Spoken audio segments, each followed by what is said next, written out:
Distinguished guests, dear colleagues, ladies and gentlemen, welcome to our conference, Rapid Tech and Business Shifts in the Polish Translation,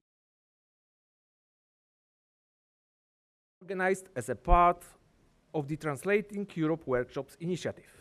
Today, we gather at a pivotal moment for our profession and business, a time when technological innovation and market transformation are fundamentally reshaping how language services are delivered in Poland, Europe, and globally. First, I would like to express my sincere gratitude to our co-organizers whose support and expertise have made this event possible. The Directorate General for Translation of the European Commission, represented by Zbigniew Sabat, Field Officer in Poland.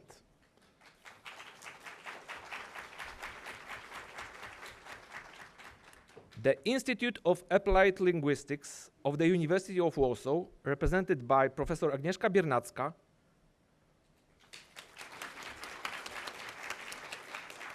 Professor Wojciech, and Dr. Dariusz Koźbiał. And our own organization, POLOT, Polish Association of LSPs, with special thanks to our Vice President, Agata Rybacka, whose tireless work has been crucial in bringing us together today. I must also acknowledge Anna Czajkowska, our POLOT board assistant, who spent countless hours managing participant registration and coordinating communication with our co-organizers and guests. I also extend a warm welcome to all our speakers, panelists, and moderators who have traveled from across Europe to share their insights with us today. I would like to express special appreciation to the students of the Institute of Applied Linguistics and their teachers who have worked hard to ensure excellent reception of our guests, as well to our interpreters who are making smooth communication possible throughout the conference.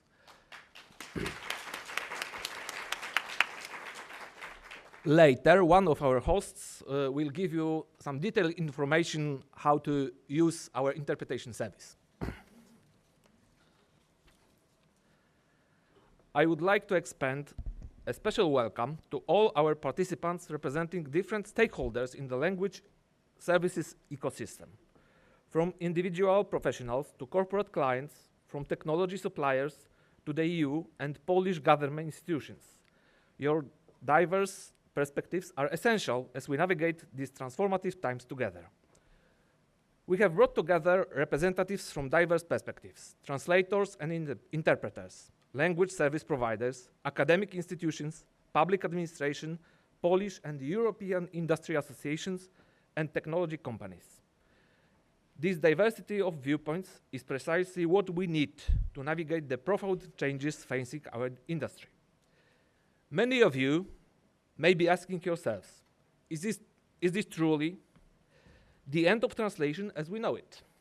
Should we panic in the face of AI and automation? Or is there perhaps a better approach? Rather than fearing these changes, I suggest we try to understand what is really happening and find our place within this new landscape. We need to master technology and make it work for us, not against us. The translation industry is undergoing deep transformation. We are now discussing language services and linguistic consulting rather than translation in its traditional sense.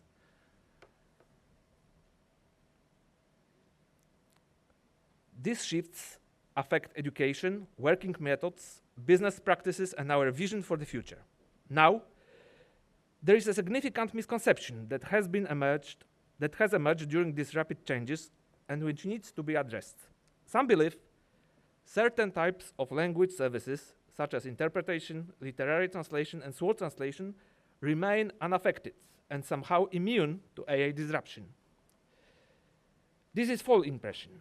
While these specialized services have unique requirements and creative dimensions, they too are beginning to feel the impact of technological change. What I frequently observe in industry discussion groups is a tendency to underestimate technological capabilities, which frankly misrepresents reality. Many language professionals do not treat language technologies seriously. They focus on failures rather than possibilities, failing to recognize that it is currently impossible to provide professional services without technology. Yes, technology is imperfect and may remain so for quite some time, perhaps forever. But humans also make mistakes. Rejecting technology as flawed or deficient is misguided. We must understand that technology is merely a tool, and how it is used depends on the intentions and skills of its user. With technology, one can do harm or good, create or destroy, work like an amateur or professional. At Juridico, we say, language technology is not to be feared, but to be used responsibly. We must not forget that technology brings new risks and challenges in ethics, security, confidentiality, and intellectual property. Do I believe in the future of translations? I'm not sure what the future brings, especially in the context of geopolitical scenarios. What I do know is that humans must remain at the center. I began working with translation students last year, and I truly believe there is meaning in studying languages and translation. These students may develop careers quite different from mine and my colleagues' paths. Their skills and the market they enter will evolve. But one principle remains essential. We must master technology rather than let it master us. To achieve this control, translators need deep knowledge of translation techniques and must cultivate wisdom that goes beyond machine capabilities. I firmly believe that in order to truly command language technology, we must first be able to translate and work with language independently, without technological assistance. No aspect of our industry can afford to stand still or assume immunity from these transformations. Instead, all language professionals need to actively adapt and redefine their value in this new landscape. It is also time for us to integrate, closely cooperate, and consolidate. We must join forces and ride this technological tsunami together. The challenges we face are too complex for individual professionals or even single organizations to address alone. This is precisely the moment when industry associations like POLOT must play a crucial role in bringing language professionals and language services providers together, creating platforms for knowledge exchange, shared resources, and collective advocacy. Today's conference addresses these critical questions through a rich and diverse program. In our main panel, we will explore new business models, industry transformation, changes in professional roles, and the integration of AI tools in translation workflows. Simultaneously, our side panel offers focused presentations on topics such as LLMs in translation, data-driven quality metrics, and methodologies for evaluating AI-generated content. We are also particularly proud to present Bielik, one of the few fully operational Polish LLMs, representing a significant milestone in Polish language technology. We have structured the day to include expert presentations, interactive workshops, and dynamic panel discussions where multiple perspectives can be shared. Our program intentionally balances theoretical insights with practical applications, allowing participants to both understand broad industry trends and take away specific strategies they can implement. All our discussions will explore both opportunities and challenges, focusing particularly on the unique context of the Polish language services market. As we navigate this period of revolution, let us remember that change, while sometimes disruptive, also creates new possibilities. The skills that have always made good translators and interpreters valuable, linguistic expertise, cultural sensitivity, and precise communication remain essential even as the tools and processes around us evolve. I invite you all to participate actively in today's discussions, to share your experiences and question assumptions, and to imagine new futures for our profession and industry. Together, we can shape the path forward, ensuring that language services in Poland continue to evolve and succeed in this rapidly changing environment. Thank you, and I wish us all a day of productive exchanges and valuable insights. I hope each of you will leave this conference with at least one specific change to implement in your professional practice. Thank you.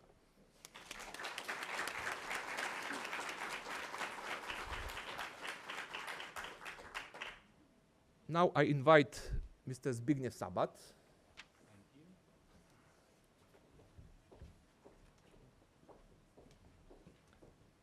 Thank you very much. Ladies and gentlemen, Szanowni Państwo, I think Wojciech said it almost all, so I will be very brief.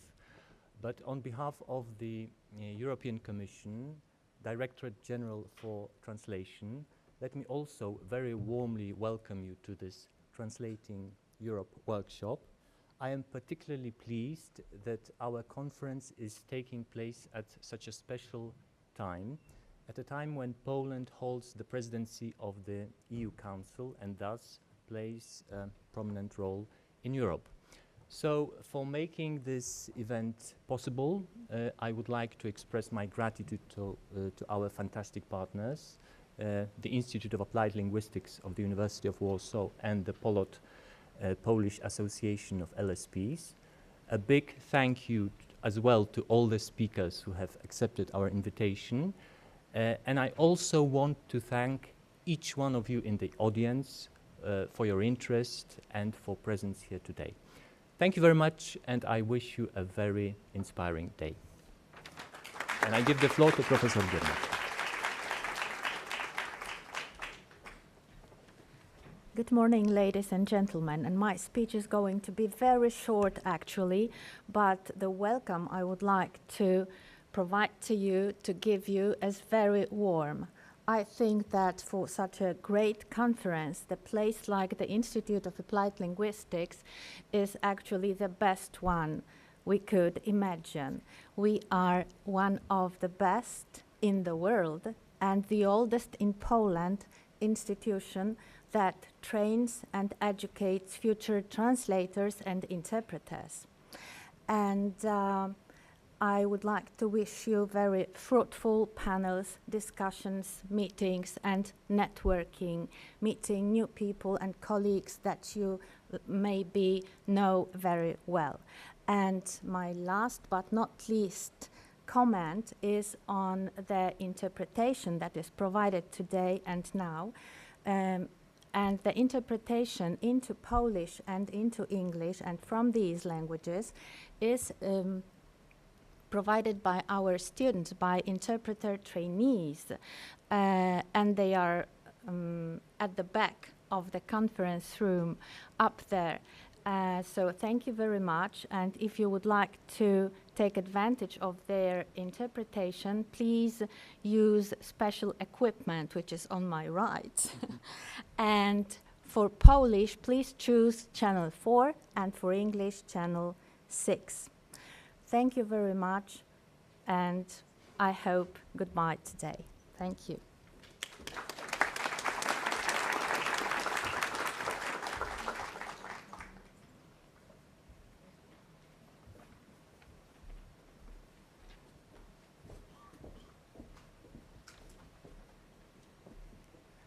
Ladies and gentlemen, my name is Agata Rybacka. Right now in the agenda we have a presentation of Bielik, but unfortunately our speaker, Mr. Kondracki, is stuck in the traffic. So we will make small changes in the agenda, and we'll start with the first panel discussion, not to delay the whole event. So I'm very sorry for this inconvenience. Please be patient. Sebastian Kondracki will be with us shortly and will give his presentation. And so right now I would like to invite to the stage the panelists, please. Heike Leinhäuser.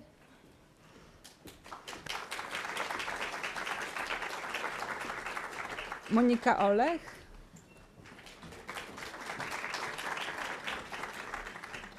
Josef Kubovský, and Mirko Plitt.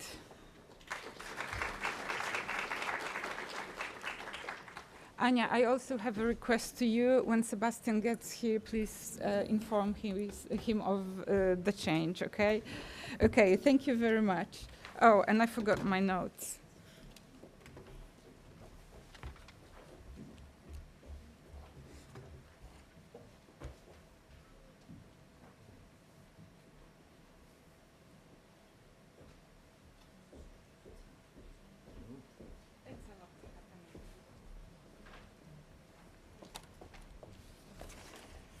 Okay, so why don't we start with you introducing yourself to the audience? I'm not sure how well known you are. Heike, would you mind? Yeah, thank you so much. Yes. Yes, does the mic work fine? Maybe you need to bring it closer. No? Now it should work. Is it okay now? Test, test. Oh, that's better, isn't it? So maybe I will, yeah. So, yes, good morning, everyone. And thanks, Agata, for moderating this panel. And you all for your hard work and being so flexible this morning. So it's thanks for having all of us, and it feels very good to be at the heart of academia here. So it's I can feel quite good vibes. So my name is Heike Leinhäuser. I'm the president of EUATC.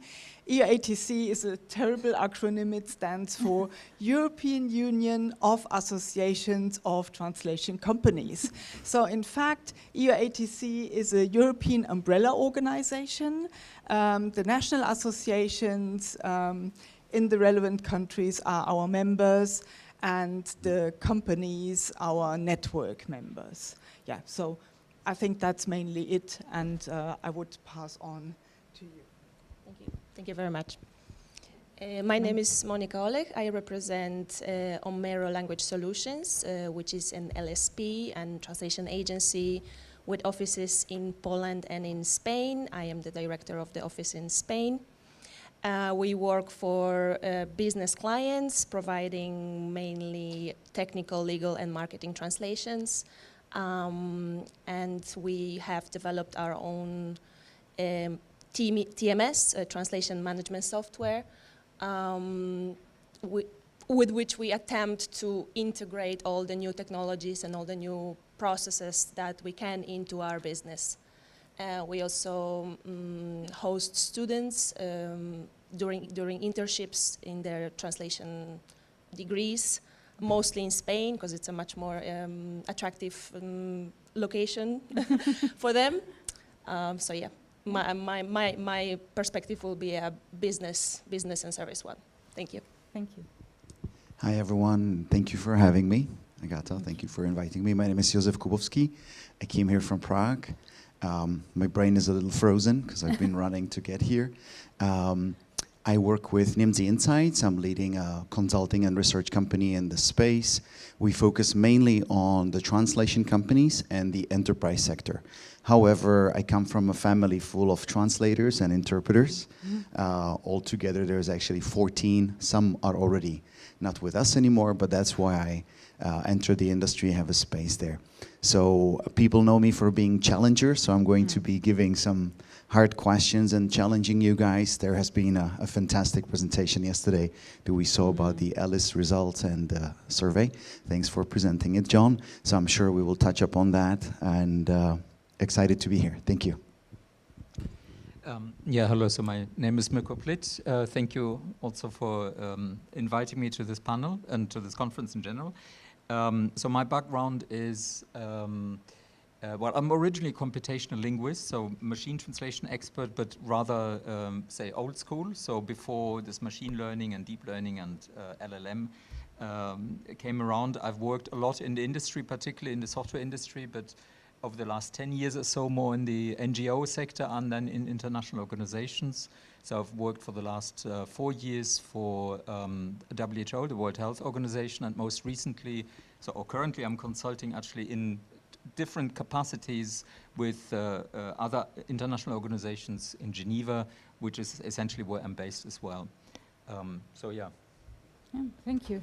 Thank you. I think I'll just check. I think this microphone actually works, so yes, I don't know why. It would make our discussion more lively if you could use those. Thank you. So I'll hand this back. Yes, this is for you if you have questions.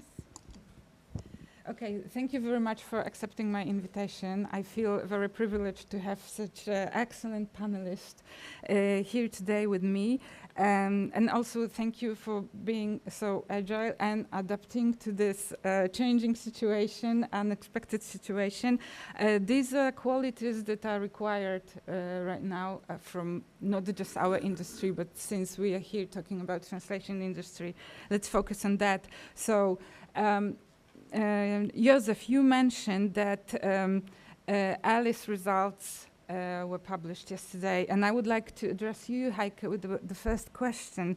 You were yesterday part of the team presenting the results, so maybe you could give us a brief summary of what are the moods in the industry right now, what is the general feeling from the responses in the ALICE survey.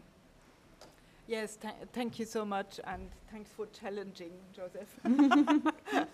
I must, maybe I should briefly explain what ALICE is. It's a survey which focuses mainly on the independent professionals, the freelancers, students, academia, and LSPs, so the companies amongst us, and it's only capturing the mood of the industry. So we are not comparable to NIMDZI, CSA, or Slater. So it's more just doing a survey and asking about the mood in the industry. So we had so many facts, and it was very long presentation. So it was an online TEW. So thanks to DGT here as well. And we saw a lot of aspects from the different presenters, but to put it maybe in a nutshell, we can say that, and we said that already last year, with AI really coming into our daily lives and also the professional lives, machine translation became a natural thing somehow. So it's really amongst us.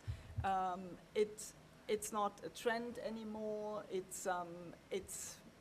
I would tend to say it's a team member. So we really have to work with AI and machine translation, and it's definitely not something we have to fight against it. The mood in the industry is not so good, but we had the feeling that it's even a little bit more optimistic than it used to be last year, because last year we could see there will be a huge thing coming with AI. So when we did, so you remember when we did last year's survey, so really just ChatGPT came into our lives like a hurricane. So people in the survey really didn't know what would happen with us. And we had the feeling, all in all, that the situation is a little bit more stable, but we undergo at the moment, or we're undergoing structural changes within the translation industry. So if we look at freelancers and small and middle-sized companies, I think we really have to be adaptive. We have to adapt to the new challenges. We shouldn't fight against them. And I personally see also a shift in generation. So we can see this wouldn't address so clearly in yesterday, but we all can see that we have small and middle-sized companies and owners who've been in the industry for more than 30 years, and they tend maybe to give up their business or to sell it. But I think it's not because they don't do any business anymore, but because they see they don't want to go the the current changes, maybe. So yeah, and yeah, but just to give you an optimistic outlook, I think, and we see that there's a lot of business around. It'll be different.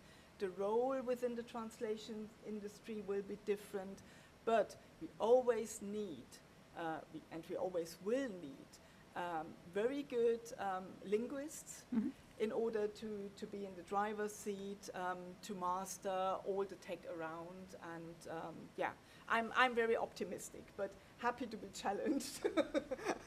But the sentiment is a bit, yeah, it's this and that. So we, as Alison Furch yesterday said, we actually don't know. Yes. So we have to go with the flow, I think. Yeah. But you say we sort of know more than we did last year, when the fear was so great and it was just we didn't know what this hurricane will leave behind, right? Yeah, but we are still there. We're still here, yes, true. Okay, thank you, Heike. Josef, would you like to comment? I understand you saw the presentation yesterday. Was there anything surprising? Maybe we can do it the other way around and ask how many of you saw the presentation yesterday, so we know whether you know what we're talking about. 1, 2. Maybe we can start with asking the question, how many of you saw the presentation yesterday, so we are more relevant to the conversation. So hands up, who saw the no. presentation? Okay. Okay, good. All right. So I think let's talk more about the general situation of industry, and I will comment on what Heike said. In my opinion, it's another challenger that has came to the place. The challenge that I'm seeing the most is that the end users were given a very powerful tool to their hands, and they don't know what they're doing with it very often. Many of you, I don't know how many of you would work with global large corporations who do know that they should not risk putting their brand into a potential challenge, or putting their brand reputation out of their hands.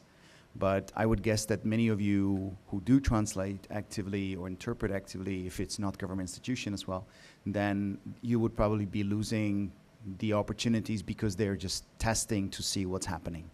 And that's where I'm seeing we need to stand up and we need to position ourselves as the experts, someone who's going to make sure that when they are marketing, when they are putting any legal substitutes to the products or services that they're producing, they need to make sure that this is not going to hurt them. And I'll stop there, otherwise I'll kill the whole panel, so I'll stop right here. Yeah. Okay, thank you, Josef. But if you could continue with how you see the global market evolving right now, as in terms of LSPs, you mentioned that some large global LSPs are testing, but are they really testing or actually using already, have implemented? So we saw in Q2 and 3 in 2023 a drastic drop of revenue for the global translation companies, where they were put into position that basically, if I call it the C-level management team of companies like IBM or Deloitte and these super large corporations were telling their localization departments or departments who are responsible for translation, saying, you will stop using all the language vendors right now and find a solution, which you might say is crazy. But on the other hand, it's very challenging, and you really put them into position that they needed to figure out something. Guess what? 2 months later, we got back to normal. Things were not only that we got back to the same amount of revenue that the LSPs were generating, but even they were catching up for the previous period, because of course, they didn't manage to figure out, those localization teams, how to use the AI in those 2 months.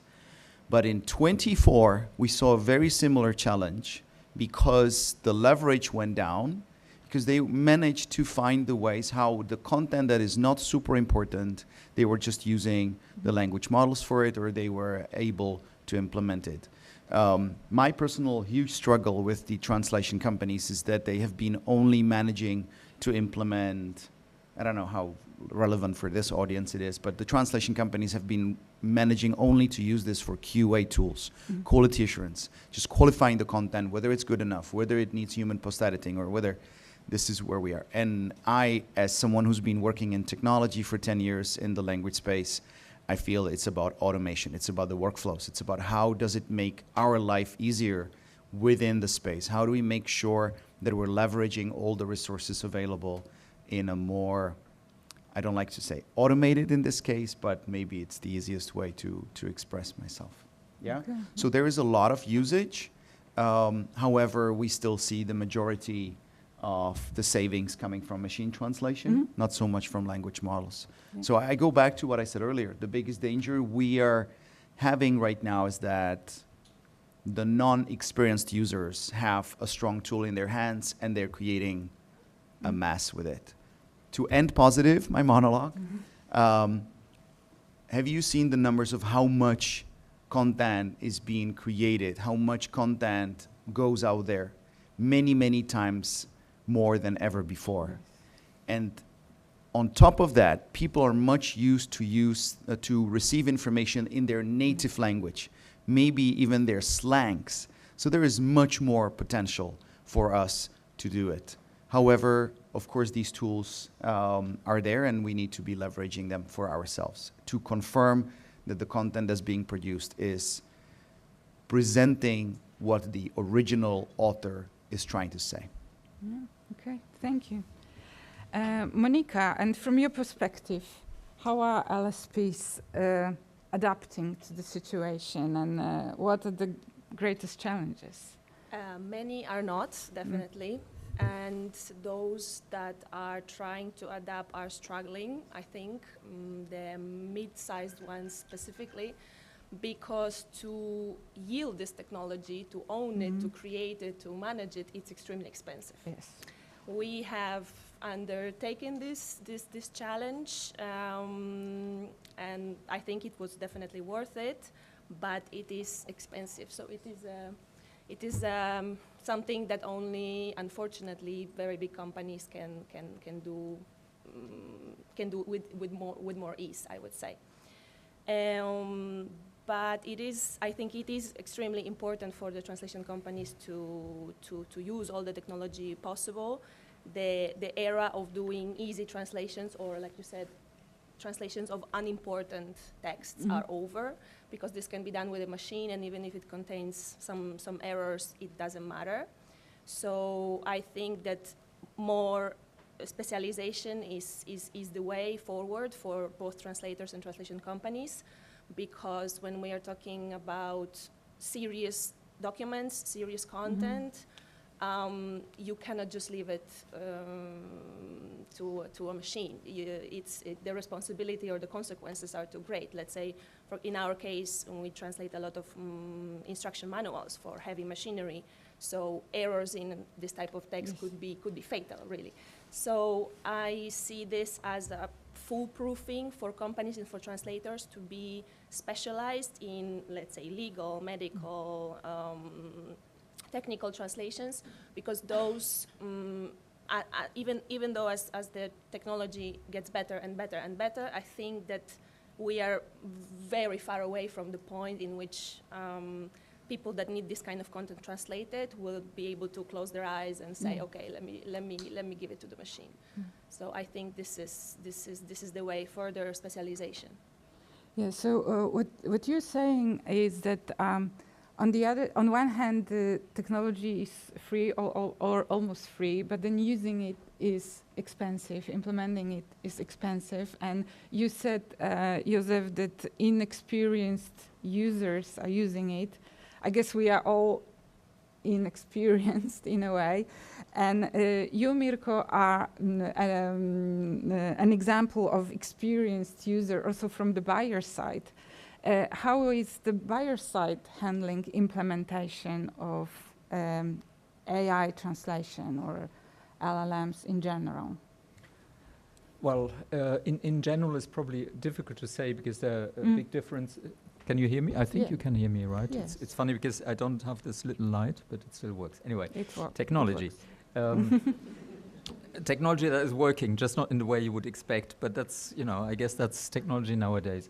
So, I mean, Josef, you already described a little bit what is happening in, say, rather the industry, that sort of large corporation where there is, I think, technology savvy in general. They have the means and sometimes also the pressure, not just in the context of translation, but to really be very proactive in developing AI strategies, of course. In the sectors that I've been working on most recently, say in international organizations, yeah, I mean, there's a lot of nervosity. I wouldn't say that is in general strategy around this. Plus, I think what's important to understand, we as an industry, as the language industry, we're very much focused on this AI beast, right?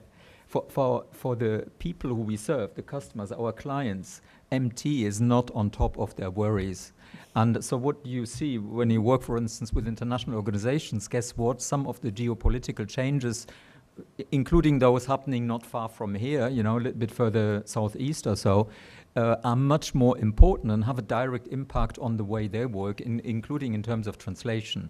That's much more important to them. You know, is there still money to pay for translation, for instance, rather than how can we use AI? It's part of the equation, of course. Say in translation departments in the international organizations, there is also increased pressure and expectation from above or other parts of the organizations to say, oh, can't we just use DeepL or whatever it is, you know, the tool that people favor, you know, ChatGPT or whatever it is. But in general, what I do see is that it's rather an opportunity to educate them, to actually explain the added value. There is this entire discussion about, you know, all the magic that AI is supposedly capable of. Actually is an opportunity for us as an industry also to both redefine somewhat, readjust what we have been doing for some of us in the industry with post-editing for 10 years or so, and maybe, you know, become, you know, both adopt the improvements of the technology, but also maybe correct some of the mistakes we made as an industry in the way we've been working with this technology, so that there's that opportunity, but also an opportunity to guide our clients, to tell them the best way we know how to use this. You don't. Yes, you can just copy and paste something in DeepL, you get something back, you don't speak the language, and then you think, you know, what am I going to do now? Can I send this? Can I put this up on LinkedIn? Can I put it up on, you know, whatever your social media is? Or is it going to be a risk for me, say, as a brand or as an international organization, you know, say, working in the health space? You can't just do these things. And and they're coming very quickly, as you said, you know, in your example, 2 months or so, they come back to us and ask us, you know, what can we actually do? So it's important that we develop that expertise and show it as well. Yeah. So all of you shared a story of over-relying by the client on the technology and then sort of bouncing back and coming back to LSPs for expert advice or for specialized services. Is this correct? Yes, correct. Please, Heike. Yes, I think so, and I agree with all you three said. I think it depends very much on the maturity of the client and also the purchasing maturity of the client. So I can imagine, and I fully agree with what Josef said, and you both as well. So it happens that in management, in large international corporations, so it's end clients. You were talking about end clients, Josef, not the big LSPs. I mean, but the end clients, they are faced with decisions done by management or the board where they say, listen, we don't need translation vendors anymore. But it not happens in all the international corporations. It really depends on their maturity and how much they are familiar with the process. Exactly. And this is maybe, this might be a point we could make here. Translation services are a process. It's not just translating a text. And if it's very complex, you have to connect with content management systems. You have to plug in somehow. You have to be part of the content creation process. And here, maybe our role will change in the future. We won't be the translators anymore. We will be the editors, we will do the approval, we will do maybe the so-called linguistic sign-off. And this is still a role where you need fantastic linguists and experts. Yeah. So I fully agree with you. I think we need specialization and we need linguistic excellence. I think the market won't be a market for generalists in the future. We really have to become and be specialists. Okay. Yeah. Okay, thank you. Monika, you want to? Yeah, I would like to touch upon what you said, the fact that the translation is a process. It's not just translating the text. And it is so true, and there is so much complexity involved in the translation process. You are dealing with so many different file types, translating website, translating chatbot, interpreting live events, medical leaflets is not the same as subtitling for a movie. Translating a whole book is not the same as translating a LinkedIn post. There is so many programs for creating documents, for creating chatbots, for websites. All of and to just extract the text that you need to translate, that's already the first challenge. And so like you said, that we not only need the linguistic excellence, we also need to know how to translate practically. If I receive a certain file type, or if clients is telling me about a specific project that they have, I must be able to respond to it and to make it happen. For that, I need to know the graphic design software, website design software, subtitling software, translation software, LLM, translation memories as well. All of this is very complex. So and it requires of LSPs and sometimes translators as well this knowledge of how to do these things, and this is the challenge, because it's a little bit of a separate skill set. Yeah. I might be a brilliant translator, but if I don't know how to enter a website and edit in it, I am not able to provide the service that might be required of me. So it's quite complex, the whole world, the translation world, I would say. Yeah. And this is where the challenge is. I'll challenge you, Monika. So yesterday, during the presentation, 2 comments. One is, you said that the translation companies and the translators are getting closer. There's less reluctance to work together, or the project managers are behaving better to translators than they've been in the past. And that's where I feel the solution to what you just described is coming. Because the translation company there is responsible to making sure that it's easy, smooth, to pick the best professional who can do the language combination, who can have the expertise, but does not necessarily need to know how to use the platform, because you are there to provide the setup and maybe train. I mean, the intuitiveness of the technology today is just getting better and better, and one day we will not even know where is it located, what kind of platform we're using, right? And then there is one more comment. I don't know if you will talk about it later to John, but I would love you to, is what are the recommendations of how do we go around the challenges that translators are facing today? One of the things that Heike said earlier is that we will be those who give the final proof. Again, as I said earlier, is this really matching what we're trying to express in the original language? And I think this is where we need to become more unite. This is where the industry needs to say, all right, this is the biggest value we're bringing, and we should charge much more for that, right? That's where we need to collaborate and have a joint collaboration. And please keep in mind that the translator is the essential part of the entire process. Without a translator, a linguist, the rest is a joke, right? The rest is just a process. Anyone who's capable of management, technology development, and so on can do that job. But you cannot if you don't have the linguistic background.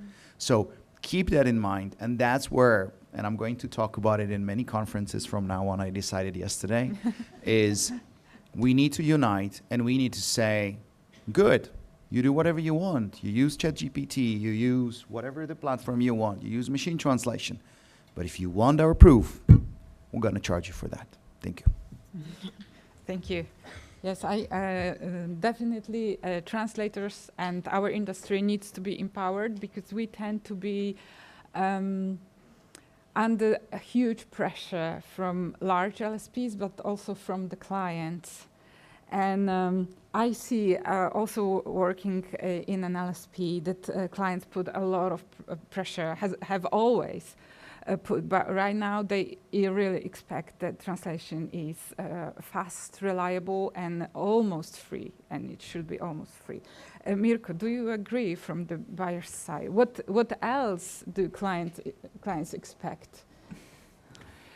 I think I think one just good practice, probably beyond just the translation business, is for anyone who works with customers, is rather not to think about what do all customers need, but what does this customer need, to really understand their specific needs. And I think it's one of the advantages of our industry that is very decentralized, you know, and often people see that as a weakness of our industry, that we have such a so-called long tail of small players and not one company that just dictates how things work. And, you know, and I mean, there are good reasons why it is, and it has often been a weakness and still can be a weakness, but it can also be an asset, because we're often much closer to our customers than, say, a large LSP will possibly be. You know, I mean, the majority of the companies in our industry are very close to their customers, but also close, and that's something very important, to their target audience, the audience that they care about. And I think that's something we can develop further. We're not just somewhere there in the middle as a piece in the supply chain, but we're really a network, an ecosystem of decentralized ecosystem of expertise. So I think this question, you know, what do customers expect? It should be much more, what do my customers expect, or what do, especially also in this evolving landscape, what are their worries? How can I help them? How can I also anticipate their questions, their expectations in terms of AI, rather than waiting until they come back to you and say, you know, I've seen this machine translation, and you know, can we just halve the price for translation? Anticipate now and say, we can offer something more for you. We can offer you, you know, enhanced AI, enhanced terminology management, or you know, cross-document consistency checks. You know, if they have internal language expertise, as is often the case in, well, for instance, Switzerland, where I'm based, you know, most companies, because it's a multilingual country, you have linguistic expertise within the company, so you can support them, because they're also, these contacts that you have internally, they're also worried about what are we going to do with AI. You can show them the path. So you get a completely different conversation and saying, you know, how can we lower the rates? But actually, what can we do more to help you in what keeps you up at night, as you say? So that would be my maybe slightly evasive answer to your question. I'll just comment on that, because we recently ran a survey around the largest 100 largest translation companies around the world. And I want to confirm, Mirko. And the interesting part about this is that the enterprises, even the largest ones, are willing to speak to the LSPs because they see them as not just the language partner, but the content partners, right? And we can either wait to be substituted by the marketing agencies and stuff like that, who will build the solutions, who will find the freelance translators, now talking about translation companies, of course, or we can stand up and leverage the memories and the resources that we've been gathering for decades, right? Okay. When we rehearsed for this panel, you mentioned an interesting research or article that you wrote on how agile LSPs are in terms of using new technology. You mentioned 4 levels. Oh, yeah. All right. Okay. You know. Okay. Yeah. Should I say that? Yes, please. That was interesting. Trying to give it a context. Okay. So I get the alert to translators. I'm going to give an alert to the translation companies now. We have recently published an article, or we're working on an article that's related to artificial intelligence and its leverage and how can it practically be used. And I think every single company and not even a consulting in the world, not just the language sector, is putting a workshop or writing an article about that. So you will find tons and tons of resources around that. But we're seeing these three groups. Ones who are the types of, as Heike said, who are just there for 30 years. They've seen 4 changes, machine translation, whatever, in the past, and they're just tired of it and they want to go away, right?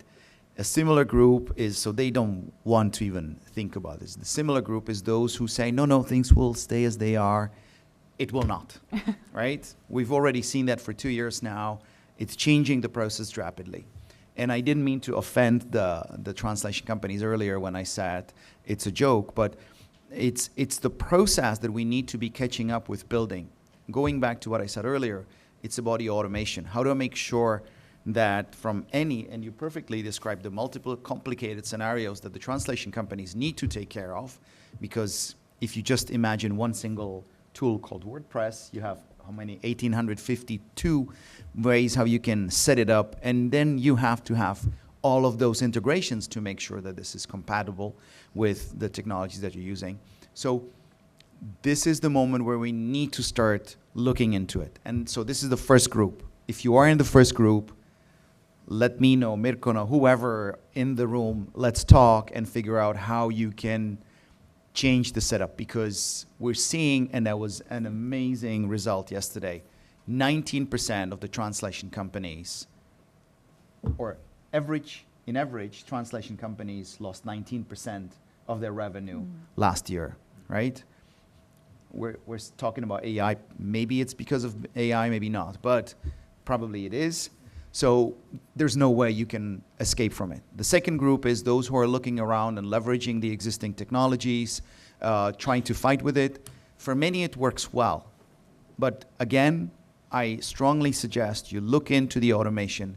And if you don't have a technology expert, even if you're a small translation company, part-time, whatever, 2 hours a week, get a person who can look at your processes and get them structured and leverage the platforms. If you ever played with any of the language models, one of the opportunities we have there is, just like for translations, there is the same challenge that the software engineers are having, because people can develop integrations, little softwares, little things on their own.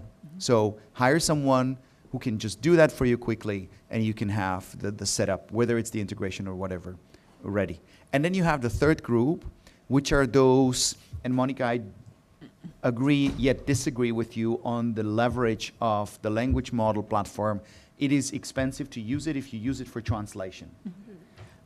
If you use it for the process and the automation, it is not. It's actually giving you a lot of freedom and a lot of opportunity, right? And that's the third group, who already had some engineering resources, or whose owners or managers were excited about technology, they played around and so on.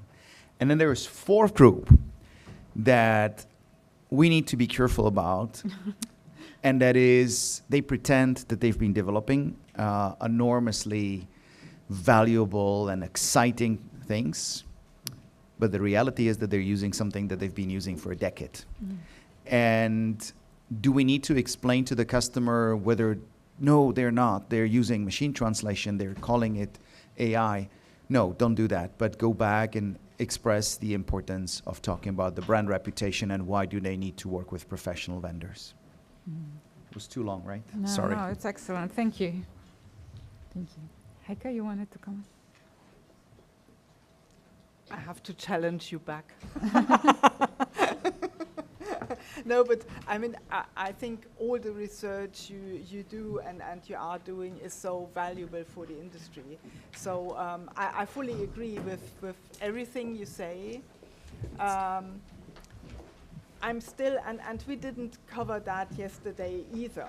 I think Mirko mentioned our market, which is so, and the industry, which is so heterogeneous. And we never, or not always look into in the different segments of the market. For example, for the lot of maybe students we have here, I think it's very important to know how long is the process chain if you look in which segment of the market. For example, if you decide to work in software localization, for example, then as a freelancer, you are just, in the end, you are just a resource. Because usually the big volumes coming from big international corporations are routed. Yeah, I use it actually. Working. This one is not working. No. It's not working. You have to get just closer to the mic, unfortunately. Yeah. Test. Now it's better. Yeah. Should we make a break then? Thanks for being so patient with because me. Of the second session, the parallel session, and because we changed the timing. Yeah. Anyway. I put it in a nutshell. So we should look into the various segments of the translation industry. For example, and when you decide to enter into the industry, you have to decide in which field you are going to work. For example, if you work in those fields where all the big volumes and million of words are turned around, then you are part of a very big process chain, because the big international corporations have to work with the super agencies and the very big LSCs, because the small and middle-sized companies can't really deal with these millions of words. So then you have a lot of translation companies in the local markets then slicing down these languages to words and channel them towards the translators. This means in that field as a translator, you are just a resource. You never ever will be able to talk to an end client, which is logical because you have at least 5 stations in between you and the end client. But if you want to be a freelancer or a small company, you really have to position yourself in the market, and you have to see where are the niches. And there are very, very big niches in the translation market. I mean, we talk about many billions euro market in Europe and worldwide, so much more. So you really have to see, for example, when you work for international corporations and you serve the communications teams, for example, or the reporting teams, or the board teams, then of course you have a much smaller process chain and you are much nearer to the end client. So also looking into roles in the future, we might just be there to give more capacity and more men and women power to the communications teams, for example, because they have to staff in and out when they have a high season. So it's really also becoming an external employee if you don't want to be employed. So there are really many opportunities, but we tend to generalize too much in the market, and I think this is a big tendency. So you can't just talk about LSPs and freelancers, because companies and freelancers have their specializations, and it would be great, maybe this could be a very interesting project for NIMDZI as well, to look at an international corporation and see where internationalization happens. So from the board level comms and then to product marketing. Because, and last sentence, you really have to distinguish between pre-sales and post-sales. And I think we are losing very, very much turnover at the moment at the post-sales end, which means technical documentation where not everything has to be top-notch. I mean, you won't miss a comma if you look for an error code of your washing machine. So that's the point, and we really have to look into that. Okay. Did you have comments, Mirko? No, not specifically. No, No. I agree with this idea, as I said earlier, and with this proximity also to the to the clients. And I think maybe just a kind of a footnote or a further comment on what you just said, Heike, as well, is that I think there's a distinction between what the really large LSPs will address and be able to invest into, including in terms of technology. You said it's a heavy investment, and I wonder for some of these really large players, I mean, even outside the translation space, you know, how much companies invested in AI, betting on, you know, billions and billions of building data centers, and then a Chinese company can pops up and says we can do it for a fraction of the price. But if you're, just to say a name, if you're an RWS, you cannot just sit there and wait. You have to invest into this, and it's a bet. You know, some of these large players have invested into building their own large language models, hiring really expensive experts, you know, buying the infrastructure or figuring out at least how to get funding for the infrastructure. It's not clear that this will pay off. No. As smaller players, you just you can't even do that. So it's a worry less that you have actually. You know, you will focus on what can I do with these things that are available, that our customers are aware of. And then you work with smaller, you call it niches, opportunities, sectors, whatever it is, regions, you know, I mean, there are other things that change in our industries as well.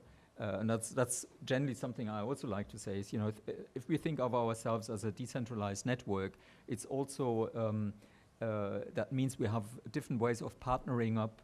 And I think this idea that a translator is just, you know, a little piece in the middle of a process, I think that's just not the best way of looking at it for us. We can actually partner in different ways, develop more partnerships with new regions. Just to name something, Africa, you know, or I mean, Eastern Europe. You probably don't see that from a Polish perspective, but you know, Poland was not a big player economically not so long ago, right? Now in the EU, it clearly is, and everyone sees it. Politically, but also economically. So Poland is a big, important market. So it's important for companies, say in Switzerland, where I am, to actually have a strategy to work with Poland. You know, this is new. So there are partnerships that you can develop, and it's not necessarily at the very big level. It's also on the smaller levels. You know, say Poland, Switzerland, Germany. There's a very active, thriving industry with smaller companies that the really big American players won't be able to address. So. Yeah, when you were talking about translation as a process, I saw that as an industry we need to take ownership of this transformation and not leave it in the hands of clients or large tech giants maybe, right? How can we do it? Can associations like EUATC, like POLOT help with that? Do you? Like anyone? No, I just want to say that they're already doing it. They are doing, okay. So I'm seeing, I cannot say Amazon, so I'm not going to say, this is not streamed, is it? No, this is not, but it's recorded. So I'll just say that the super large buyers in the industry who've been out there, especially on the e-commerce side, they already are building their internal translation departments that they want to be providing as part of their e-commerce offering, right? I think Google it's even public that they do provide services for. But she was talking about the LSPs. Oh, you were talking about LSPs. I was talking about LSPs, sorry. but okay. This is even higher level. This how the LSPs can do that. Right. Okay. Yeah, Google can do that. We know that much. No, but that's very true. I also see a lot of that. That the buyers, the clients, they want to own translation process on their end. So maybe I can answer this Yes. question, what we are trying to do and how maybe associations like yours could help. Can you hear? No. So we have made our own platform, online platform. We, of course, integrated CAD tools, we integrated machine translation. We have the ability, we have the API as well, so we can connect to many different programs. We could, of course, include also LLMs, but that's quite expensive. Sending prompts and sending information is quite expensive, so it's compared to machine translation, it doesn't make sense for the moment, or it's just like, let's say, for a company in our level, medium-sized company, small, medium-sized company, it's not like financially, it doesn't make sense. We, madre mía. We have the, of course, we have partnered with the professionals, with the programmers and IT professionals for them to carry out this software, and they are of course very skillful, and they could also implement. We've already also implemented machine translation evaluation algorithm, and another idea that we had is to have an AI project manager, or let's say AI quality control algorithm. So the way it works is that we already have the software, online software, into which we can put any type of file. It gets extracted, it looks like a CAT tool, we have machine translation, we have translation memory is applied. The next step that we could do that could speed up the process would be either connect an LLM that could purify the translation, the machine translation, or the translator's output, either or we could, we could also have this type of algorithm that is looking for mistakes and correcting them in the same way like an LLM does, looking for numbers, looking for commas, looking for inconsistencies in a better way that the current tools are working. So that would be even more, that would speed up the translation process and the quality control process even more, giving us better quality, allowing us to maybe reduce rates if needed, because we are able to work faster. The machine translation evaluation and all these tools are also useful for the translator. So the translator, let's say, can not worry, or let me not worry about numbers, about commas, because I know that the machine is going to do it well. Let me focus on the actual meaning.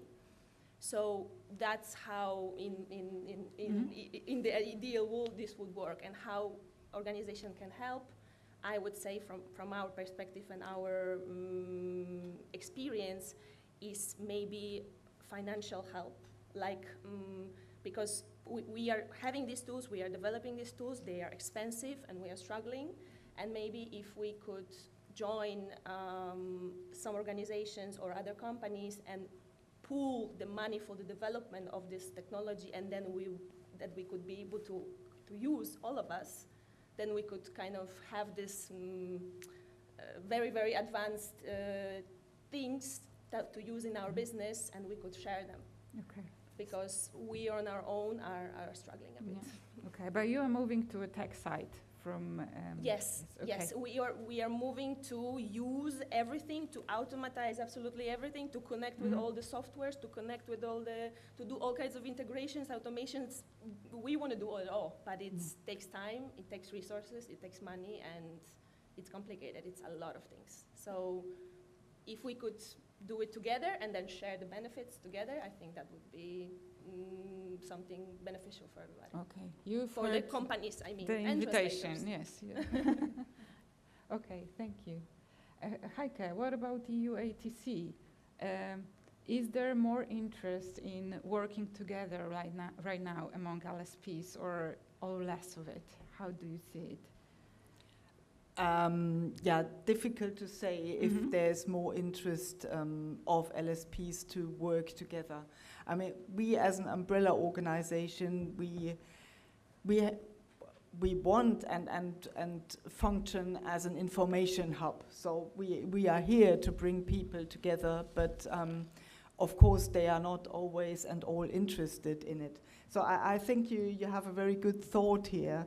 I mean, unfortunately, we as associations can't really help financially. I mean, just in the terms of connecting people that would be interested in carrying on this kind of bigger program. So maybe this would be a topic of finding investors as well. But we as associations, we but we do that very actively, and also you as POLOT, also with this event, we bring people together. So we exchange ideas, we provide training session, a lot of them cost-free, so we finance them, but unfortunately we are not able to finance projects. So we are all voluntary workers. So in my normal life, I'm an LSP owner. So let's say EUATC is my non-paid hobby. But yeah, we work a lot for that, and it's just yeah, to be at service for the industry. So, but every suggestion is really, yeah, we are there in order to bring you all together. I know for sure that in POLOT a lot of interesting partnerships and deals have been made and successfully delivered. So it's, even though as an association we don't provide financing, companies can cooperate. That's the platform where you start to trust, because you get to know each other, and it's much easier to start new business venture. Please, Mirko. Yeah, one comment on this. I think there is more that can be done in terms of cooperation across the industry. It's not a criticism of what has been done so far, but the environment is changing, and I think we have to adapt to that. And again, it's also an opportunity. And I think in terms of best practices in particular, I think we should be, as an industry, especially translation, less interpreting. So I'm looking at the student interpreters probably behind the windows up there. I think interpreters actually, at least in the part of the world that I see, are more organized. They actually set the rules, you know, their ISO norms, their rules, how you can do interpreting, how long an interpreter is supposed to work. And so it's the interpreters who set the rules. And I was at a conference recently in Geneva, UN conference. It was all in English. And one panelist was talking about the fantastic, you know, fully automated interpreting solution they were offering. And so I went to the speaker afterwards and said, you know, so how come we did this conference only in English, not with your tools? And he said, well, the Interpreters Association didn't allow us to use it. So this is, I'm not sure it's a good example, but it shows you that it's possible even in a very, say, you know, traditional activity, because interpreting as such is, you know, very manual, if you will, or vocal activity. There are ways to set the rules or to define the best practice, and I think we can do more around that. You know, if we talk about best post-editing, about pricing approaches, not necessarily setting, you know, unionized pricing. That's not what I mean. But, you know, to have standardized, agreed upon approaches that are considered the right practice in the industry, maybe even with a label by an official organization. In Germany, BDU used to be quite respected. I don't know if that's still the case today. But I think there's more that can be done, and maybe that could be a model to be replicated elsewhere in other languages or so, but where we're more in the driver's seat and kind of set the rules of the game as well. Okay, thank you. We'll be coming to an end with this panel, so I'd like to ask you for final remarks. If you have what new opportunities you see, and what is the advice you can give from this panel to the industry. Anyone wants to start? I liked how you, Josef, empowered translators. Maybe you want to empower the LSPs as well. So regarding the LSPs, I said the necessity of developing it. Monika is already coming up with a solution, which is great. Should we also give the questions to the audience? Yes, definitely. Okay. Definitely. If there are questions, the mic is here.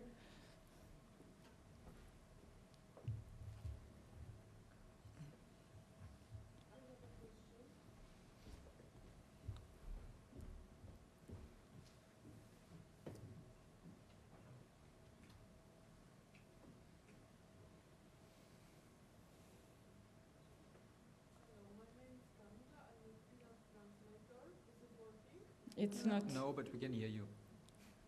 Now? No, Maybe yes. now, yes. So my name is Kamila. I'm a freelance translator, and I have been broadly in the area of foreign languages for about 20 years, but I work as a freelance translator only see only for the last 2 years, so I started quite recently. And I have a question or a remark to your comment that we should cooperate to maybe be able to charge more for translation, also for verification of machine translation, that if a client wants a proof that it has been checked by a professional translator, that they should pay for it and possibly pay more.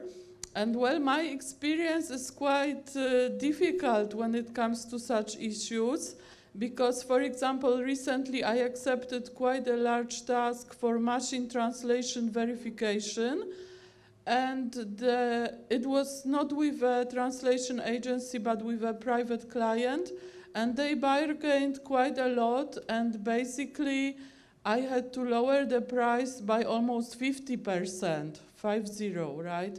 So I still accepted it because it's a large task, so I hope it will be worth it. But basically that's my experience, especially when it comes to machine translation verification. Clients are really unwilling to pay good money for it.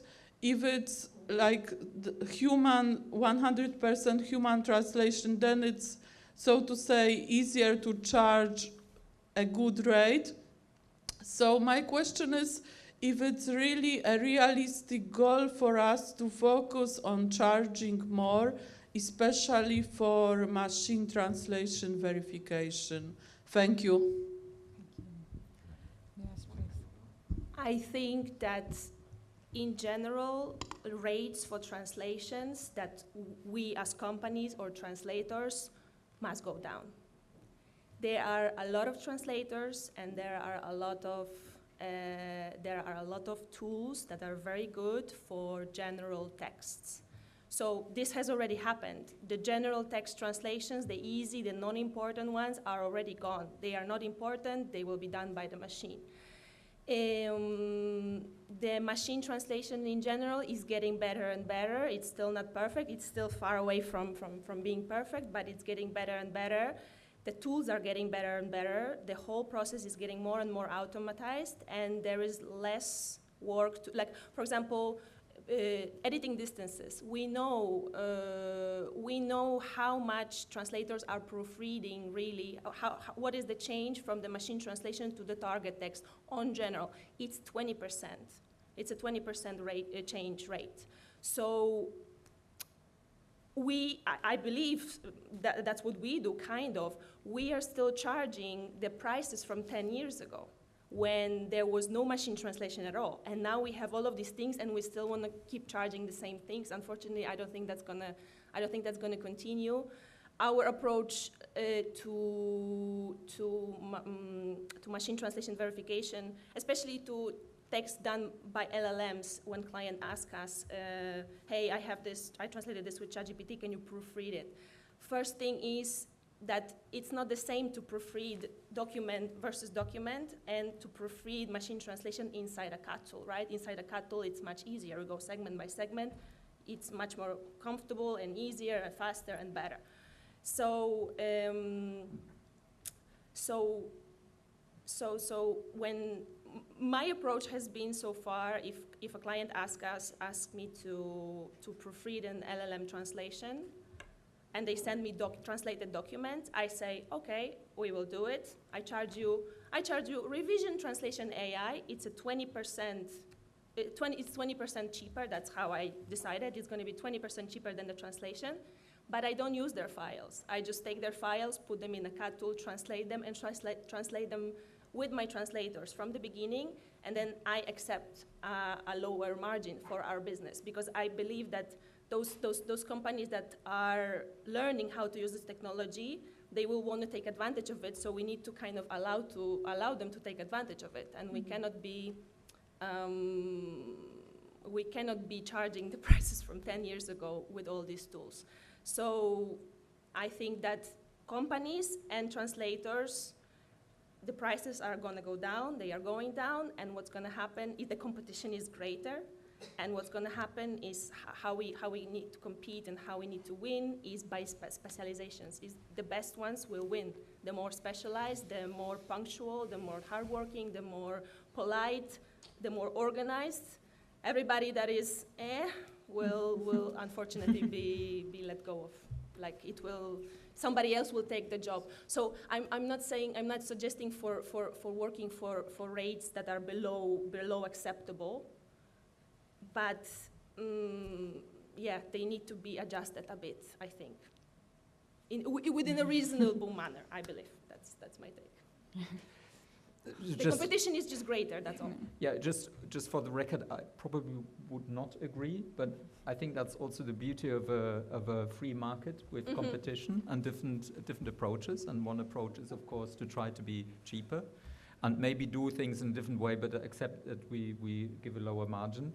Another way is to look at, I mean, it's difficult to have a generic answer to your question, but it does make me think of an example one of my clients in LSP had recently, where also they were given a pre-translated e-learning course and said, can you just quickly check that? And so yeah, we can check that at an hourly rate. And it was actually quite complex to check because it was an e-learning about a software tool. And so we had to check against the software tool, and guess what? The machine translation got, of course, all the references to what was happening in the software, in the user interface, got it wrong. So it was actually quite tedious, and we showed them at the end what we've done and why it was important to do these things. And we built more than we would have built for the translation originally. I'm not saying that in your case that's a possibility in this particular situation, but try to look at ways, to also, again, to understand what is your customer trying to achieve, and then focus on that value and explain it. We probably sometimes also have to become better just explaining what we're doing. And maybe before we can explain, we have to understand ourselves. Anyway, so I just want to say there are probably different answers to your question. Yeah. Heike. Maybe a practical advice, think in a project price in your special case, because it's a very special case. You are a freelancer, you have a private client, so don't think about market prices, word rates. Maybe sometimes we think too much in word rates, and just think about how much time will you spend with that assignment and what has it to be worth for you. So what would you like to charge? And then in my eyes, it doesn't matter if you give a 50% discount or 20% discount, because in the end, you won't change the translation industry itself. So the problems we have in the industry is that very big companies had to discount heavily on large volumes. And this kind of sales trickled down through the whole industry.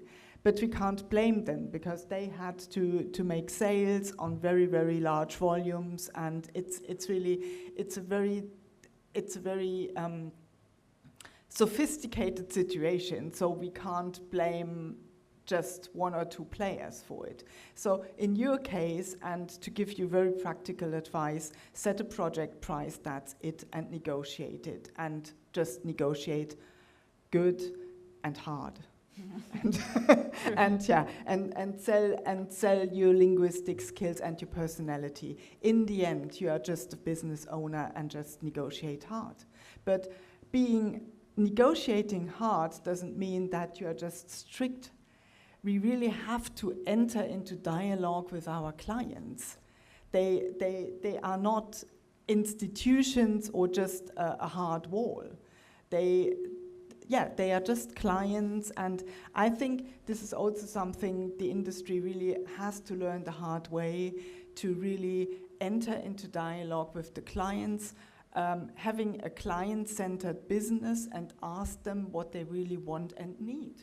So it's not us to set everything. We are just service providers. We are not artists, we are service providers, and this is actually the unit or the value in which we are measured. So just set your price, be easy. And if you don't have any other work to do, and you think, gosh, this will give me work for weeks, just go for it. You have a business to run. Thank you. Yeah, and in general, unfortunately, this is a sad thing. It's an inconvenient truth that the value of a professional translator and therefore translation agency has gone down. Yeah. It just has. I'm sorry, I have to stop and this you is here. something, a new reality that we are in. I already got a sign that we are out of time, so thank you very much. It's been a privilege to talk to you. I understand that events like this are very important, so we can openly discuss some inconvenient issues as well as rates, as changes, as challenges. Thank you for your input and advice. Thank you very much. You're welcome. Thank you very much.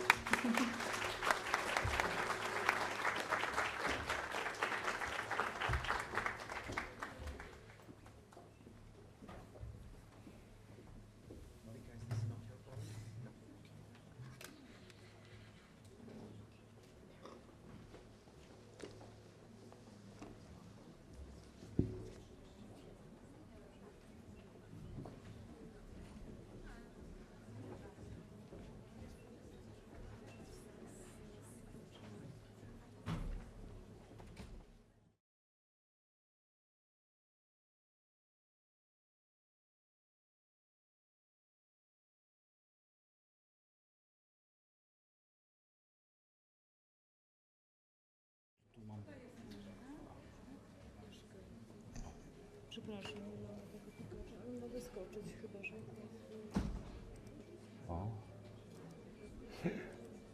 Teraz muszę wrócić. Przepraszam jeszcze. Proszę, czy pomożemy klawiaturę przerzucić?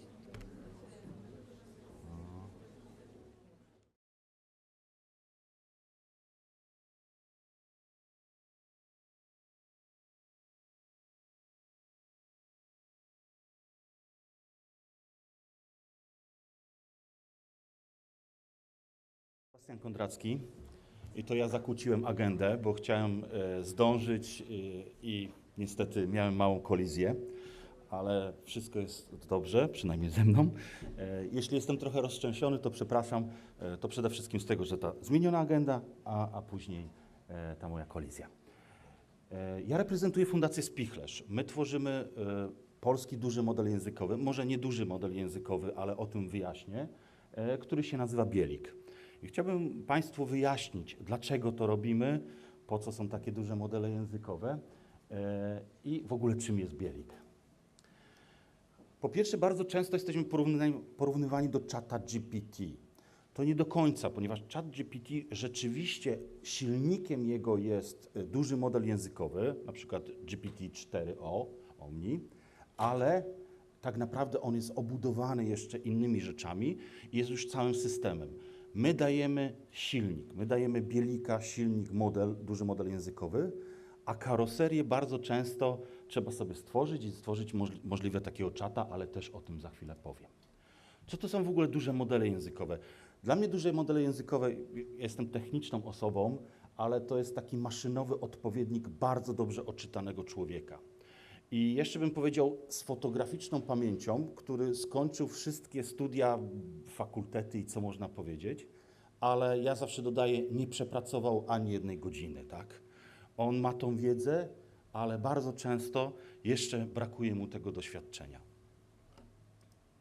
I teraz, jak już mamy, bo Państwo pewnie też używają właśnie nie tylko duże modele językowe, ale właśnie te czaty GPT, antropiki i inne rzeczy, to dlaczego właśnie, kiedy one są w jakiś sposób, można powiedzieć, bardzo profesjonalne, dlaczego potrzebujemy polskich i takich lokalnych modeli językowych? Bo to nie tylko jest właśnie obszar polski, ale w ogóle lokalnych modeli językowych. Po pierwsze, prywatność i regulacje. Wszystkie modele pracują w chmurze, one są zamknięte i są branże, gdzie nie możemy wysłać do takiej takiego czata, do takiego LLM-a naszych informacji. To mogą być dane pacjenta, dane tajemnica bankowa, tajemnica adwokacka i tak dalej. Więc tu jest ten problem z prywatnością danych i regulacjami. Po drugie, odporność. Bardzo często się zdarza, że sam na konferencji powie o jakimś nowym odkryciu i nagle ChatGPT tam ledwo daje radę, a kiedy chcemy na przykład przetworzyć setki tysięcy dokumentów, no to taka odporność jest dla nas kluczowa. Koszty. ChatGPT rzeczywiście pracuje w takim abonamentowym, to jest $20, jeśli dobrze pamiętam, ale kiedy wykorzystujemy duże modele językowe jako API, czyli nasz system rozmawia właśnie z dużym modelem językowym, bardzo często rozliczanie jest per słowo, per token. Bardziej token to więcej niż sylaba, mniej niż słowo. I wtedy rzeczywiście te rachunki mogą być przeogromne, kiedy na przykład właśnie przetwarzamy wielostronicowe dokumenty i bardzo dużo ich przetwarzamy. No i ostatnia rzecz, chyba tutaj najważniejsza, kiedy my mówimy o kolaboratywnej inteligencji, kiedy chcemy użyć narzędzia i tak naprawdę wzmocnić naszą inteligencję, to wszystkie zamknięte modele, one nie dadzą nam przewagi, żadnej konkurencyjnej. Dopiero model, który ja mogę sobie uruchomić na swoim komputerze, mogę ze swoim doświadczeniem rozszerzyć, on jest moim takim prywatnym asystentem i agentem i z dużymi, zamkniętymi modelami nie możemy tego zrobić. To jest ta największa cecha, dlatego warto rozwijać tą suwerenność technologiczną, żebyśmy my mogli budować te kolaboratywne zespoły i gdzieś, żeby te modele nam dawały supermoc, a nie zastępowały. I to o tym już Gartner mówi, że rzeczywiście wskazał na radarach technologicznych, że takie otwarte, suwerenne, niezależne modele językowe to jest coś, co zmieni całkowicie w pewnym stopniu teraz ten pęd taki, jeśli chodzi o sztuczną inteligencję i te duże big techy.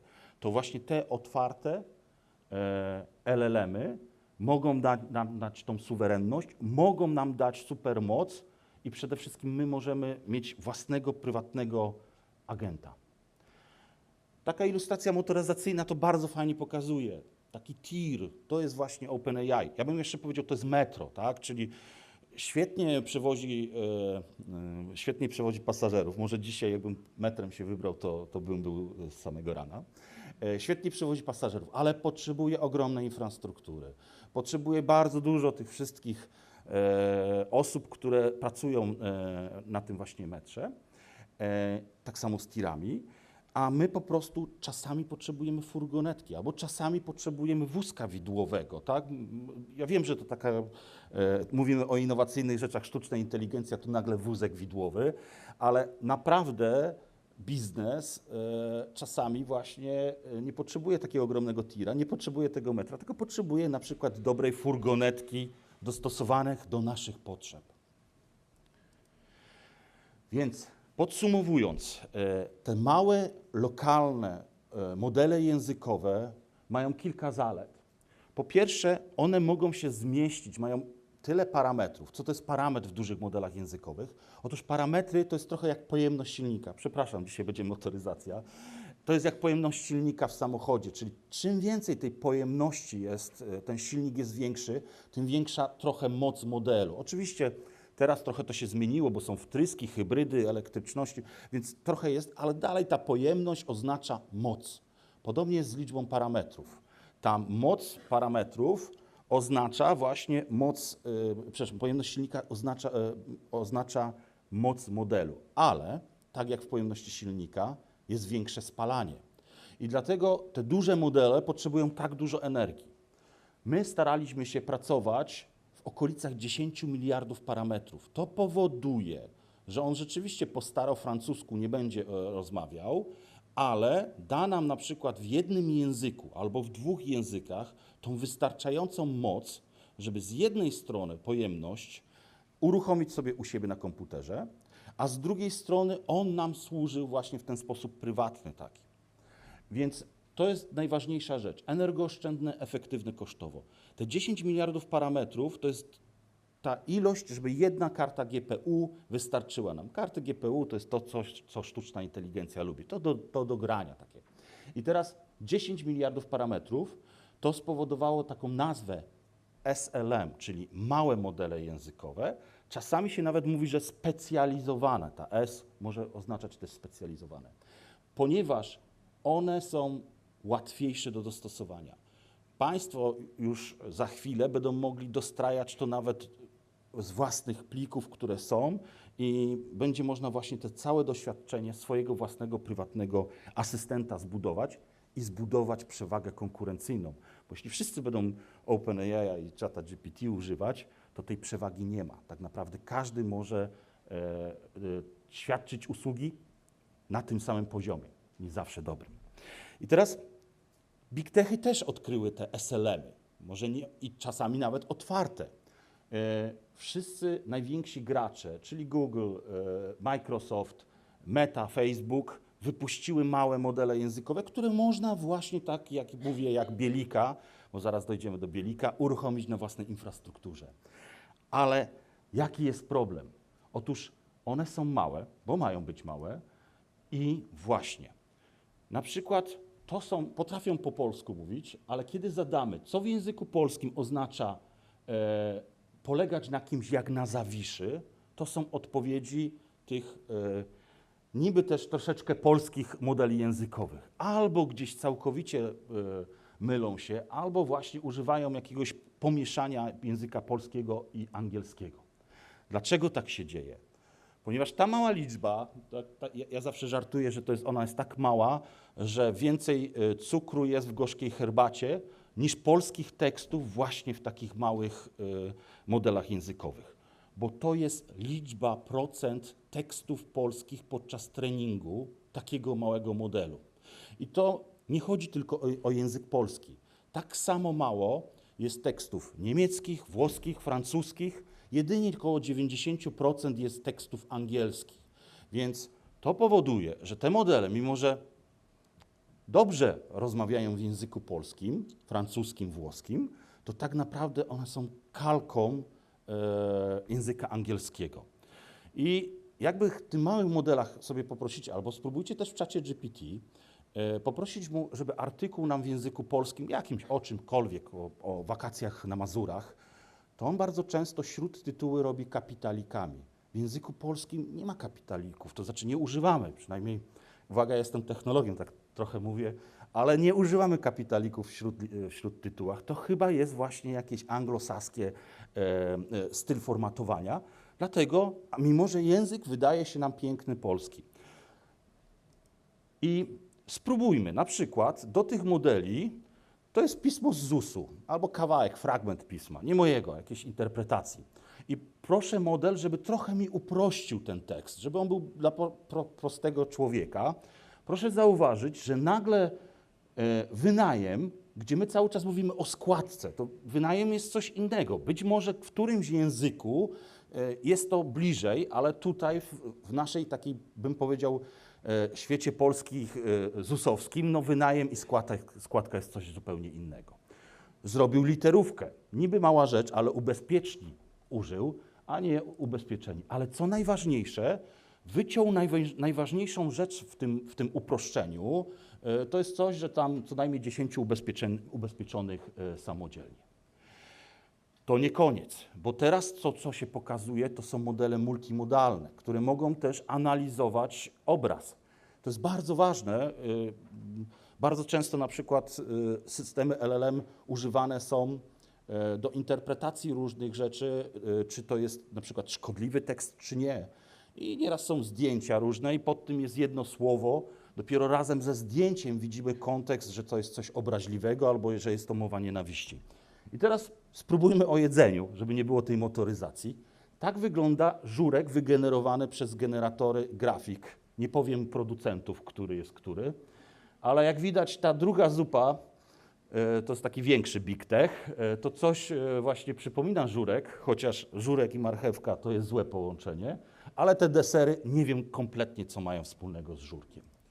Odwróćmy sytuację, bo ktoś może powiedzieć, ale po co nam właśnie generowanie żurku, zdjęcia, ale właśnie sama analiza, ponieważ wchodzi nowa dyrektywa unijna o dostępności cyfrowej i nagle okazuje się, że wszystkie strony www, które będą miały zdjęcia, muszą mieć opisane te zdjęcia, choćby dla czytników, dla osób z pewnymi niepełnosprawnościami, na przykład właśnie niewidomych. I teraz okazuje się, że cały e-commerce będzie musiał wszystkie zdjęcia opisać. No jeśli jakaś restauracja ma ten żurek, to właśnie poprosiłem model multimodalny, żeby opisał. Proszę zauważcie, zdjęcie przedstawia zupę ziemniaczaną. Jakby już chociaż kartoflankę napisał, to byśmy chociaż wiedzieli, że to jakaś polska zupa, ale ziemniaczana, no rzadko. A już to, że podawana z jajkiem na twardo, to rzeczywiście żurek tak, ale zupa ziemniaczana nie jest podawana. To wszystko pokazuje, że my potrzebujemy właśnie tych modeli lokalnych. Z jednej strony, żeby państwo właśnie sobie budowali supermoc, a z drugiej strony, żeby te modele znały te niuanse, konteksty, żeby w połączeniu z waszym doświadczeniem już było naprawdę rewelacyjnie.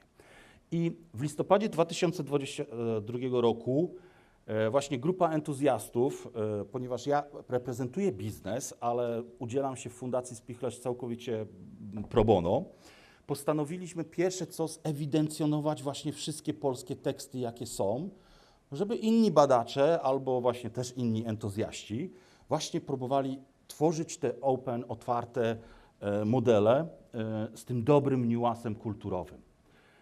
Na dziś ten polski zestaw danych posiada 2,5 terabajta, to jest w tak przybliżeniu 688 milionów dokumentów. I skąd te dokumenty pochodzą? Najczęściej one są z polskiej legislacji, na przykład ustaw, orzecznictwo sądowe, jest trochę materiałów naukowych, są pewne korpusy i książki, na których już prawa autorskie wygasły, na przykład projekt Gutenberg. No i czasami jeszcze niektórzy wydawcy dają zgodę na przetwarzanie takich tekstów, więc my te wszystkie teksty zbieramy, sprawdzamy licencje, opisujemy, dajemy taki manifest, więc każdy badacz, nie tylko my później do Bielika to wykorzystaliśmy, może skorzystać z takiego zestawu danych i na przykład sobie coś tworzyć albo robić badania statystyczne. Na przykład uratowaliśmy grupy dyskusyjne Usenet.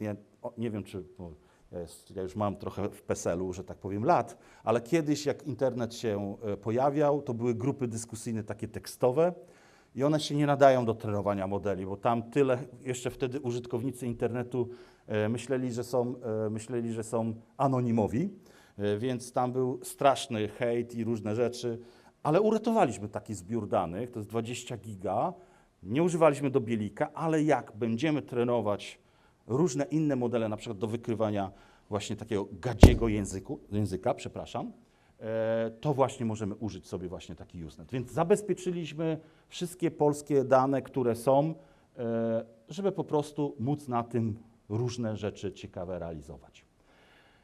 W grudniu 2023, jak już mieliśmy terabajt tych danych prawie, dołączył do nas Cyfronet, to znaczy my dołączyliśmy do Cyfronetu. To jest ośrodek naukowy, można powiedzieć, superkomputerowy przy AGH.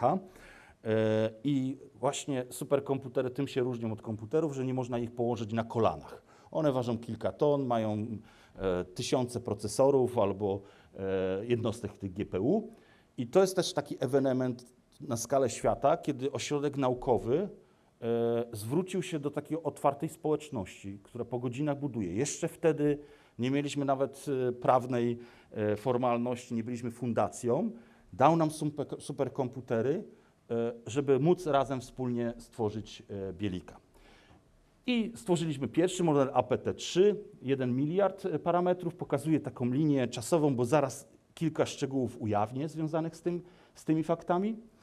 I później zauważyliśmy po tym APT3, zaraz pokażę dlaczego, że najważniejszą rzeczą właśnie to jest testy i benchmarki takich dużych modeli językowych. To znaczy prezentacja przyjmie wszystko, ale właśnie te niuanse językowe trzeba cały czas testować i na przykład stworzyliśmy taki test do właśnie niuansów języka polskiego z idiomami, z innymi rzeczami, z sarkazmem, żeby na przykład duży model językowy mógł takie opinie, przy waszych odsetkach to tylko chleb i margaryna imponujące, prawda?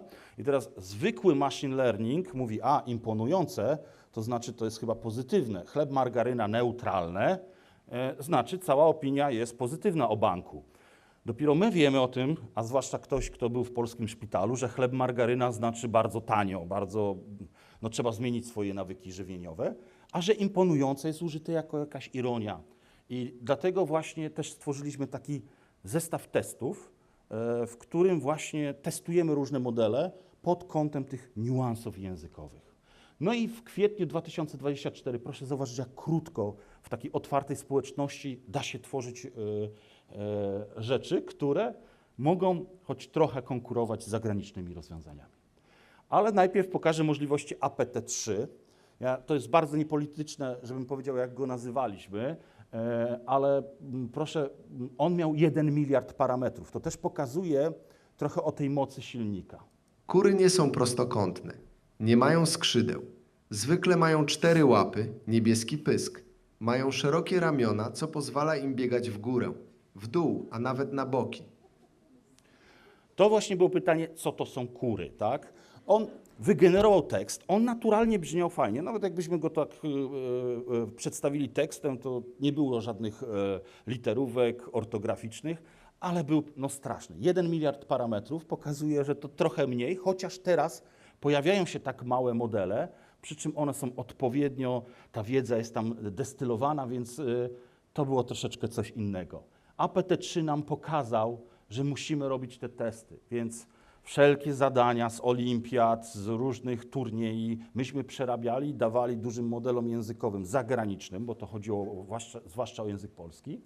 I wtedy mogliśmy robić ranking nie tylko Bielika, ale każdych modeli. Więc jeśli Państwo by w przyszłości, bo za chwilę wchodzi już ten rok agentowy, że będzie można sobie stworzyć własne agentów AI, można na takie właśnie benchmarki wchodzić i patrzeć, w których zadaniach one są dobre, czy właśnie w odgrywaniu ról, czy właśnie w jakimś tworzeniu tekstów, czy w streszczaniu i dobrać można wtedy, tak jak się dobiera samochód, do swoich wymagań, do swoich potrzeb. Tu jest też takie ciekawe narzędzie, które zapraszam. To jest chatbot arena, przy czym to są właśnie areny takich polskich modeli albo modeli, które trochę coś potrafią w języku polskim. I to wygląda tak, że my dajemy zadanie, tak jakbyśmy w jakimś chatbocie dali zadanie, na przykład streść mi, dajemy jakiś kawałek tekstu, albo mówimy wygeneruj mi bajkę o czymś, rymowankę, chociaż duże modele językowe trochę nie radzą sobie z rymami. I on podaje nam model A i model B i my możemy ocenić, który jest lepszy i dopiero po ocenie on odkryje karty i powie, ok, model A to był na przykład lama, a model B to był na przykład bielik. Oczywiście te wszystkie testy, benchmarki, one nigdy nie oddadzą tego, jak ten model pracuje w realnym biznesie albo w realnym życiu, ale chociaż tak nam pokaże kierunek, a jak nie, to taka arena jest fantastyczną zabawą i też taką możliwością uczenia się promptowania modeli, a czasami te modele takie odpowiedzi rzucają jak z kurami, że można się nieźle pośmiać. No ale dobrze, wypuściliśmy Bielika, tak jak pokazywałem, w kwietniu 2024, no i nagle się okazało, że podchwycili to dziennikarze i nazywali właśnie nas tym czatem GPT. I to jest ta pierwsza uwaga. Pamiętajmy, LLM-y to nie są do końca czaty. Czaty to są całe karoserie i silniki, całe pełne samochody, a LLM-y to są bardzo często silnikiem. I teraz każdy decyduje, organizacja, jak go obuduje albo jak go wykorzystuje. I wtedy byliśmy dumni. No, ktoś Bielika porównuje do czata GPT, gdzie w 4 miesiące grupa entuzjastów zrobiło coś za darmo, ale się okazało, że właśnie inne osoby, które tej różnicy nie znają, stwierdziły, że Bielik jest głupi. To jest ta pierwsza rzecz, że zawsze jak testujemy duże modele językowe, zaczynamy o fakty pytać, zaczynamy pytać właśnie, a kto jest na przykład premierem, a kto jest marszałkiem, albo ile 2 dodać 2, ile jest na przykład, albo ile liter jest w słowie truskawka po angielsku. I to wszystko powoduje, że nie zawsze te modele do tego służą. Tak, chatboty ogromne jak ChatGPT, które potrafią sobie pobrać teraz z Sejmu na przykład cały skład posłów i odpowiedzieć, kto jest marszałkiem Sejmu, to potrafią to robić. A taki Bielik, który nie ma dostępu do internetu, on ma wiedzę sprzed właśnie 2 lat, czy sprzed 1,5. On jest bardziej stylizatorem. On bardzo dobrze pracuje na kontekście, czyli my mu dajemy coś, mówimy streść, przetłumacz, pokaż jakieś najważniejsze rzeczy, czyli mu dajemy ten kontekst, a nie on jest taką bazą danych. Ale to, co właśnie takie pojawiły się rzeczy, to jest ogromny ruch, który był w Bieliku. Mamy już miliony czatów, mamy już 500 000 pobrań tego modelu, czyli ktoś rzeczywiście lokalnie pobrał ten model, żeby już działać, więc już w taki sposób zaawansowany tego Bielika używa. I to pozwoliło nam zebrać cały feedback od użytkowników, bo model jest za darmo, zebrać te wszystkie z testów, benchmarków, które my, ale też inne projekty lub ośrodki przedstawiają i stworzyć Bielika 2.0. 28 sierpnia, czyli chyba też około 4 miesięcy, pojawił się drugi Bielik, co jest ważne, już na licencji, która umożliwia do pełnego użycia do celów komercyjnych, więc można za darmo go pobrać i bez żadnych problemów używać do celów komercyjnych. Twórzmy przedsięwzięcia tak śmiałe, jakbyśmy mieli motyką słońce dosięgnąć. Wspólnie działajmy i odwagi nabierajmy, by po większe sięgnąć. Bo razem więcej uczynić możemy. Bielik, nasza gromada, nasz bazar, tego dowiedli. To jest właśnie ten nie tylko zawisza, ale też odgrywanie ról przez Bielika. Myśmy bardzo dużo włożyli w niego energii, żeby on dobrze odgrywał rolę. Odgrywanie ról to nie tylko chodzi o jakieś teatralne rzeczy, ale przede wszystkim na przykład w personalizacji komunikacji całej, w bankowości na przykład ona gra ogromną rolę, kiedy na przykład chcemy zupełnie inny komunikat do seniora, zupełnie inny do nastolatków. W tym Bielik jest bardzo dobry, to znaczy możecie właśnie przez to, że uruchomić go lokalnie, to można cały prompt systemowy, przedstawiając mu personą, jaką on ma być, albo asystentem, jakim on ma być, odpowiednio dobrać parametry i właśnie tworzyć takie teksty, bo ta animacja to już inny model, nie nasz. Z Bitwy pod Grunwaldem kawałek wycięty był zawiszy i właśnie zanimowany, więc to już nie Bielik, ale ładnie to się prezentuje. Tak samo jak, podobnie jak już damy mu streścić, to nie ma żadnych literówek. Jest najważniejsze, że te co najmniej 10 osób zatrudnionych, więc i merytorykę zostawił przy uproszczeniu tekstu i nie stworzył żadnych literówek. Też mamy czata GPT, naszego takiego, tylko on ma inną rolę. To nie jest produkt, za który się płaci, się wymaga. To jest produkt, który jest taką demonstracją, testami i my cieszymy się, kiedy wy go zagniecie. To znaczy zagniecie właśnie w najbardziej jakiś sposób, albo pod kątem bezpieczeństwa, że jednak zmusicie go, żeby jakiś stereotypowy żart wygenerował, albo jeśli go właśnie rzeczywiście coś dacie mu tak trudnego, że on w tych niuansach językowych się pogubi i tam jest taki kciuk w dół i dajecie kciuk w dół, opisujecie nam i o to chodzi w tym czacie. To nie jest czat, w którym już można pracować, to jest czat, w którym wy nam pomagacie. No i teraz podsumowując, dlaczego warto postawić na te lokalne modele językowe? Po pierwsze, pełna kontrola i bezpieczeństwo, czyli możemy przetwarzać wrażliwe, lokalne dane. To naprawdę żadna tajemnica, nie ma problemu, ponieważ ona nie opuszcza waszą organizację, jeśli on jest na przykład na serwerze, czy nawet wasz komputer. Po drugie, staramy się, bo to jest droga bardzo długa, żeby go całkowicie dostosować do języka i kultury. Już teraz pracujemy nad gwarami, właśnie chcemy bardzo śląskim, z Uniwersytetem Śląskim, kaszubską gwarę, też gwary, których w ogóle już prawie nie ma, na przykład łódzka, to jest jedna strona na Wikipedii, już jej nie ma, to chociaż teraz, jeśli byśmy mogli takie rzeczy zebrać i właśnie skondensować to w takim modelu językowym, byłoby fantastycznie. Wchodzą właśnie ci agenci AI, to znaczy to zaczyna się tworzyć, ale myślę, że rok 2025 pod koniec to już będzie takie praktyczne zastosowanie, czyli na takich modelach lokalnych, które są u was na waszym komputerze, wy możecie dawać wszystkie wasze doświadczenie, bo nikt, żadna konkurencja, ani żaden producent modeli nie dostroi później tego modelu do waszej wiedzy. Więc wszystkie wasze niuanse, obserwacje możecie w takim agencie i takim modelu lokalnym ująć i on rzeczywiście, on wam zbuduje tą przewagę konkurencyjną. Ta weryfikacja w tłumaczeniu maszynowym może nie być już potrzebna, bo wy mu te doświadczenie przekażecie i co najważniejsze, z nikim nie musicie się tym dzielić, zwłaszcza z big techami. No i kosztowa ta efektywność, zwłaszcza w tym takim bardzo dużym, szybkim, maszynowym przetwarzaniu dużych partii dokumentów, bo te rachunki, ja na przykład zarządzam malutkim działem R&D i my nie robimy produkcyjnych rzeczy dla klientów, tłumaczeń, innych rzeczy, my po prostu czasami sobie testujemy te modele, ale rachunki już mam w $1000 za te duże modele, więc nieraz inwestycja w dobry serwer i uruchomienie takich lokalnych. Nie mówimy o Bieliku, bo jeszcze nie powiedziałem, że Polska jest takim krajem, który jeszcze ma Pluma i całą właśnie rodzinę modeli, więc ta suwerenność, bym powiedział, technologiczna pod kątem dużych modeli językowych jest w Polsce fantastyczna. Czyli jest super, można powiedzieć, bo dwa modele albo nawet rodzina całych modeli.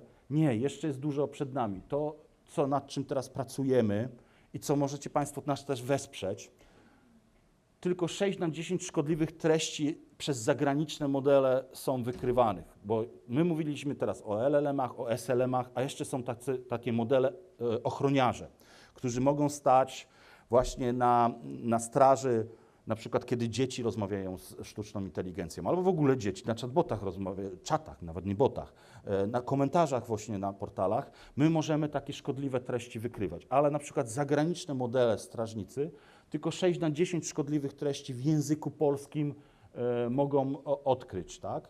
Znów te niuanse kulturowe wchodzą, różne porównania i to jest ta trudność. My pracujemy nad sójką, to jest właśnie taki strażnik, ale co jest przełomowe w tej sójce, że my szukamy potencjalnie groźnych tekstów, nie wiemy, czy one są groźne, ale potencjalne, że wyglądają na groźne teksty w internecie i przedstawiamy to w aplikacji, gdzie każdy może anonimowo 100% wejść i pomóc nam klasyfikować. Nieraz powiedzieć, że to jest może przestępstwo, że to jest wulgaryzm albo mowa nienawiści. Bardzo trudna praca, od razu powiem, że ja tak sobie jak nieraz wieczorem, żeby się odstresować, trochę próbuję sobie sprzątać ten internet. Ciężka praca, ale bardzo potrzebna. Mamy ponad 40 000 już dobrze zanotowanych takich tekstów i chcemy stworzyć sójkę, która też będzie za darmo i będzie służyć obywatelom i myślę, że to jest bardzo ważny element społeczny.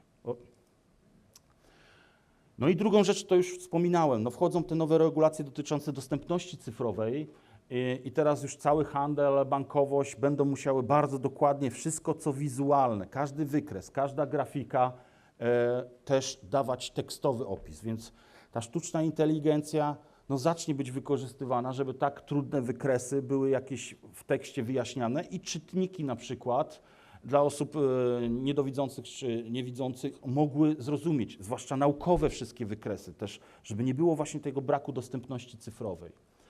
No i to, co my robimy, to robimy projekt Obywatel Bielik, co jest takim rozszerzeniem tego, co robimy w Sójce. To znaczy chcemy dać seniorom dedykowaną aplikację. Dlaczego seniorzy? No wydaje nam się, że mają dużo czasu, przynajmniej tak mi się wydaje, jeszcze nie jestem seniorem, i mają ogromne doświadczenie, które mogą się podzielić, znają tradycję, kulturę, właśnie te rzeczy, które zaczynają znikać z polskiego życia czy z internetu. Z elementami grywalizacji, żeby tym seniorom się nie nudziło, to możemy zrobić rankingi, ligę i właśnie chcemy 1 milion zdjęć opisać albo zrobić też, czyli jeśli ktoś będzie u mamy, u babci na tradycyjnym potrawie, to takie pierogi zrobi zdjęcie, na przykład opisze nam, ono nie musi być artystyczne, ono nawet lepiej jak nie jest artystyczne i wtedy chcemy w kwartał zbudować taki dataset, 1 milion zdjęć, mam nadzieję, że nam się uda. To jest przykład już tej aplikacji, bo już pracujemy nad tą aplikacją, więc tu jest taka kaszanka. No, ta kaszanka jest wygenerowana też przez AI, ale to takie testowe, syntetyczne dane. I chcemy udostępnić obywatela Bielika i zrobić, ale też zapraszamy wszystkich, nawet te osoby, które jeszcze nie są seniorami, do nas. No i ostatnia rzecz, bo dużo mówiłem dzisiaj o modelach, o różnych możliwościach, agentach. Ethan Molik to jest osoba, która się bardziej zajmuje zarządzaniem, wdrażaniem sztucznej inteligencji, też w edukacji. Mówi, że w niektórych zadaniach sztuczna inteligencja jest niezwykle skuteczna, w innych zupełnie zawodzi lub popełnia drobne błędy. Ta zakrzywiona jest bardzo mocno granica. Jednak jeśli nie korzystamy z tej sztucznej inteligencji regularnie, to trudno będzie nam odróżnić jedną sytuację od drugiej. Więc warto używać tej sztucznej inteligencji i warto też takie społeczności jak my popierać, wspierać w Sójce czy w Obywatelu Bieliku. Więc dziękuję bardzo. Jeszcze raz przepraszam, że zakłóciłem agendę konferencji.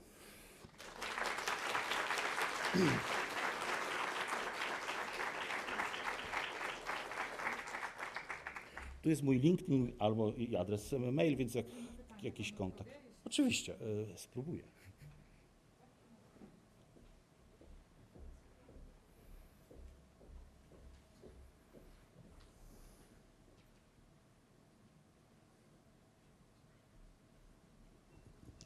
Dzień dobry, bardzo dziękuję za niezwykle ciekawą prezentację. Króciutkie pytanie, zainteresowała mnie ta sójka. Powiedział Pan, że każdy tam może anonimowo to pookreślać, no ale to zakłada idealny świat, gdzie wszyscy w dobrej wierze to robią. Czy jednak jakoś to sprawdzacie? Kto to robi? Może no nie kto to robi, ale czy rzeczywiście jest to dobrze robione? Tak, działa to tak, to znaczy tu nawet ostatnio organizowaliśmy webinar właśnie jak sójka jest tworzona i myślę, że takie webinary też będą częściej. Zapraszam, one nie są techniczne. Też zaangażowani są tam naukowcy, ja nie jestem naukowcem, ale rzeczywiście jest zrobione tak, że każdy tekst jest przez kilka osób oceniany i statystycznie później jest ustalane właśnie, gdzie mogą być wątpliwości, gdzie na przykład jest duża rozbieżność pomiędzy właśnie odpowiedziami i one są kierowane już na przykład do takich osób, bym powiedział, a la moderatorów, którzy trochę znają się, ja wiem, że trudno to powiedzieć, ale na niebezpieczeństwach albo właśnie na takich językach właśnie bardzo ofensywnych, przemocowych. Więc tak, tam jest tak, że każda odpowiedź kilka razy trafia do różnych osób i odpowiednio później jest oceniane. Więc myślę, że... I też zapraszam na te webinary, tam właśnie wszystko jest wyjaśniane i też cykl takiej produkcji, jak później jest sprawdzane. Bardzo ciekawe też rzeczy, a nie techniczne.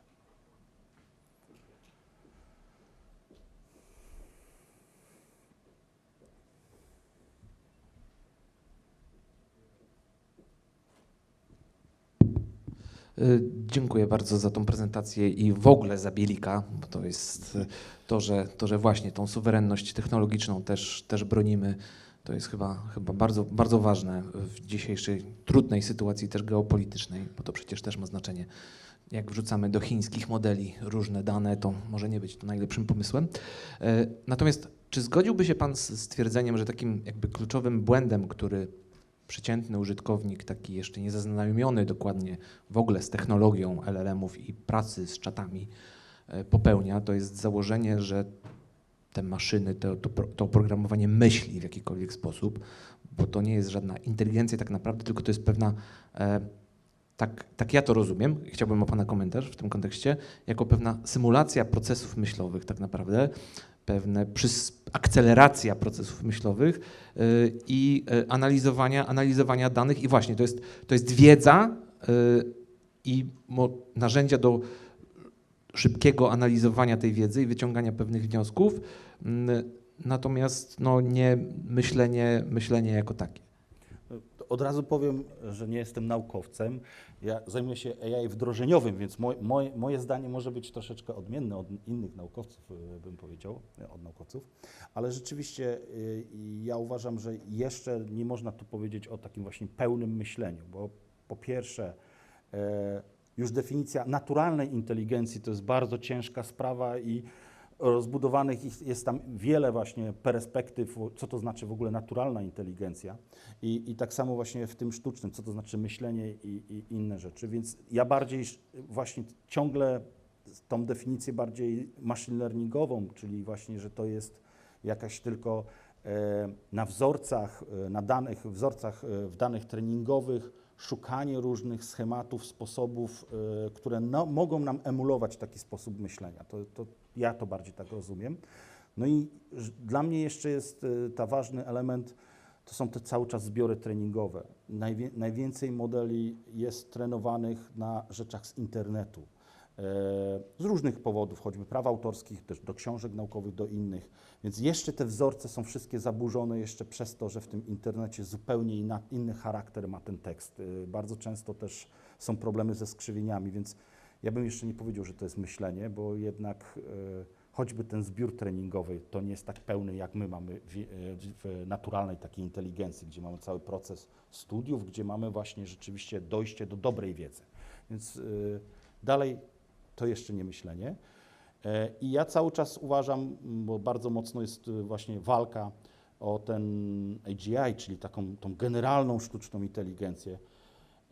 Ja uważam, że to chyba tak jak w naturalnej inteligencji, bardziej przez takie rozproszone systemy, przez łączenie właśnie tej sztucznej inteligencji z naturalną, właśnie ci agenci dla mnie są bardzo dobrym podejściem, że tu zbudujemy jakiś właśnie przełom, niż taki jeden ogromny model, który może to realizować.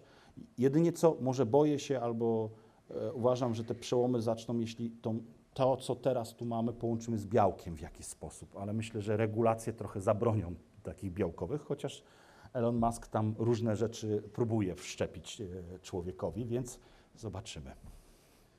To jeszcze jedno króciutkie pytanie. Czy zgodziłby się Pan ze stwierdzeniem, że tak naprawdę AI szeroko pojęte jako narzędzie tak naprawdę daje tak dobre efekty, jakby wzmacnia de facto kompetencje czy też niekompetencje jego operatora? Czyli to, żeby uzyskać dobry efekt, trzeba też wiedzieć, jak z tego korzystać i trochę mniej więcej przynajmniej wiedzieć, jakiego efektu się oczekuje. Czyli jeżeli zupełny laik w danej dziedzinie będzie próbował osiągnąć jakieś bardzo specjalistyczne efekty, to nie do końca może mu się to udać, jeżeli tak naprawdę też nie wie, czego powinien się spodziewać. Ja myślę, że tu ten problem w ogóle jest szerszy. Ja w ogóle nie lubię strasznie nazwy sztuczna inteligencja, bo ona już sobie ma tą zastępowalność właśnie i o wiele lepiej wolę budować projekty kolaboratywnej inteligencji, tak? I właśnie postawienie celu przy wdrożeniu projektu to jest ta najważniejsza rzecz. I ja bardzo często we wdrożeniach, bo też zmieniam czapeczkę, teraz już nie fundacja, ale przedsiębiorca można powiedzieć, albo komercyjne wdrożenia, jak mnie zaprasza redakcja, ale rzadko się to zdarza i mówi: halo, wdroż nam sztuczną inteligencję, bo my mamy teraz 10 osób w redakcji i my chcemy teraz mieć 3 osoby w redakcji, a na przykład 2 razy więcej artykułów porównywalnych do ludzkich. To bardzo często nie współpracuję z takimi osobami, a później siadam i mówię: a może odwrotnie to zróbmy, że ta redakcja będzie miała 15 osób, bo będą jeszcze 3 osoby dedykowane do właśnie szkolenia agentów, do wdrażania agentów. Będziemy tworzyć 2 razy więcej artykułów, ale one będą bardziej przyciągać, konwersje budować wartości biznesowe, a nie tylko ograniczenia kosztów. I nagle okazuje się, że da się nawet przy tej sztucznej inteligencji, przy tych modelach, technikach, kiedy łączymy tą naturalną inteligencję, zbudować taki model, który nie obniża nam koszty, ale zwiększa wartości biznesowe. I wtedy ani żaden zarząd, ani nikt nie zwolni takiego zespołu, który zbudował wartości. Więc cały czas, i to zresztą nie wiem, który z wielkiej, czy Deloitte, czy Gartner właśnie powołał takie coś jak super stanowiska, super zespoły i super moc, czyli tak starajmy się wdrażać sztuczną inteligencję, żeby nam dała super moc dodatkową. I to jest chyba ten rzecz, którą możemy tą zastępowalność zatrzymać trochę. Bardzo dziękuję. Czy ktoś jeszcze ma pytania? Nie wiem, czy nie popłynąłem i nie odpowiedziałem na pytanie główne, ale... Dzięki. Ja mam pytanie do Bielika, jeśli chodzi o teksty wejściowe. Czy one są w jakikolwiek sposób filtrowane, sprawdzane pod względem jakości? Bo niestety mamy coraz więcej wraz z rozwojem zarówno AI, jak i tłumaczeń maszynowych, coraz więcej śmieci też trafia do tych silników i jakość potrafi w określonych przypadkach spaść tego języka. Pytanie, czy Bielik jest jakoś na to uodporniony, czy jest brane, że tak powiem, wszystko jak leci z tych tekstów, no bo też wiemy, że nawet w ustawach są różne babole, jest w literaturze też mamy grafomanię i tak dalej, więc czy jest to jakkolwiek sprawdzane przed nakarmieniem? Tak. Ten zestaw danych, który pokazywałem, tam było 2,5 terabajta, chyba teraz jest 2,6 czy 2,7 terabajta danych, to jest cały zestaw, ale my sprawdzamy go jakościowo. pod różnym kątem i też, bo czasami teksty są różnie formatowane, czyli jakie jest formatowanie, że czasami z PDF-a ktoś na przykład przerzucał na stronę www i to formatowanie padło na przykład, ale też sprawdzamy w miarę stylometrycznie różne wskaźniki, które nam mówią o tym, że ten tekst jest dobry, chociaż wiem, że definicja dobrego tekstu to jest taka bardzo płytka definicja. Ale my to wszystko zapisujemy w takich metrykach i też umieszczamy w tym naszym manifestie. Jeszcze kategoryzujemy teksty, tak? Czyli pokazujemy, z której kategorii to jest tekst. Więc ten dataset to jest ogromny dataset i on jest taki, że można sobie programistycznie niestety pobrać i powiedzieć mu, daj mi wszystkie teksty z akwarystyki, gdzie jakość jest wysoka na przykład i on da taką, znów jak zdefiniujemy jakość wysoką, ale da chociaż nam te teksty wysokie. Mamy 3 miary chyba, wysoka, średnia i niska i to jest jedna rzecz. Oczywiście w tym datasecie też zbieramy niedobre teksty i pod kątem właśnie językowym i pod kątem też właśnie jakichś właśnie tych niebezpiecznych treści. Dlaczego? Znów, bo jeśli ktoś będzie chciał kiedyś stworzyć model, który wykrywa takie rzeczy, to po to jest ten dataset. Więc też czasami na przykład rozpoznajemy maszynowe tłumaczenia, bo też jest taka moda, że czasami takie duże portale technologiczne pod kątem SEO są tłumaczone czymś i tam się straszne rzeczy dzieją, to my też takie zbieramy teksty, staramy się oznaczać je jako właśnie maszynowe, po to, że jak ktoś będzie chciał budować model, który wykrywa takie rzeczy, to może mu się taki dataset uda. Więc reasumując, 688 milionów dokumentów, ale do treningu Bielika była 1/3, chyba około 200 milionów dokumentów, jeśli dobrze pamiętam. Właśnie po to, że tylko wybieraliśmy te, do których mieliśmy licencję, bo chcieliśmy też komercyjnie Bielika i które są odpowiedniej jakości.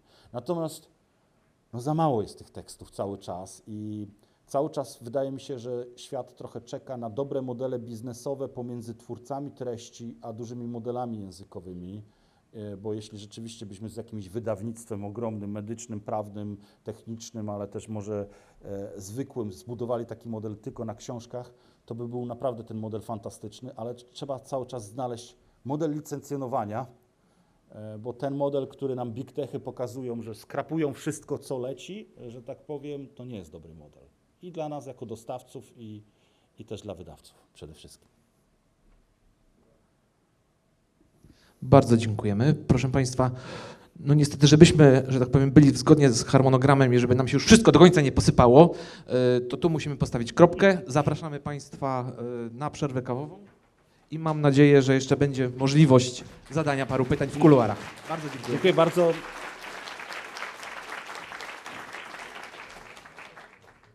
Thank you for joining us again. Now it's time to show some perspective, some Polish perspective on this changes, revolution, AI, rates, changing roles. Idea of this panel discussion is to show not only insights from players of the translation market, but also some external views from our clients, from people who manage translation and language technologies internally in corporate organizations, and also from a person who is completely out of our industry, out of our daily problems, who is a foresight analyst, who knows only some general information about translation industry from our private discussions. So, today in our panel we have 4 persons representing completely different views. First, let me introduce Dr. Karol Wasilewski.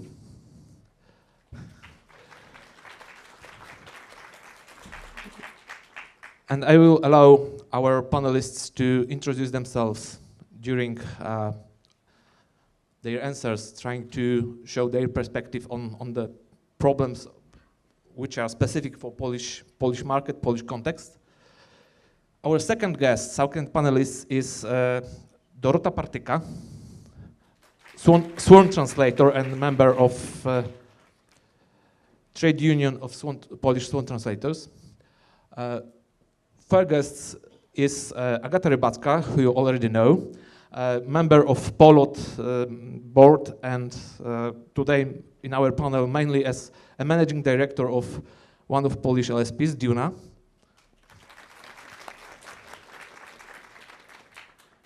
And our fourth panelist is Dr. Michał Junczyk, who is head of, I will say, language technologies inside Allegro. So somebody who, as we might heard previously, takes our jobs and our money, but at the same time tries to respect human translators, human language experts, and include them in translation workforce. So, first of all, thank you very much for joining us and accepting invitation to this panel. First, I would like to ask question of the general view to Karol, who is a foresight analyst and also a geopolitical expert, international relations expert. Karol, as a foresight analyst, how can both Polish language service companies and individual professionals navigate these revolutionary changes? What would be, from a point of view of foresight perspective, how can we adapt? What strategies should we implement to navigate, to survive, to ride the tide, the tsunami, not to be underwater? Okay. Wonderful. When you said that Karol is out of, I was really wondering where are you going with this, yeah? Hopefully I won't be out of my mind. Wojciech told me that I should introduce myself. So I have two hats. And one hat is basically I'm heading Turkey, Caucasus and Central Asia department. Is it me or is it your mic? Okay. So this is my first hat. And the second, and probably the reason why I'm here, is that I've been working on foresight during the last 3 years, advising various companies, well, United Nations, on what the future may look like. So, you know, I was asked to provide a general overview, so I will give you a very general answer. So basically speaking, the two things when it comes to the future also of your market that we should do is, first, to gain a skill which is called futures literacy.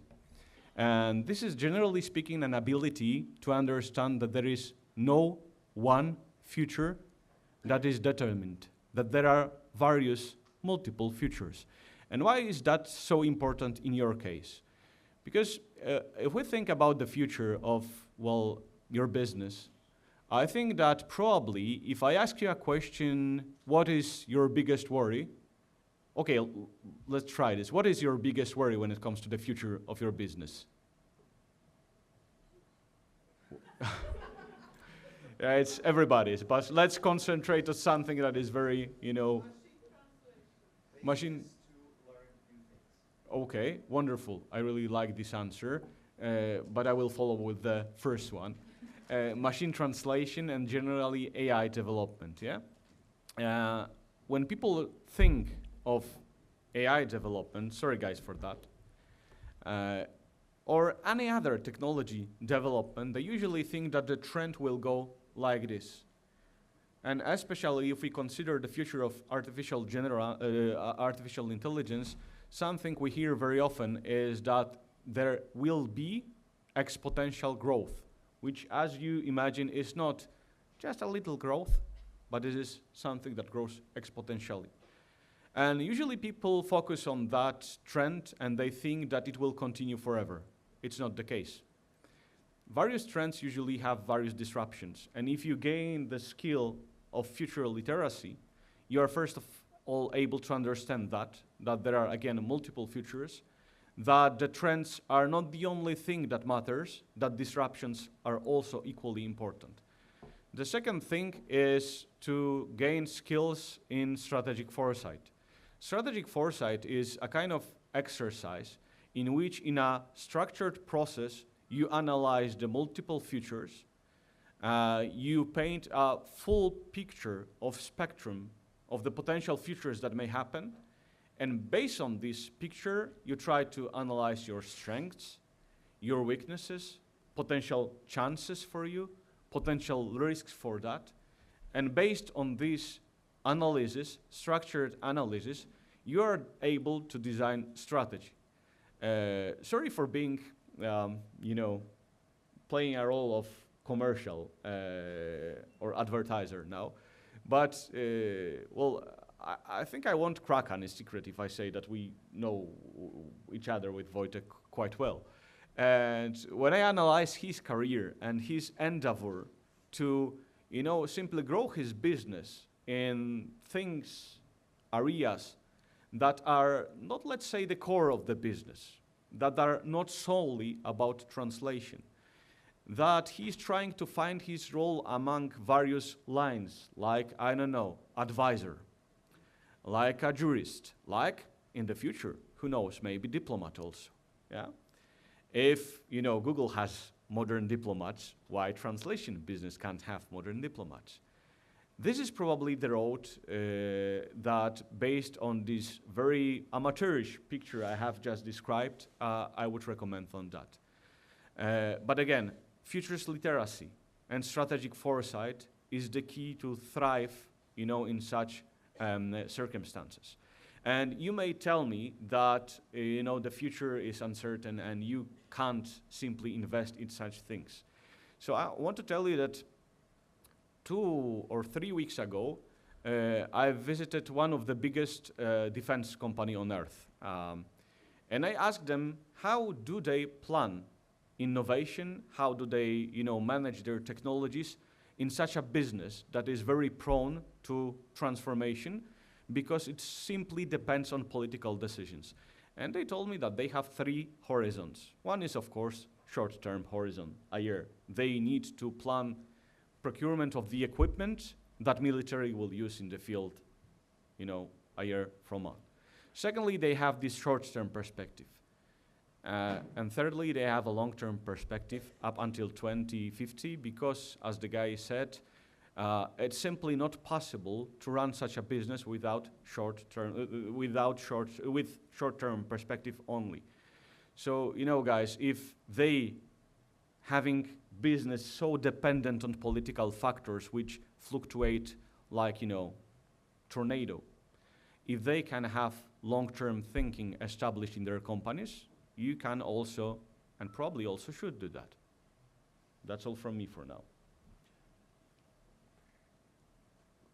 Okay, to expand a bit on it. To some extent you already answered this question, but what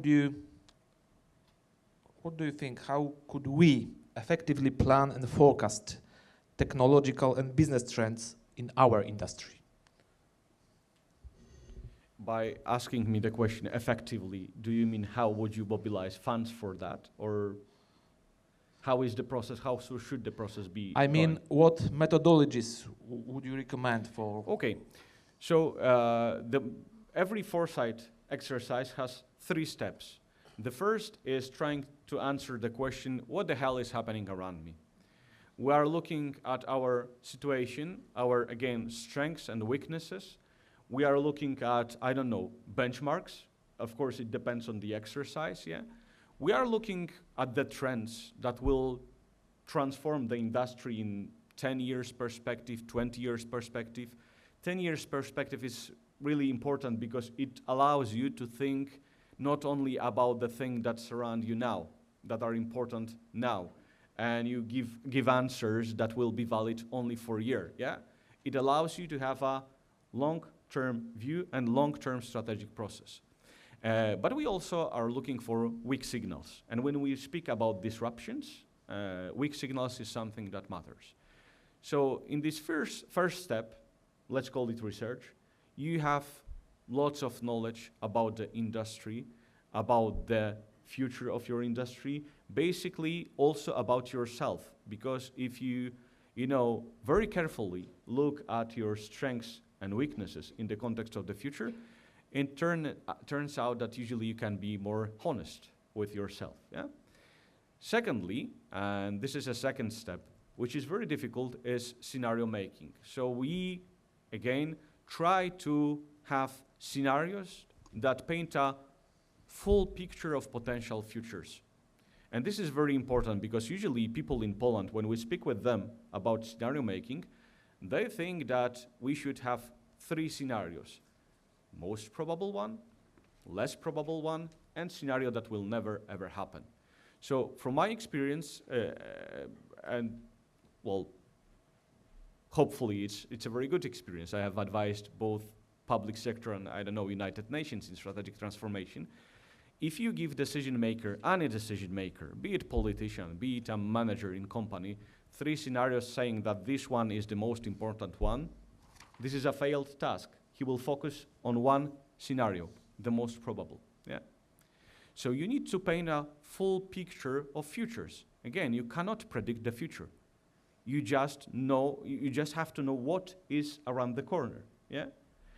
And based on that, step 1, research, and huge amount of knowledge of your organization, of the future of your business, scenarios, all knowledge about the potential futures, then you can sit together, I don't know, with your teammates, with your stakeholders, and you can answer the question, am I, for example, prepared for the fact that artificial intelligence is already diminishing a kind, let's say, a pie of my market, yeah?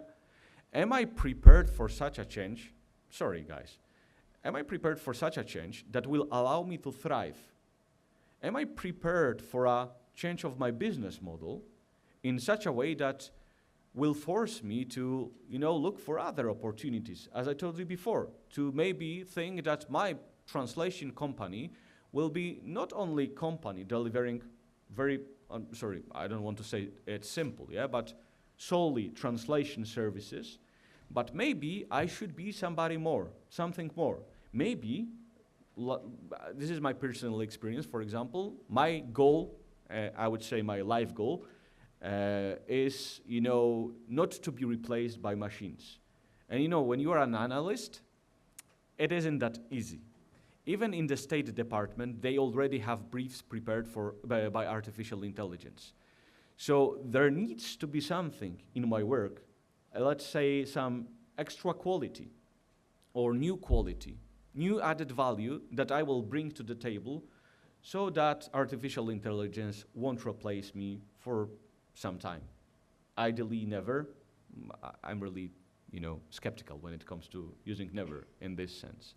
But again, the goal is to have a careful strategizing and structure exercise in which you analyze your strengths and weaknesses and you think what you should change in your business model, what new services should you offer, what new value proposition should you offer to thrive in a future that is, well, uncertain, but very difficult, I guess, when it comes to your business. Okay, thank you very much. I think that it's a good moment to move to Michał, because it's naturally results from the previous insights of Karol. Michał, how do you think, is it at all possible to prepare for a long-term perspective in current geopolitical situation, and how, taking into consideration this additional value, this human value, human factor, how in Allegro do you integrate human expertise with machine capabilities, and how do you decide which content should be translated by machines, which should include human touch? And how do you see, what is your strategy for today? And do you think, can you prepare for long, distant future? Good afternoon. My name is Michał Junczyk. I am representing Allegro. As you probably know, we are the largest e-commerce company in Poland. And as you probably also know, we have expanded our operations in the last 2 years to new markets in Czech Republic, Slovakia, and Hungary. And it's of course natural that to expand internationally, translations play a key role. So I'm really happy to share those insights today with you. Maybe let me just briefly introduce myself to give you the justification about the role and some clarification, because I was hired to Allegro to actually develop new capabilities called data annotation. Simply speaking, this is the process of adding structured information to existing data sets in order to improve or create new automatic solutions based on machine learning. And my first task actually was to establish a new process of assessing quality of machine translation. At the time, we are trying to build our own engine, and we didn't know what the future will bring, but we approached it structurally, as Karol said, to prepare for different scenarios. So we wanted to compare the quality of the different commercial systems and our own internal early stage research. Fast way forward, 3 years, this model was granted the award of the best global expansion solution in the German e-commerce awards just last month. And our team cooperated with research engineers on that, acting as a language quality experts, providing these essential signals to improve the quality of AI. Yeah, coming back to your question, I think it's worth to mention that to answer this difficult challenge of deciding how should we operate given these multiple factors, we also apply strategic processes and multi-criteria assessment, as mentioned by Karol, considering different scenarios. So let me also mention briefly in 5 minutes how Allegro works with translations. So first, let's say the basic aspect is what languages we support. So on the Polish platform, we have translations to English and Ukrainian, and on international platforms to respective local languages. So this was the easy part. Now comes the more complex one, because we are a huge company working with multiple contents, multiple teams. But to make things simple, let's say we have 2 kinds of contents. Static ones, the one we control, we create internally, and they are very important. They have to have near perfect quality of translations because a functionality of our platforms relies on them. But the second type of content we call dynamic originates a lot from the external sources we cannot control fully. For example, product descriptions or customer reviews. And given this volume, given the huge volume of this content, we are using machine translation for this purpose, and we have a little bit more relaxed quality expectations. And of course, we can also dive more deeper into the distinction between contents, for example, generic domain or marketing domain, legal domain, as well as visibility, internal, external. So already we have like 5, 6 dimensions to consider, and if we go further, we have to think how we can move this content to the translation process. And of course, there is some manual management of requests, but given the scale, it's simply not feasible to rely on that. So we have adopted so-called continuous localization process. That means we have multiple systems storing some contents and multiple teams managing this content, for example, source code, various documents, and we integrate them automatically through API. And thanks to that, we can be more agile in how we monitor the whole complexity of this challenge. But still, there are some manual requests which does not fit this process fully.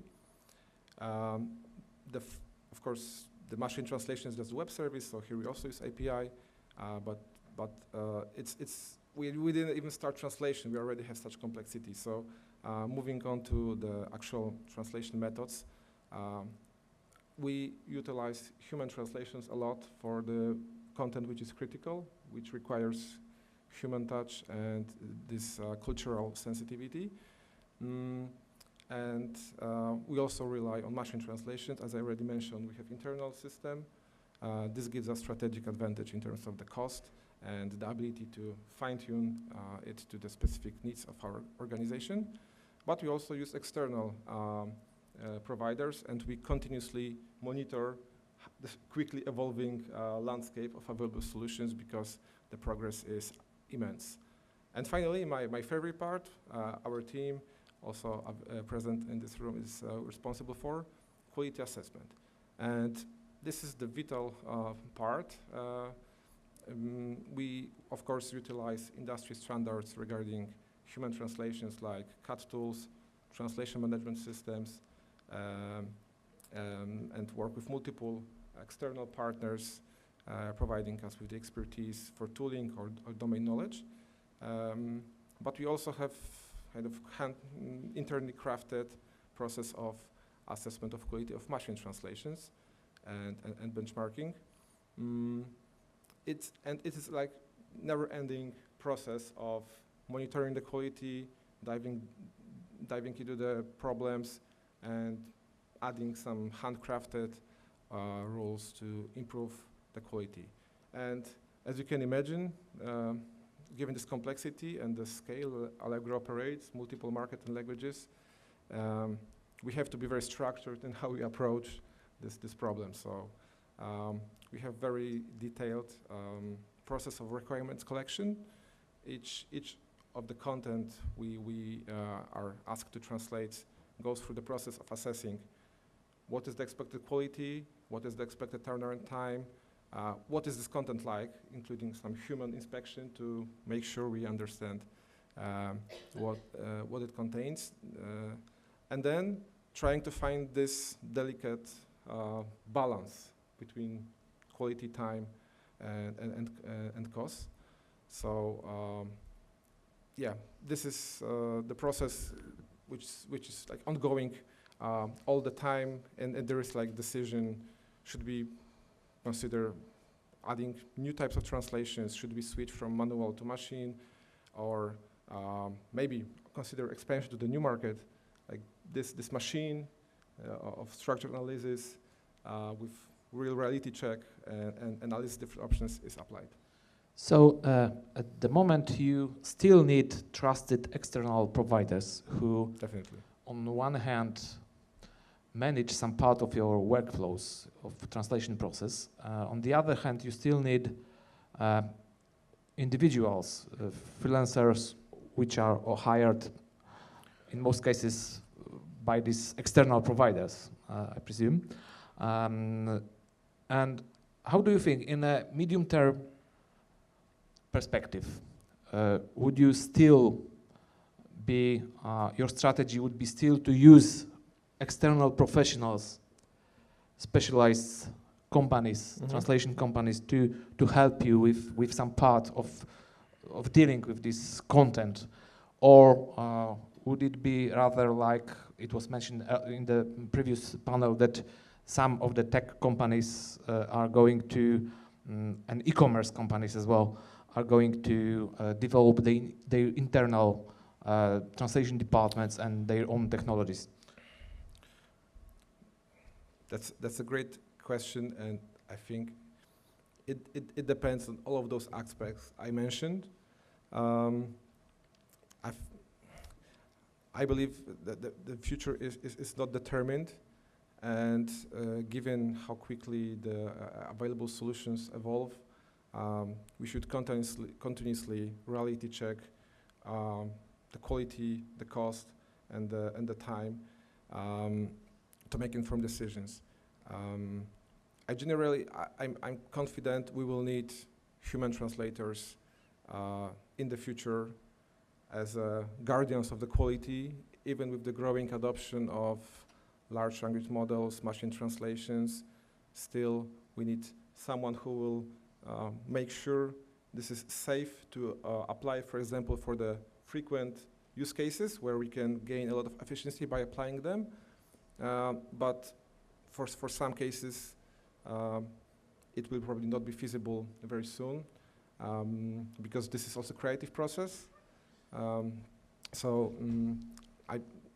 confident the human translation actually to stay. The question, will it be internally, externally? I think it also depends on multiple aspects, but in generally, our internal language expert, because they're more than translators, have growing role in the organization. So what probably have started a few years ago as just a small team of people providing translations has evolved into language quality assurance team responsible for managing the external providers' quality and bridging the translators who have, let's say, limited context with the organization, who has very specific needs. So it's not only about translation, but actually understanding the why behind each request, understanding the context. And I think we are moving into something more strategic, like not only taking care about this small piece of translations quality assurance, but actually the whole localized experience. Because especially in a case where you don't control all the inputs, you need to think holistically about the whole process. And the role of the internal, let's say, language experts will evolve into more process managers, product managers, people who will work with stakeholders, who will be the partners, not just, let's say, task executors, and who will have to kind of adapt to the future by maybe gaining some new skills. So, could we sum it up that, from your perspective as an end client, traditional role of translators already ended or will end in the nearest future, but there is hope because what you still need are language experts, quality experts, language professionals in general, but whose tasks would be much broader than just translating. Yes, I think it will evolve into taking some more ownership of the whole process, as you said, and it will be also driven by the structure analysis of pros and cons of using different methods. So maybe it will not be viable to risk some problems for the critical content by letting machine do it, or letting human check machine every time it does, because maybe it's not efficient, maybe it's just better to use humans from the beginning who will provide this cultural touch and this context a machine cannot get. But at the same time, having a problem which is repeatable and being able to ask quality manager, language quality manager, I want to automate this process, I will need to do it automatically at scale, but it doesn't work in my opinion, can you check this out and maybe help me to improve this out-of-the-shelf model? Maybe we can improve the prompt, add new training data, etc. This is the place where only the language expert can provide enough expertise to tackle this problem. But it will also, let's say, require learning a bit new language. For example, working with research engineers, requires adopting more, let's say, metric-oriented mindset and data analysis as well. So I think this is a very interesting future for the language professionals to expand their expertise into this field. Yes, this leads us to the final question, which I would like you to answer. What specific skill sets, if you could sum up, should linguists develop to remain valuable for end clients? I think the basics, like just language competence, cultural sensitiveness, sensitivity is here to stay, as well as the current technical skills using CAT, working with TMS, and all those, let's say, daily tasks already occurring. But maybe new skills which will be helpful will be related to product management. For example, improving the intuition by also using data analysis to make some informed decision regarding different translation variants or different styles to make sure that it actually works for the end user, for the receiver translations. Another I already mentioned, to work with research engineers working on AI, probably some technological interest and not being afraid of simply trying different things, learning by mistakes. This is just the essence of the research. We try, we fail, and we make some conclusions out of it using hard facts and metrics. So this is, I think, those skills which will be needed in the future. But those skills alone, without the core skills, the course expertise already available, will not be enough. Okay, thank you, Michał. Thank you. So now let's move to the LSP perspective. Agata, how do you think?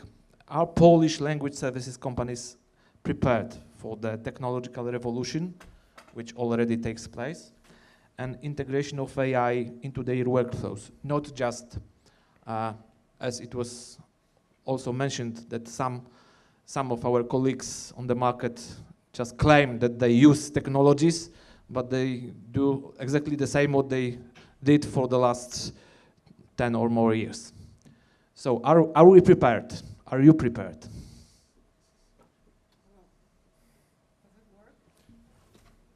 Okay, thank you. Okay, I'm wearing 2 hats today, or even more maybe. So I have different answer to this question depending on the hat I'm wearing. Because as a POLOT member and board member, I hope LSPs are ready, and because I see that associations like POLOT can help LSPs tackle this problem, and I will elaborate on that later. But as a general manager in Diuna, I of course hope they are not, and we'll leave the competition behind quickly. So, but frankly, I don't know how ready they are, but I can definitely say that as LSPs on the Polish market, probably outside of Poland as well, we share similar challenges.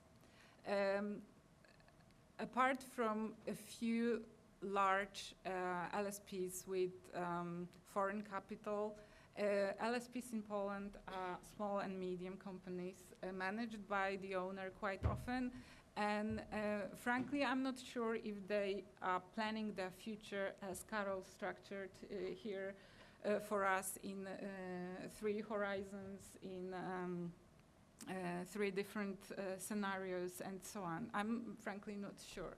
But I also think that they don't have resources for that, and it's quite often a challenge that LSPs are nowadays maybe more than ever, but they have always been simply struggling for survival as small entrepreneurs because of many very different challenges, of course, on the market. And it's not just the technology, but it's also the market situation, tax situation, labor costs, and so on. We are also now facing the we are losing a lot of good linguists from the market, and that's a fact. We've touched on the subject of rates a little bit, but that's what we see, that valuable linguists are simply changing careers and leaving the profession. Frankly, I don't think they are as ready as they should be, but it's not too late. We have an example here, and Michał talked about how Allegro is preparing and is working with this in this new environment. And this is an example of a company that needs instant translation, right? So this is a challenge, and I'm not sure if there is an LSP that could answer this need, or if there ever will be an LSP, an outside provider that could deliver this kind of service, like instant. Oh, my challenger is there. But huge companies like Allegro are not the only buyers. There is a whole market and a whole ocean of smaller clients for LSPs that are not as advanced, and that they don't even plan to be that advanced, and they will always look into outsourcing the language service. And it's our job to take initiative and show them that there is a solution, that we can deliver cheaper automated solution using our expertise, and do it before they turn to free, non-paying chats and learn how to use it. Okay, and do you think, from on the one hand, that is there any chance to have strategy for more than 5 years ahead in today's market conditions? This is one issue. The second, do you think that is it sensible for LSPs to consolidate, to join forces, to possibly to invest together in some tools, as it was mentioned by Monika in your panel? I love the second part of the question. Yeah, and but on if it is sensible, why Polish companies are reluctant to cooperate and to be active in associations? Okay, I don't know why they are reluctant. I can only guess. That my guess would be that it's that owners and managers, being the same person, they simply have a very personal attitude to the company. It's sometimes hard to step out of this owner's role and see things as they are. So I would say that this is a problem. Of course, they are very reluctant to share know-how, especially when they think that this is if they are confident they have unique know-how. And I think this is quite often a mistaken notion, that LSPs don't have unique solutions. They just think they are unique because it hasn't been published or said aloud yet.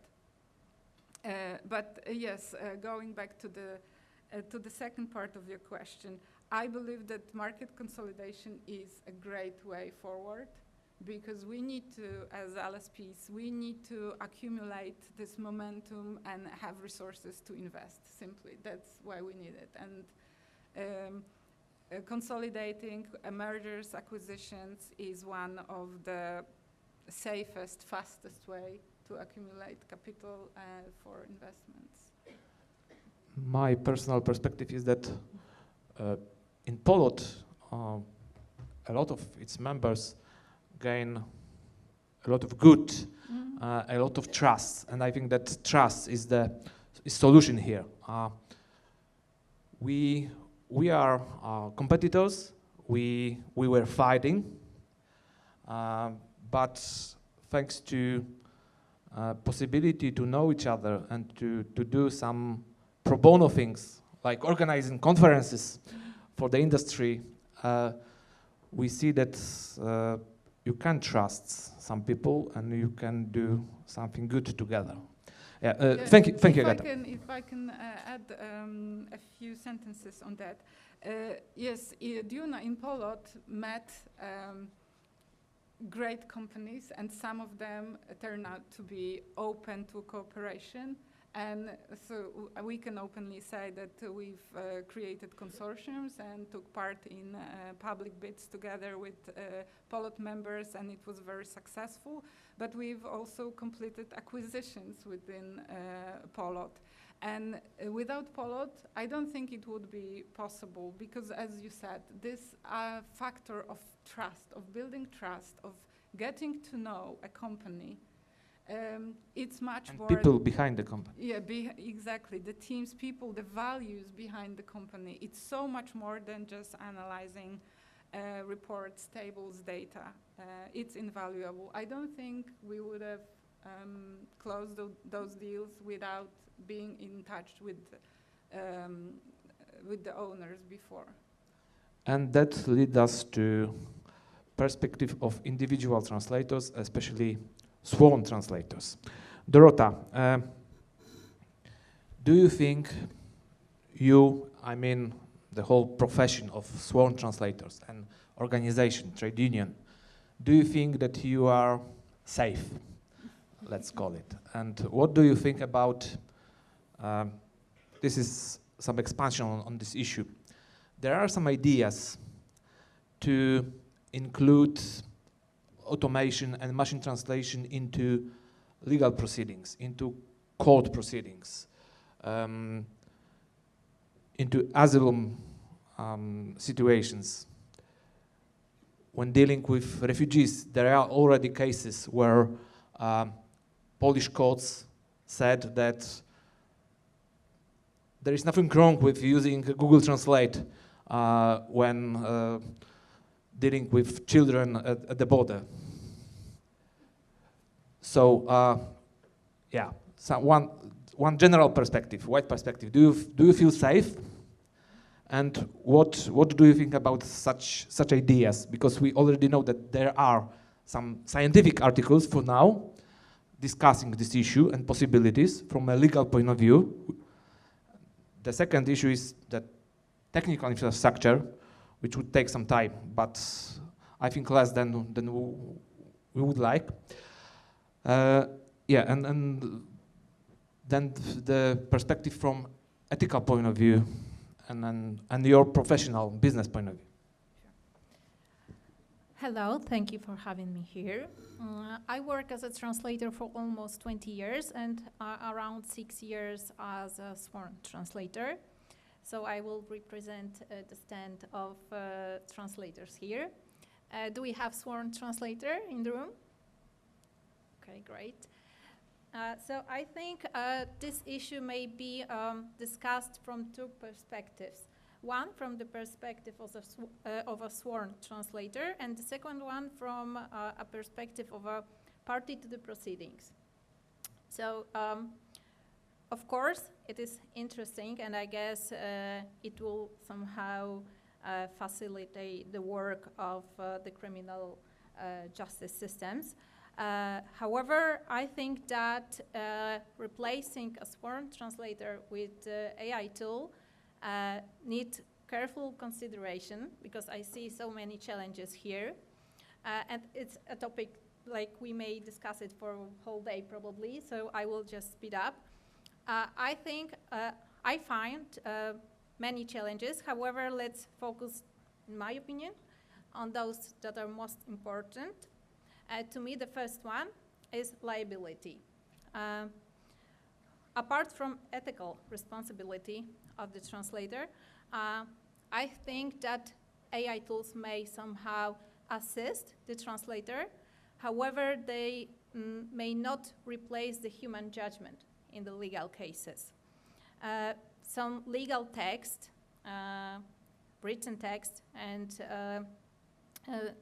statements made at the courts, they often contain some specific nuances that may affect, that actually may change the outcome of legal proceedings, of legal case.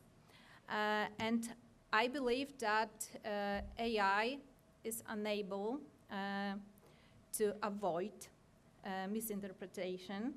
It is prone to errors, of course, so that's it, translator. However, we may be held liable. It is not the same case with AI, with a tool, with a system. So I think that responsibility, liability is the case here. It also brings the question, doesn't it violate human rights? Because does it stop somehow the access to get a just sentence in criminal cases? The second issue I see, maybe this one is the most important, however, is professional secrecy, or together with data confidentiality.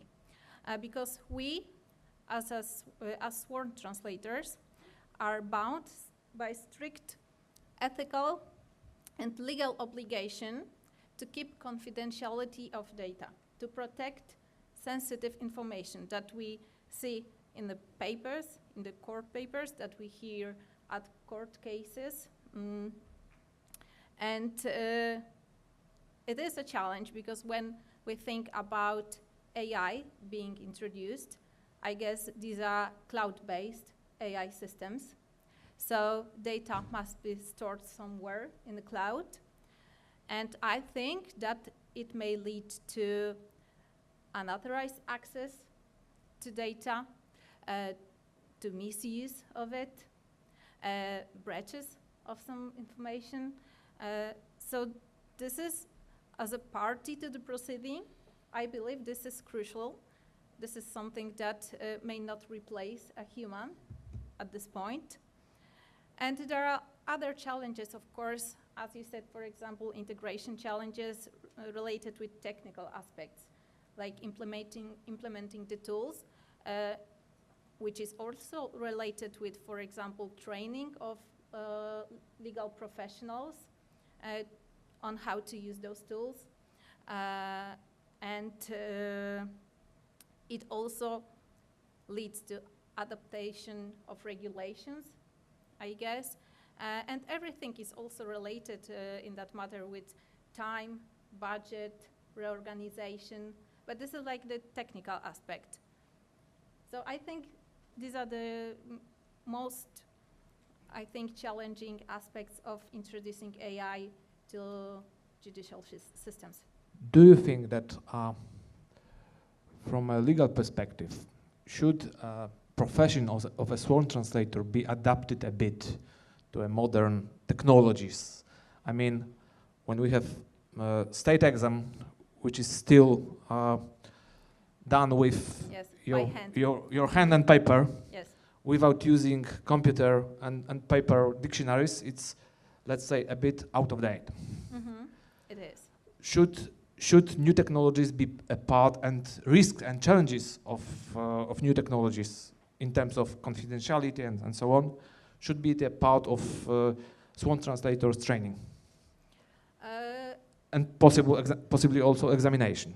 Yes, I think it should be included together with regulations being known by future sworn translators.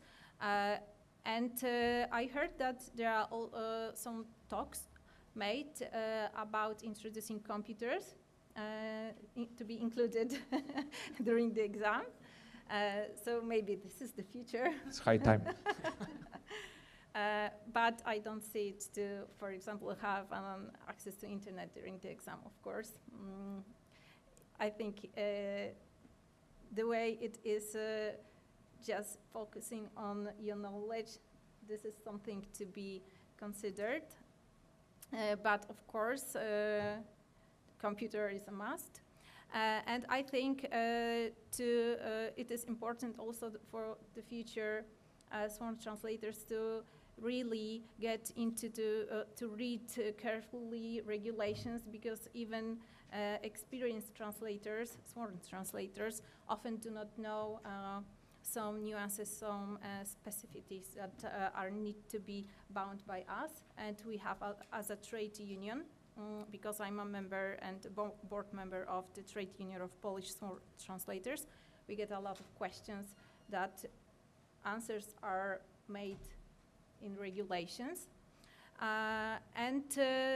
It is also quite interesting to adapt it somehow to include some AI-based tools in the future work of sworn translators, like for us to know that it is kind of, unfortunately to me, because of course I would like to protect my profession and to eliminate AI completely, but to know that it probably is somehow the future. But I would see it kind of as the support for a translator, not the replacement.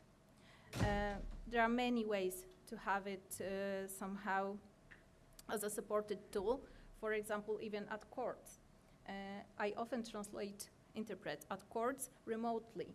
And when we interpret remotely, not only translator is joined remotely, sometimes the parties to the proceedings. And of course, as you may imagine, the quality of sound is very poor. And it often happens that we need to ask the questions to please repeat your answer, please, could you please clarify, and so on and so on. So it would be much easier, for example, when we use kind of speech recognition tool. It would allow translators, for example, this is something that came to my mind, we will have it displayed on the screen, the statement of a witness, of a suspect, that is recognized and written. And in cases of remote hearings, it would be really helpful to translators to see that and to translate it precisely, because the remote access, remote hearing is a big challenge. So on one hand, we are talking about replacing human translators with technology, and on the other hand, on the lack of good quality mics in the courts. Which is, yeah. As a support. And it was just an example. Yes, it was just my example. Yes, Carol. Yeah, you know, I just want to say a few words because, you know, being an analyst or consultant, it's my curse. You never stop thinking, you know, and you're sitting usually with these wise people wiser than you usually, and you can't stop thinking. So you ask me the question, what are the methodologies, yeah, for designing, let's say, our future? Look, we are here in this room for, I don't know, 40 minutes? Something like that. 1 hour already. Oh my gosh, 50. Time flies. 50 minutes. And you already, I wrote it down because, well, my mind doesn't work that well, apart from thinking, you know, it's busy. You already had mentioned some, you know, possible future business models, yeah? You already have questions like, I'm sorry for that, but will behemoths like Allegro or so on dominate the market? And to the extent that it will, you know, change the industry landscape? You already had some limitations like this quality matters, yeah? And that you already know that in some processes, you know, you won't be ever probably able to replace translators, like for example in diplomatic negotiations, something from my field. Of course, with Trump, everything is possible. But believe me, it's always difficult to speak with diplomats and foreign leaders in their mother tongue. Yeah, I, for example, never do that. And if I don't do that, political leaders usually also don't do that. So you have already this very clear distinction that quality matters, that there will be some processes like e-commerce where quality doesn't matter that much. Is that a difference? Would you, you know, buy your pants via Allegro using beautiful British style English, or something that is, you know, similar to English? Does it matter? No, not that much, yeah? We had other barriers, yeah? You mentioned some barriers for technology development. So during only 40 minutes, we have already, you know, made a trip through this beautiful landscape of the future of translations. And the last thing, there was something about resources, yeah? I would encourage you to shift your thinking a little bit. Yeah, of course, you mentioned that the resources are lacking, and we all lack resources. It's basically the story of our life. Yeah, but in such a situation, and this is a dilemma. You need strategizing even more, because if you don't have resources, you can spoil them. You have to answer the question: what is under your control? What is absolutely something that you can't influence? Where should I focus? Or where shouldn't I care? Yeah?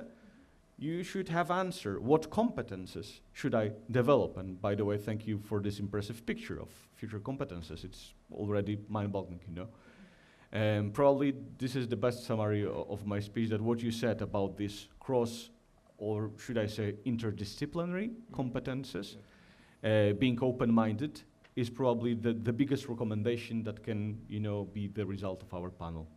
And I shut up. Thank you. Michał? Yeah, I would like to first respond to what was said about the synergy between the human and AI. I think this is the good mindset to think about the future. There will be some tasks which you won't trust AI to do, even from the legal perspective. There will be a human, let's say, in the loop. That's the term we sometimes use in machine learning or AI, that we have person making sure that, for example, if the AI doesn't know what to do, there's a human as a fallback mechanism making the difficult decision AI struggle with. But actually, we like this term more, which is called human in a cockpit. So we have these new tools, we are empowered by them, and we make our work easier, more effective, but actually, we're still adding the value, what you mentioned at the beginning, which is not replaceable.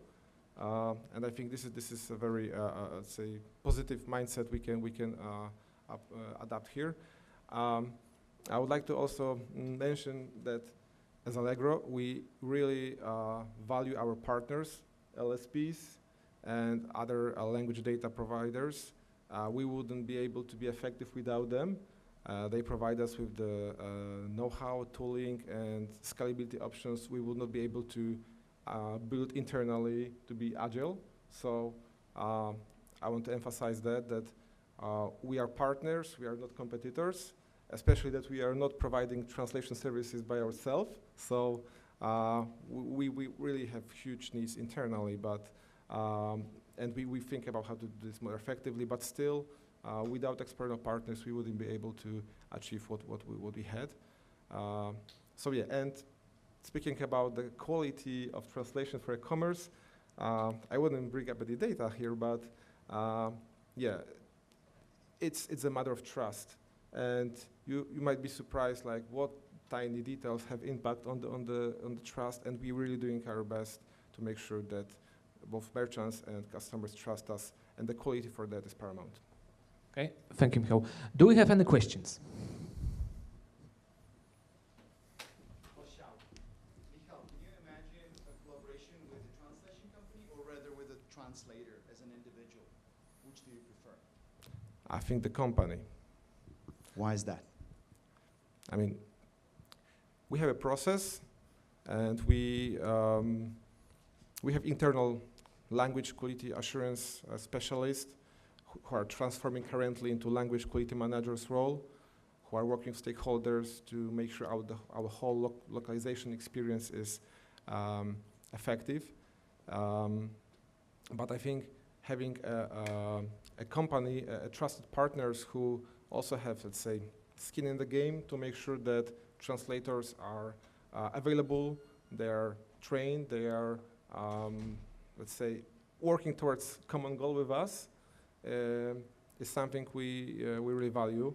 I don't know, maybe using the structured approach, considering all the different alternatives, we should also do this exercise. But as for now, I think this model, where we have somehow the complexity of managing large team, let's say, managed by someone else, is a win-win for both sides. So you're looking for project management, not for a technology partner. So you don't expect the translation company to be a technology expert?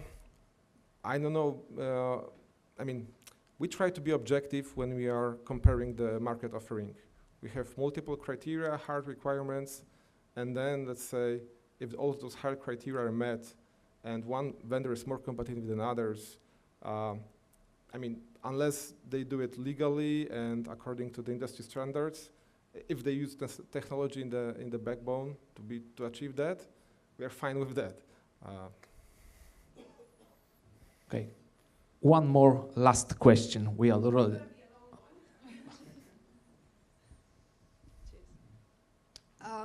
I'm a translator and interpreter and a sworn translator. So, you know, it's difficult for me to divide my question among all these parts. But I hear a lot of backslapping. Everyone's happy. But what worries me is that I've heard 2 panels today, and in both of them, it was said that quality doesn't matter. Or it doesn't matter a lot. You're facing a room full of professionals, of linguists, and you're telling them quality doesn't really matter.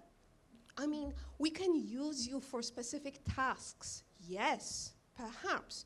You can use AI as a partner in a team. Now, my question is, because Agata mentioned that professional, very good linguists are leaving the market. Now, why is that? We may ask ourselves many questions, but to my mind, it's because we are using AI as a partner in a team, but that is the best paid partner. Let's face it. We are forced to lower our rates because we are forced to resort to MTP, right? I'm very sorry that in the previous panel, only 2 questions were asked, because Monika said that if she receives an LLM, a large language model from a client, she doesn't really use it. She feeds the text into a cat and makes her translators translate it. But she lowers her margin 20% because she's been provided an LLM. Now, does she transfer the decrease in margin to the translators? Because my expectation is yes, right? So they do the job from the start. They translate it, okay, using a CAT tool, fine. But they do the work, but they get paid less. So what we're left with is decent translators, or translators who do it as a side hustle. But would you please note what the person in the back said about our greatest concerns? It's Zeus. Let's face it. We will not be translating for 15 zlotys per page. So, frankly speaking, when you say that you expect not a translator, but a translation agency to provide you with translation, and what was that? Obviously, TMS, CAT, technical skills, product management, usage intuition testing, and have an interest in tech, and you get one translation agency that provides an incredible product, and another one that does an okay product, but also all the technical skills, and they have the same price. Which one will you choose? Thank you. Because there are multiple questions. Maybe someone else from the panel would like to ask. Because I just want to clarify that speaking about the future competence, I also looked through the lens of our internal language experts working with the business team, technical teams as a kind of bridging also the external LSP providers and the internal teams to have a smooth process of going from source to localized product at the end. I didn't mention specifically that this is what LSP needs because I'm simply not inside, so maybe someone else would like to answer that. I can just comment on the quality part of your question, and just want to say that if we start talking about quality in translation, we won't leave this room today. But one thing that I learned working in this industry, that quality is what the client expects the quality to be. And I'm sorry to say, but the clients these days are quite happy with very average quality, and that's what we are providing them because that's what they need. There is so much content being produced. Every minute, every second, there's more content being produced that needs multilingual versions. That sometimes it's enough if it's just translated and understandable. But I understand your sentiment for highest quality. I really do, but it's just not realistic. Not for every project, not for every task, not for every job. If we get a lipstick and it needs to be marketed quickly and it needs to be searched for keywords, we will just use keywords and not care about grammar or style. I'm sorry to say, that's what it is. And machine translation is great. I call it a rubber duck case. Yeah. Yeah, and I think we should stop thinking about pricing in translation in terms of pages. But this is completely separate topic. Thank you very much. It's high time for lunchtime, so let's move outside and continue our discussions during lunch. Thank you very much. Thank you very much for joining us and providing your insights. And good afternoon. Thank you very much for coming to our panel. We'll be talking about changes in the traditional division of roles, tasks and functions in the translation process, about new profiles which are emerging on the translation markets. And then we'll also discuss challenges of translator training, translator and interpreter training at universities. We have an excellent panel of experts, both practitioners and academics from different countries. So we also have, I think, nice perspectives on various aspects of and elements of changes. Let me start with a brief introduction of our panelists, starting from the window. We first have Dr. Tomasz Korybski from the Institute of Applied Linguistics, University of Warsaw, and who has also been a visiting researcher at the Center for Translation Studies at the University of Surrey, and who's been a conference interpreter translator with over 20 years of experience.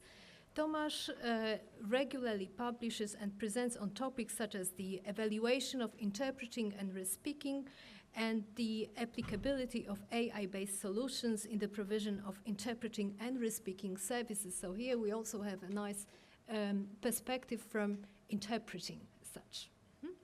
Okay, our next panelist is Aleksandra Udziela from Bireta Translation Agency, also representing the Vistula University.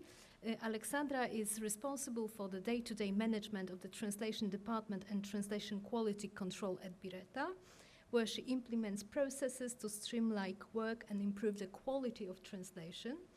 Aleksandra is also the author and coordinator of the translator training program organized by Bireta and teaches translation techniques at Vistula University in Warsaw. Our next panelist is Dr. Matthew Rimland from SWPS University in Warsaw. Matt holds a PhD from Dublin City University in translation and technologies, also has degrees from Trinity College Dublin and the University of Michigan. Matt works mainly on researches with professional translator associations on strategies for confronting the environmental harms of AI language technologies, including including neural machine translation and large language models. Our next speaker is John Anthony O'Shea from FIT Europe, is the current chairperson of FIT Europe and the regional center of the International Federation of Translators in Europe, and is also a member of the European Commission's Language Industry Expert Group, which provides insights and advice to the Commission on translation language industry matters. And John is also an accomplished translator, very well recognized, but with huge expertise in legal translation. And last but not least is one of the key authorities on post-editing in Europe, Professor Jos Moorkens from ADAP Center, Dublin City University, who is also the science lead at the ADAP Center and the member of DCU's Institute of Ethics and Center for Translation and Textual Studies. Jos has published a lot of papers on translation technology, interaction and evaluation, translator precarity, and translation ethics. He is also the general co-editor of the journal Translation Spaces and co-editor of a number of books, including Translation Tools and Technologies and Automating Translation, which was published this year by Routledge. So a warm welcome to our panelists, and let us start without further ado. I would first like to ask all the speakers to present their views on the changing landscape of translation with a focus on changes in the traditional division of roles, tasks and functions in the translation process, as well as new functions and emerging professions. And let me start with Tomasz. Okay? Okay, can you hear me? I think you can. Thank you for having me. Thank you to the organizers. And because most of today has been about translation, I'd like to offer an insight about interpreting, because I'm an interpreter and this is my key area of focus in my research. So, first of all, the differences between translation plus AI and interpreting plus AI. Based on today, what we have heard so far, and based on our knowledge, we know that translation and AI is well established already. We know that it's been monetized. We know that these models, the processes, the workflows are simply applied. They are here to stay. New roles have already, to a large extent, emerged. A big part of the market has been swallowed up by semi-automation or automation. Some parts of it haven't been, but this impact is huge.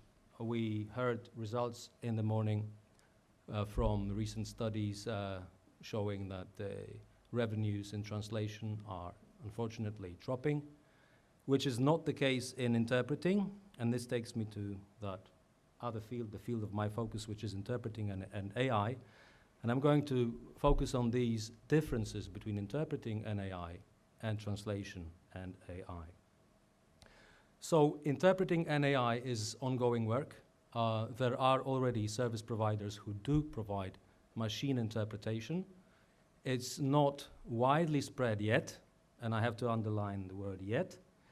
And it's not yet monetized as widely as it could be, but all the major companies, all the major tech corporations are investing heavily in speech processing. Sometimes it's not for the purpose of interpretation, sometimes it's a wider aim of providing an ability for machines to communicate with humans. I mean the so-called personal assistants, Siri, Bixby, and the like. And sometimes the progress in terms of interpreting an AI is a side effect of those developments that are targeted at a larger audience, at all of us users of smartphones on a daily basis and other devices. So some people claim that interpreting an AI is going to follow the same route that translation and AI has followed, that the process is going to simply mirror what has happened in translation and AI, and we just need to wait another 5 years, it's going to be the same scenario. I would say yes and no. There are similarities, but there are differences, and I'd like to zoom in on the differences now. So first of all, let's consider the source in interpreting. It's much less predictable. In translation, you have 100% predictability of the source. You simply have your text in front of you, and it's not going to change. There may be challenges associated with translating it, machine translating it, post-editing it, verifying the content, but it's there. In terms of interpreting, when it's improvised speech, it's not certain, it's not 100% certain what the speaker will say unless they're reading out which should not be happening or is not happening that frequently. It may happen, but even then, there are things that cannot be controlled. And these things are things like, things are happening now. People are entering the room. They're introducing some acoustic disturbance, and I'm referring to the noises of the speech, produced by the speech, by the feet, etc. And this all affects the systems currently in place, like speech recognition systems. They would be affected by these little background noises. And speech recognition, if it is affected, it will affect further steps in machine interpretation, which is machine translation and then speech synthesis of the output of machine translation. So source is unpredictable.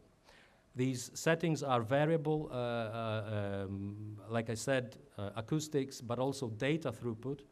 These systems that we have in place now, the services, they heavily rely on high-speed internet, and sometimes it's simply not available. And in these scenarios, you cannot rely on machine interpretation. And then there are technical considerations as well in terms of the workflows themselves. What we see now in these services is the so-called cascading or cascaded model, where you have automatic speech recognition. Then that is the output of that is textual, and it's machine translated. And what follows is synthesis of speech. And the output you get as a recipient, it's synthesized artificial speech, but it sounds very much like natural speech these days. Work is ongoing on the so-called end-to-end models that will replace this cascaded approach, but so far the services that we can buy are cascaded. What does this mean?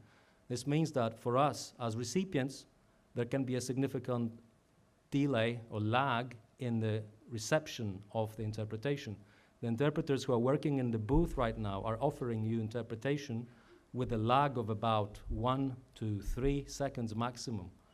With these cascaded systems, if you introduce a large language model at the end of it, the lag can be even longer, can be up to 5, 10, 20 seconds, just like the speed of answer generation in large language models.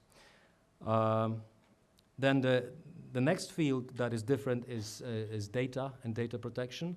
We had an excellent presentation in the morning about the Polish language model, Bielik. And I think it's important to say here that all of these services available now are in the cloud. They are controlled by these big technological players. So anybody who's interested in machine interpretation with data security, a high level of data security, they simply cannot trust, they sometimes don't want to trust these solutions, so they opt for humans who are easier to control, signing an NDA before a job, working with a trusted partner, with a trusted interpreter or team of interpreters is a safer bet than entrusting all of that data to big tech players.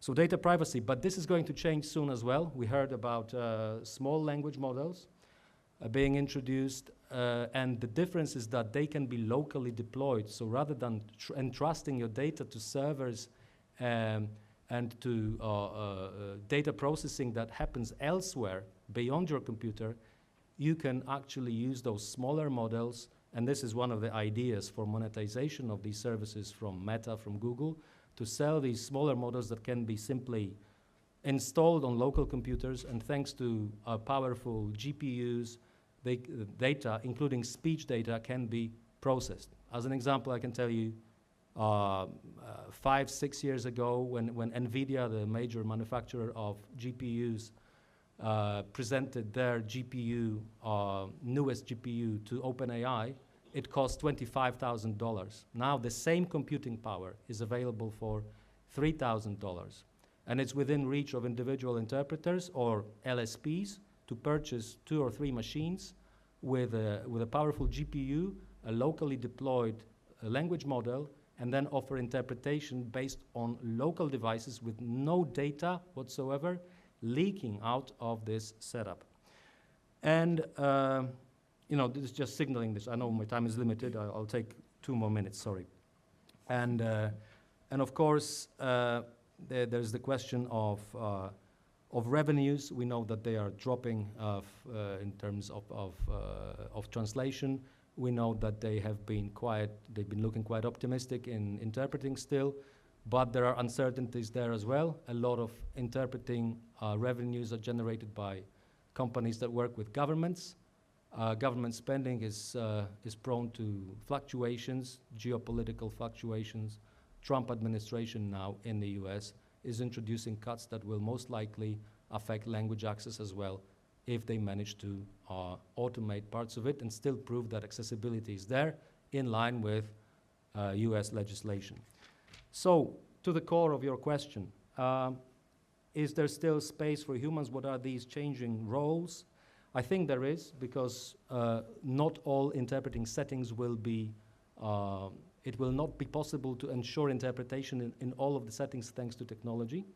Sometimes the reasons will be privacy, sometimes data privacy, sometimes the reasons will be technological. But for sure, more jobs, more interpreting jobs are going to be replaced in the years to come by machine interpretation and similar technologies like speech-to-text technology. Some clients are already opting for live speech-to-text rather than interpreters. This is just the beginning of it, but I'm hoping to give you more in the next round. Thank you. Thank you very much, Tomasz. And now, Alexandra. Yeah. Okay, now can you hear me? Yeah. Okay, thank you so much, Wojciech, for the introduction. I'm glad to be here. Well, unlike Tomek, I would like to focus on the on written translation. And as we can all see, the industry is in fact undergoing significant change. Well, it's a change both driven by AI, but also by the evolving needs of our customers, I think. And these trends are not only changing the way translations are produced, but also redefining how businesses communicate with global audiences. I feel that our clients are becoming increasingly aware of foreign languages and the machine engines that are available on the market, and that's why, well, we need to bear it in mind and, well, act proactively to identify our opportunities to be able to gain a competitive advantage. I feel that there is a huge demand for localization, like post-editing of machine translation and proofreading. These three have the demand for these services has increased significantly, and also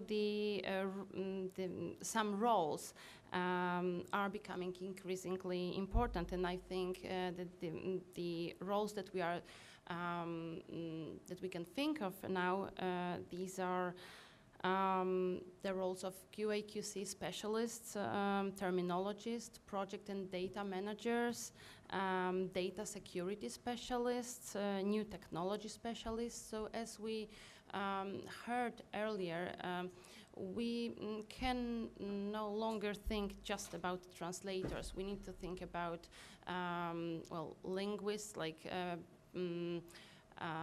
linguistic specialists, and it should be a broader term for sure.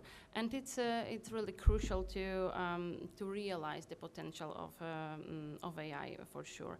And in fact, I think that the industry is adapting, and well, we are thinking about it.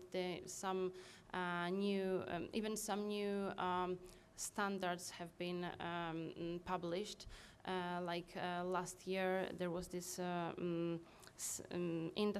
industry standard published, which deals with the evaluation of translation output. So it means that we are, in fact, acknowledging the changes. Also, there is one. It's ISO 5060, I think.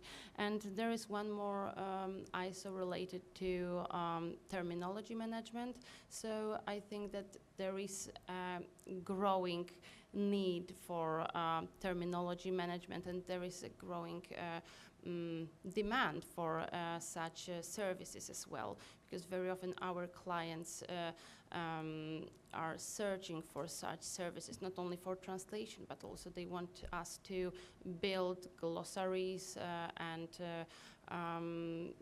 yes, and that's what I wanted to say, that they are more demanding. They don't only want to have a text translated from language A to language B.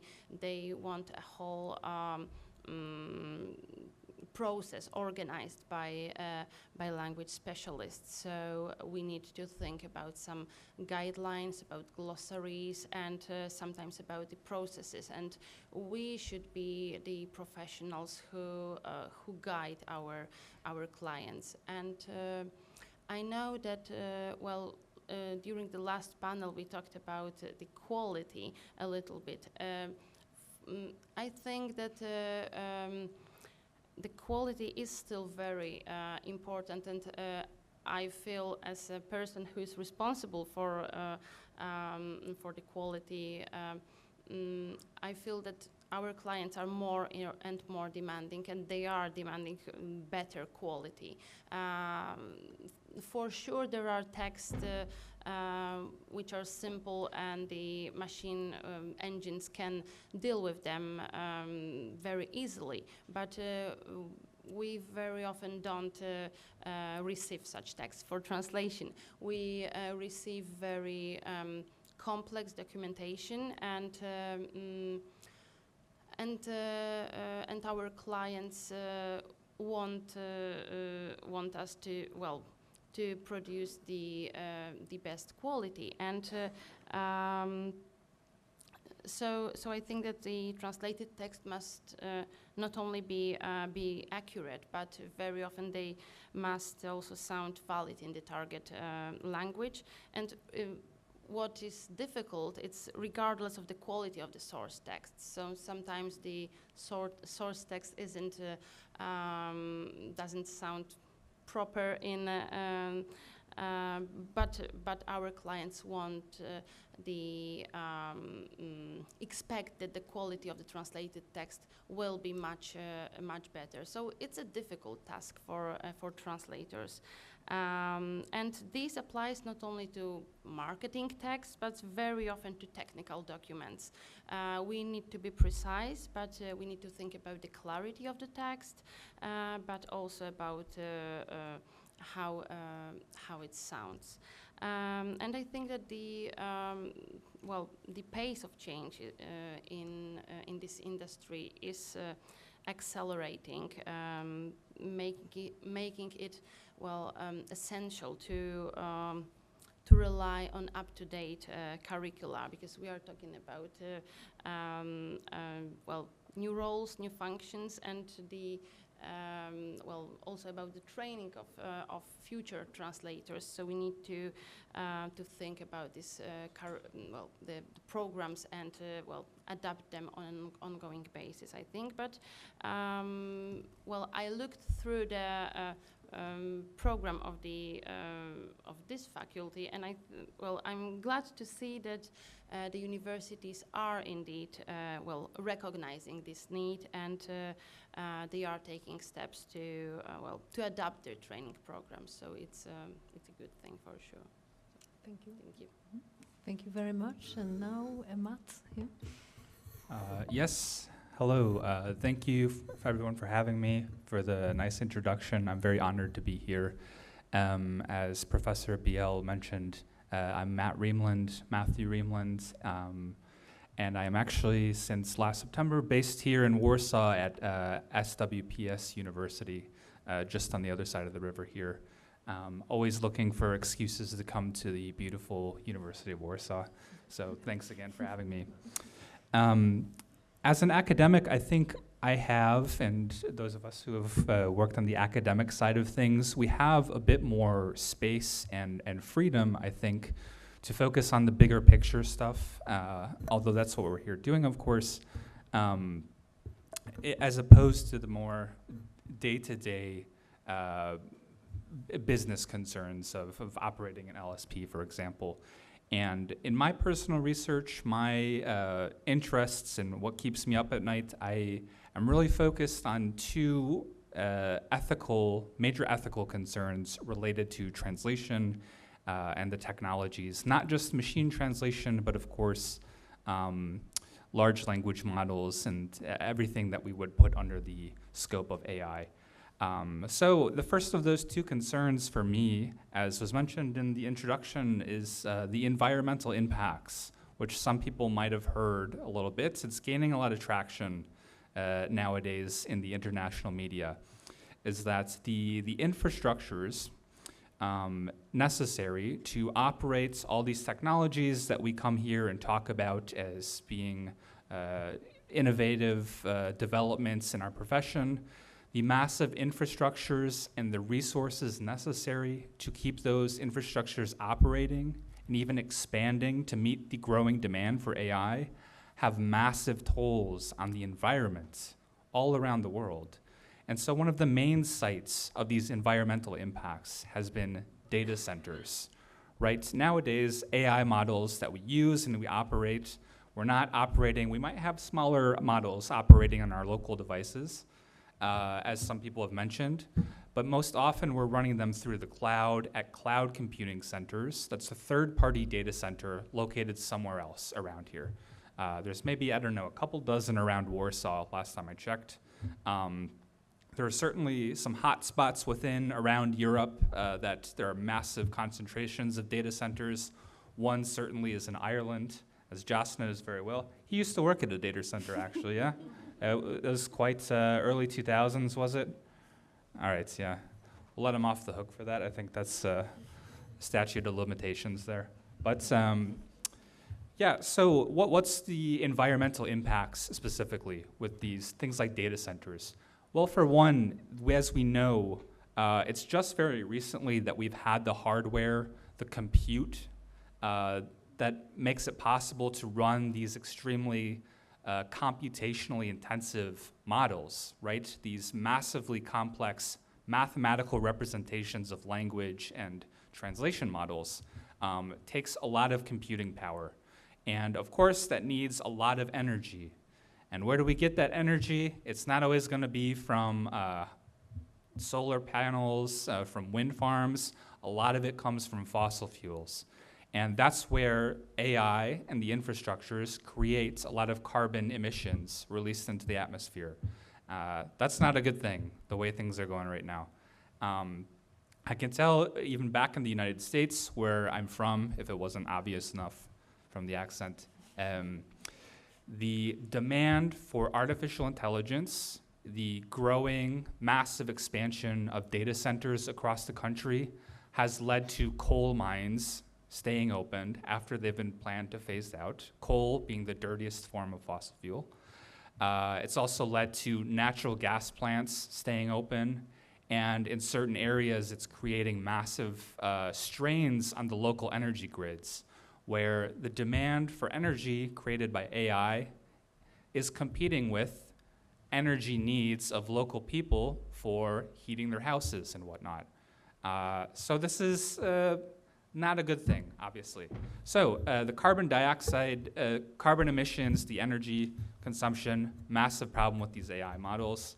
To make things more complicated, I could ramble on. I'll try not to ramble on too long, but to make things more complicated, there's a lot of scientists, researchers, developers out there working to make AI infrastructure and hardware more energy efficient, right? So this will lower the carbon footprint. In that process, unfortunately, making those models and hardware more energy efficient leads to increased embodied emissions at other points along the global supply chain. So what does that mean? It means that oftentimes when you want to have more efficient hardware, you need to manufacture and extract materials from the earth whose manufacturing processes creates more emissions that offset those gains in efficiency, if that makes sense. Yes, okay, someone back there is saying yes, okay.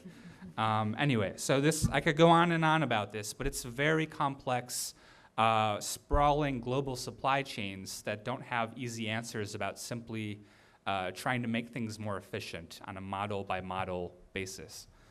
In addition to the carbon emissions, there's also water consumption of data centers. Now why would data centers need to consume water? Well, the machinery is operating this very computationally intensive models, and it's very prone to overheating, getting too hot and failing that way. To cool the machinery down, these data centers use, the most common process is called cooling towers, which suck up a lot of fresh water from the local environments and consume water that way. And that's a whole another story, another topic, but in some places, again in the US, these data centers are drawing water from areas like in the Southwest where there is already really severe droughts going on, competing with local populations for drinking water, and that always has to be fresh water that they're drawing, so drinking water, because if they take salt water or any kind of water that isn't clean, it will cause corrosion in the pipes of the data centers, right? So that's another element to worry about, and it's becoming, alongside with the carbon emissions, more and more of a concern. And then finally, we think about data centers and what they consume, but that's just one site within this whole process of a global supply chain, truly global, that is necessary to make it possible for us to use AI models. In order to build those data centers, in order to build the devices that we operate AI models on, it's required that there's quite a bit of extraction, mining of rare minerals from the earth, materials like often lithium and cobalt in parts of the world that we would call the global south, like Latin America or in Central Africa, where those mining processes lead to severe human rights abuses. They cause a lot of pollution and major public health problems for the local populations along the mining sites. And a lot of this, the increased extraction of those minerals, is driven by this demand for AI. So yet another thing to worry about. In terms of our context, this is not just to paint a grim picture and say, well, AI is evil, everything is doomed. But the point that I'd like to make for this seminar, this event, why we're gathered here, is that we have to think more complexly about what sort of ethical responsibilities are put upon us as individuals within this industry, but collectively as an industry. It would be completely unfair to take someone, a translator, a freelance translator, who has to take a project, post-editing machine translation, to say, well, you are partially, not fully, but partially responsible for all of these environmental concerns throughout the AI supply chain. Or you're responsible for 0.0000001% of all carbon emissions or whatever. We have to be able to think more critically about that and more collectively. And I don't claim to have all the answers, but I'm hoping that we can start to have more concrete discussions in this realm. So that's the first major concern that I like to think about in my work. The second major concern has to do with the value of the work that translators are doing, which is, of course, is on everyone's mind when it comes to AI and its potentially automating powers, or semi-automating, as we might think of it. But in many cases, the translators, the practicing translators that I've spoken to, they're very dismayed and unhappy with the post-editing rates they're getting offered, really, really low rates to post-edits. Some machine translation outputs that is not great.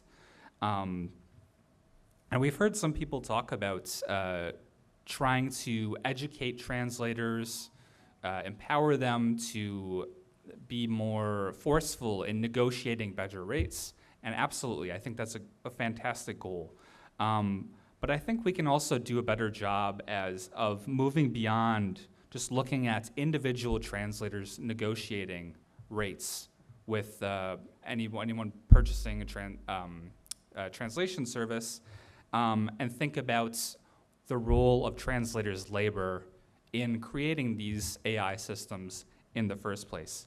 And we were having a bit of a discussion out there during the coffee break about copyrights and the various battles about copyright over copyrighted data being used to train AI models. And there's, of course, if many of you are familiar, there are some very prominent, very public lawsuits going on right now in the US, around the world, against OpenAI, who had made ChatGPT. They're very famous for it, using copyrighted works to train their models, and then saying, yeah, we don't know, we need the copyrighted works, and we don't have a way of filtering them out because we just take everything from the web. We can look at that, I think, on a more targeted level within the translation industry. In particular, I wonder what it would look like if translators had the rights, the ability, and the skills and the power, bargaining power behind them, to claim some sort of copyrights on their work being used to train machine translation systems or large language models or whatever. And what I envision in this process of translation being automated throughout the industry is you think about a trained, really specialized translator who really knows what they're doing, very good at their job, and they produce very high quality translations for a client or maybe a major language service provider. And then that client or whoever it is takes their work and uses that high quality, professional quality translation to train their own machine translation system. And then they take that machine translation system and they sell that as a service to other clients, or they use it for themselves.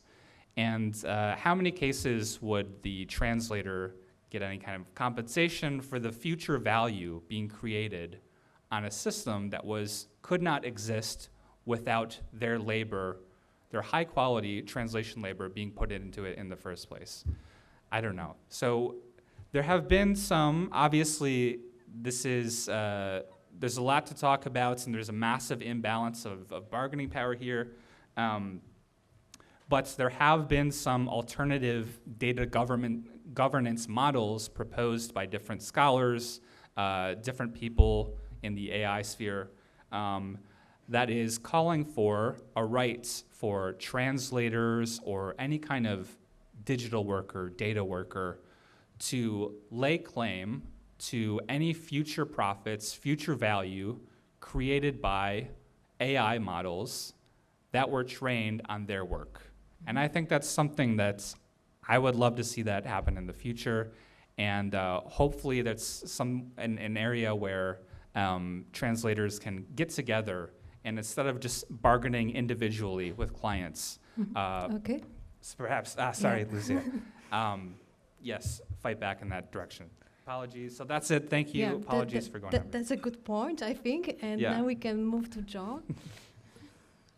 Thank you very much for the invitation to speak today. So as Wojciech said, I am the chairperson of FIT Europe, the regional centre of the International Federation of Translators. And what I'm going to talk about today is what was mentioned this morning, the European Language Industry Survey, and how the results of that survey feed into this particular topic that we're discussing today. So possibly slightly different from what we've heard so far from the others is the LS survey is in reality telling us that the traditional division of roles remains largely unchanged. That there aren't these new roles appearing and new professions appearing and things like this.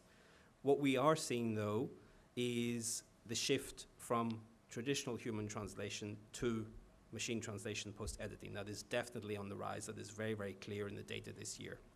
What we also see this year as well, much more than last year, is that translators are more willing to play around with AI and to test out its potential and what it can do and see whether it's useful for them or not. So it's not that they're actually using it to translate, but they're exploring it as a technology.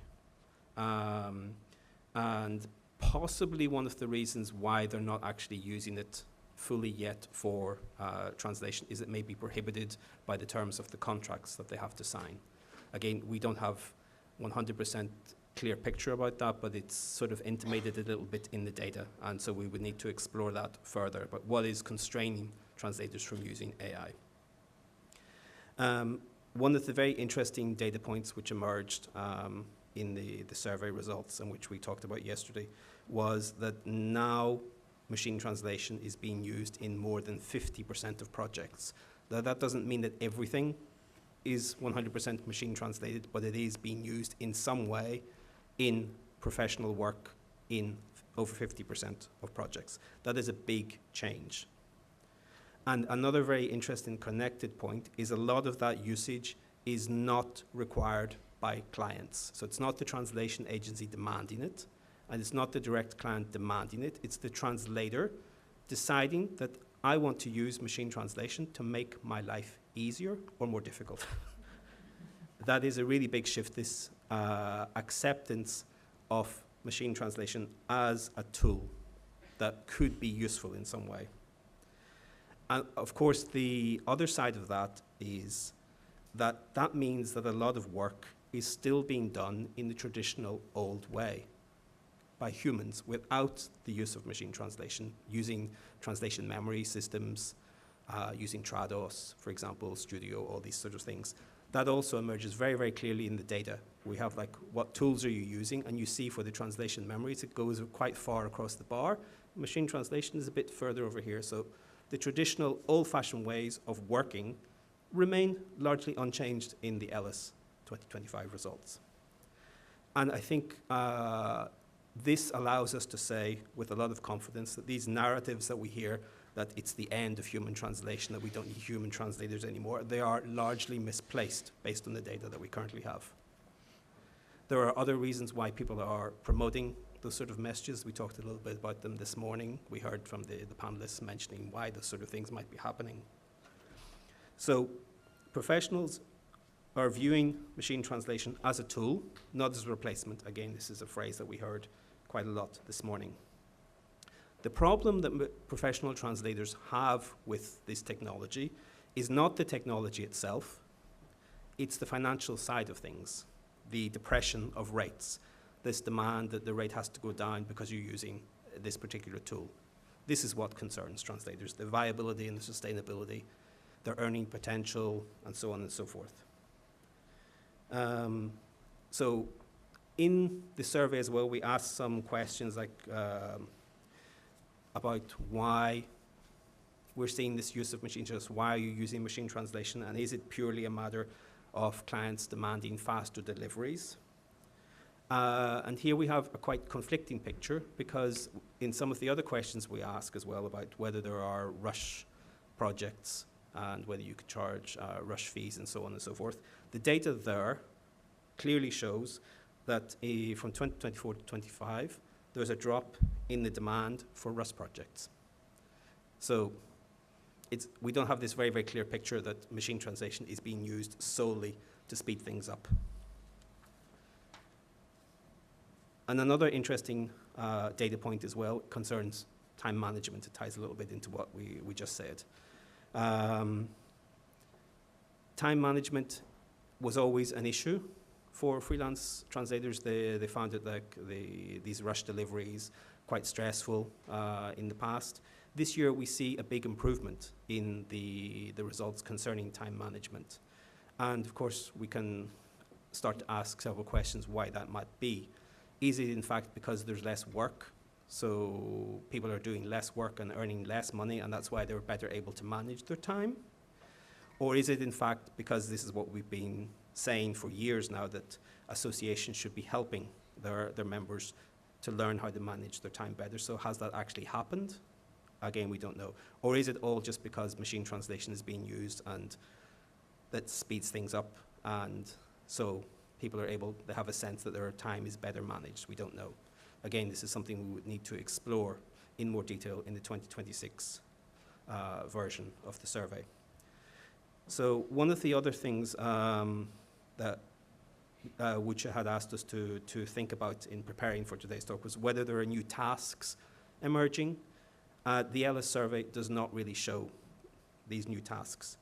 The only thing I can say on that point is that AI is definitely being explored, as I already mentioned, and one of the real ways in which it's being used is as a brainstorming tool for creative projects, like for marketing projects, like how can I say this, if I reformulate it in that way, what would the outcome be, so on and so forth.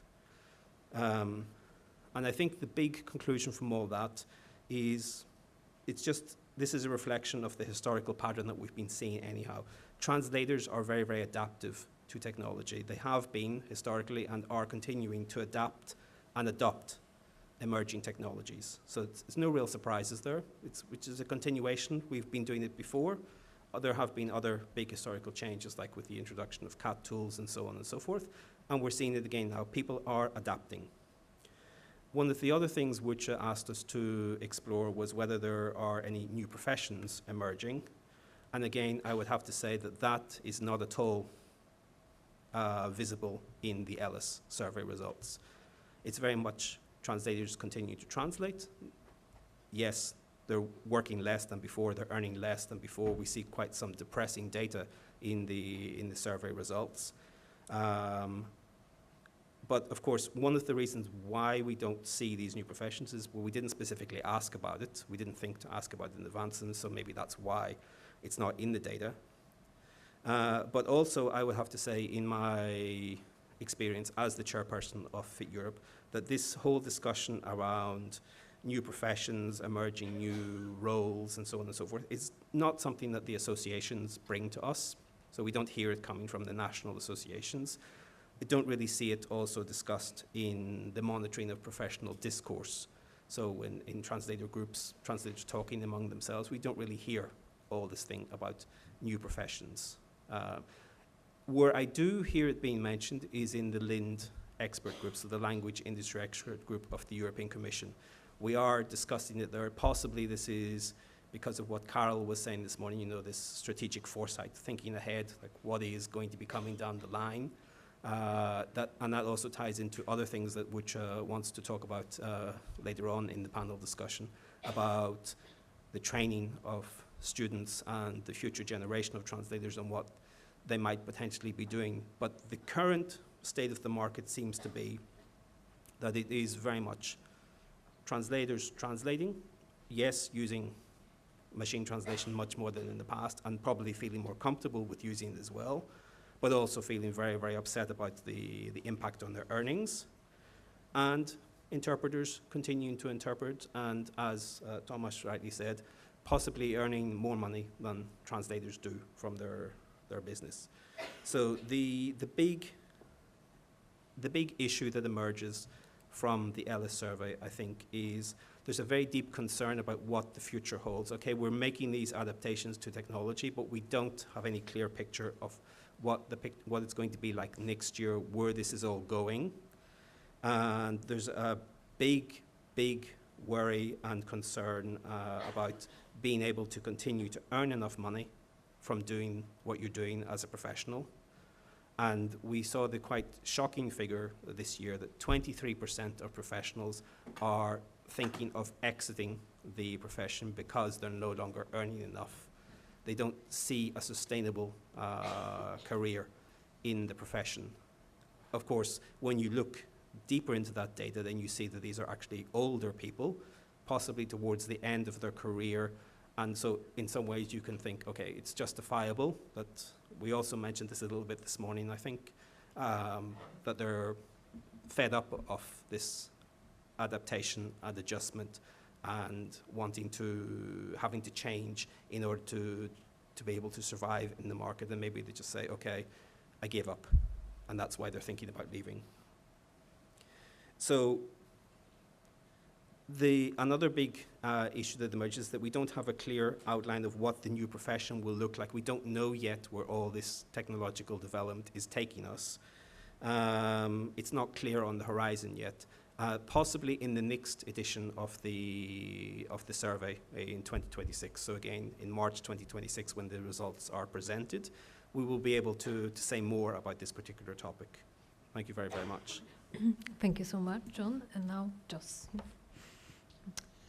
Hi. Thanks to Lucia for the kind invitation to come along, to Zbigniew, to Wojciech for organizing, and to Matt for blaming me for climate change. So I have a couple of slides. Press F5. These are some data miners. So usually our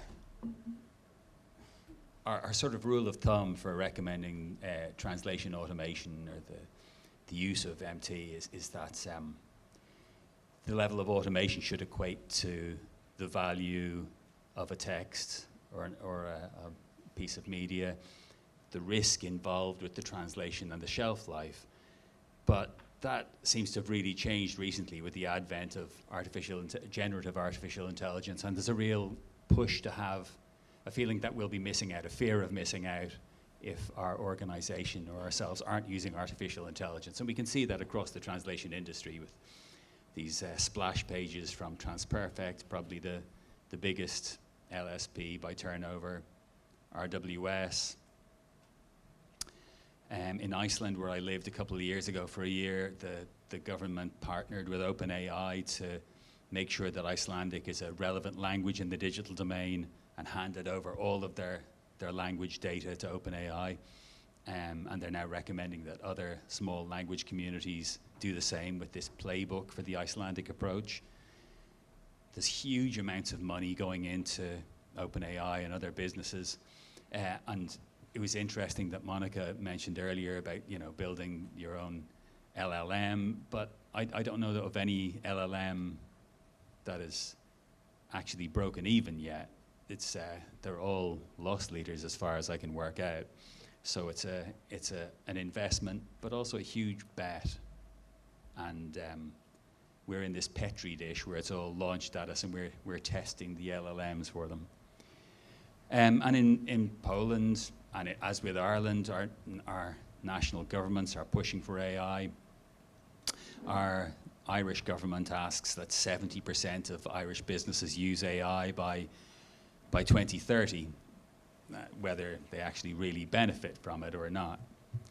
And at international level, there's huge numbers of data centers, as Matt mentioned. These are the new AI factories announced this week by the European Commission. So it feels at this stage like AI is too big to fail. There are these huge bets made in the value of generative AI, huge amounts of money put into it, and copyrights being completely ignored because nobody wants to be seen to stifle innovation.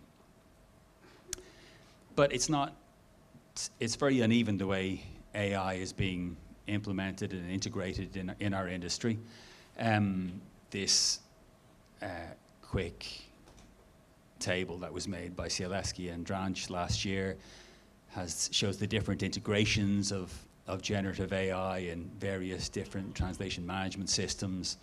So we've got MemoQ with their adaptive general translation, where it sends some TM proposals to a Microsoft Azure server linked to OpenAI, and we get a slightly improved MT suggestion back.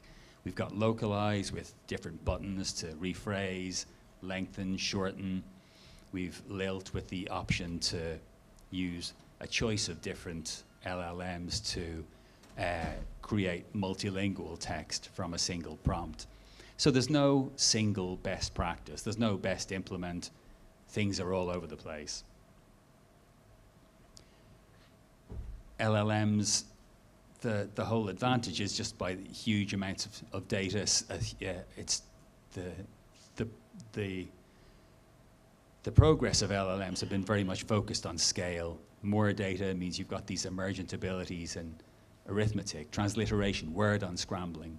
but it doesn't follow any sort of set patterns. So then when we see these sort of papers on scaling laws, trying to put forward the idea that if we just make our systems bigger and bigger, then translators will be 12.3% quicker. Well, you know, it'll be a linear progression. And this paper was widely shared in localization groups that I'm involved with in LinkedIn. And to me, it didn't really make any sense because, as Mirko said earlier, it's a really varied industry with loads of different niches and specialities. And this just assumes that translation is a homogeneous blob, and it will just become more productive as we increase the size of our LLMs. A similar experiment was done by Dell'Acqua and others in 2023 with some people in marketing in Italy, 300 or 400 people working for a consultancy company. And they did find for tasks for which AI was appropriate, that there was an improvement in productivity, particularly for the slower workers. But they found that the sort of things that AI were useful for were a little unpredictable, that they called it the jagged frontier of AI capabilities. Things that were within the frontier, they were sped up. Things outside the frontier actually slowed down, and people made more mistakes, they were less productive. And there was another paper by Dell'Acqua called Falling Asleep at the Wheel, where they over-trusted AI for inappropriate tasks. And we could see how easily that might happen within translation in the language industry. So this is from the European Language Equality book from 2023, an article by Jagko et al. It's a free and open access book that you can easily search out. And this slightly hard to understand table is on page 80 or 81. And we can see that English is a well-supported language in terms of tools, services, language resources. Polish, not so much. So the key here that I need to give you is that dark green means well-supported, light green, reasonably well-supported, dark yellow, a little well-supported, and bright yellow, very weak support. So Polish, not so well supported, and this fits with something that was mentioned earlier about the quality of Polish. And with the presentation about the Polish LLM earlier, because the amount of Polish data in amongst all of that English language data is going to be very, very small indeed. So a few reflections on this for teaching. At our university in Dublin, very few of our graduates actually become translators. And earlier Heike mentioned that maybe in the future we won't have so many translators and more people using their linguistic expertise in different ways. And that's been happening actually for quite some time. From speaking to other programs in the European Masters in Translation Network, often they'll say, well, 70% of our graduates don't become translators. For us, I think maybe there's been 5 people who have become translators in the last 10 years, other than those working in Irish English, who all go and get cushy jobs in Europe. So they go into different roles to do with language, but they need to have their translation and language expertise and the associated technological expertise. But hype, media narratives, fear of missing out, the pressure from employers can lead us to assume that generative AI will be useful for every task. But realizing what task will be appropriate, how these technologies fit together, these are important things to learn about. AI literacy, the knowledge of when, where, when not to use AI, how to use AI, critical thinking, ethical decision making. Our graduates, they move through their careers and they start to move into positions of power, and they'll have ethical decisions to make. Unless we teach them how to frame those decisions, or even that they are ethical decisions, they'll struggle to make them. Incidentally, in these slides, I'm trying not to use these sort of generic images of AI, typical stock images that, according to Dihal and Duarte, that are misleading for non-experts, that hide societal and environmental impacts, like Matt talked about, promote unrealistic expectations of AI capabilities, hide human accountability, and often promote stereotypical assumptions about gender, ethnicity, and religion. And those sort of images are everywhere. They're even on the cover of the books we put out recently because we could only use Getty images. So trying to use different images, even in our teaching, are important to stimulate conversation and discussion. But I'm always amazed by people who confidently prognosticate about what's going to happen in the language industry, what's going to happen in translation, because I know for myself I'm really uncertain. I don't know what's going to happen tomorrow. And I'm certainly not totally confident that this is the way forward. But what we feel is best practice at the moment in DCU is to, have the important knowledge about language and culture at the center of things, learning about technology, AI literacy, but also integration of technology, how those different technologies fit together. That's something we've not really done very well in universities. We tend to focus on a single tool, then we move on to the next tool. Transversal skills that will hopefully work for graduates in the future on critical thinking, teamwork, digital literacy, intercultural communication, ethical decision making, and just remaining curious. And I'll leave it at that. Thank you.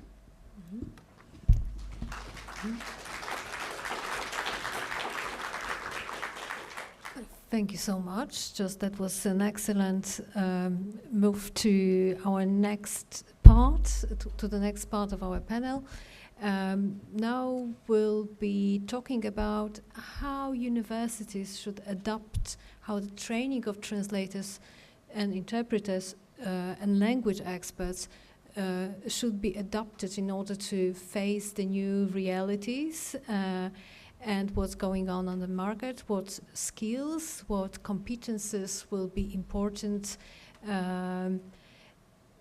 which of them are now and which may be more important in the future if we can do some projection still. And can we start with Tomasz? I think it's a $1 million question for the academia. And what needs to happen now is academia needs to speed up. Because of the speed of the changes, it's no longer possible to keep up the usual rhythm of things within the academia. We know how long it takes to change a curriculum. 2 years. Thank you. Yeah. So 2 years in terms of some of the sources that we've been quoting is 2022. Since 2022, LLMs have gone a long way. Technology has gone a long way. And this needs to be reflected in our approach as well. So the question is, can academia think of and plan viable changes that will reflect the changes in the market? Are we able to very quickly change our approach to teaching interpreters, to teaching translators, to incorporate all of that Jos showed on the last slide? And I think to a certain extent we can do it. We don't need the formal green light to implement these changes, and a lot of us, translator, interpreter, educators, are trying to do it on a daily basis. But at the same time, we have, I think there's this obligation or internal obligation among us to inform students in a very candid way, an honest way about what is happening on the market, what is expected of them, and how this profession is changing. If somebody is choosing to become an interpreter or translator, or they think that they have a chance becoming a translator or interpreter, it's a good idea to tell them how this profession, what this profession looks like these days, what is required, and how flexible they need to become compared to a few years ago. Also, we need to be quite frank about realistic market uptake. But I think what you said, Jos, is very much true, that not many people whom you teach actually become translators. The same holds true for interpreters, and it held true 10 years ago when I started teaching interpreters, and it still holds true. There's never a case where you teach a group of 10, 11, 15 students and 100% of them become interpreters. They go to other careers where they use their language skills, and this is our strength as well, because we teach skills that can be applied across the board in corporations, in communications in general. That doesn't have to be translation or interpreting. For those who do plan to become interpreters, we need to teach them intellectual flexibility, learning technologies, but also being able to become more than just today's interpreters or translators in the narrow sense of the meaning of the word. That is, consultants. I think Wojciech mentioned it at the beginning of today, that our role needs to expand. We become not just providers of the service, but also consultants who tell the clients whether they need the service. They might need a different service.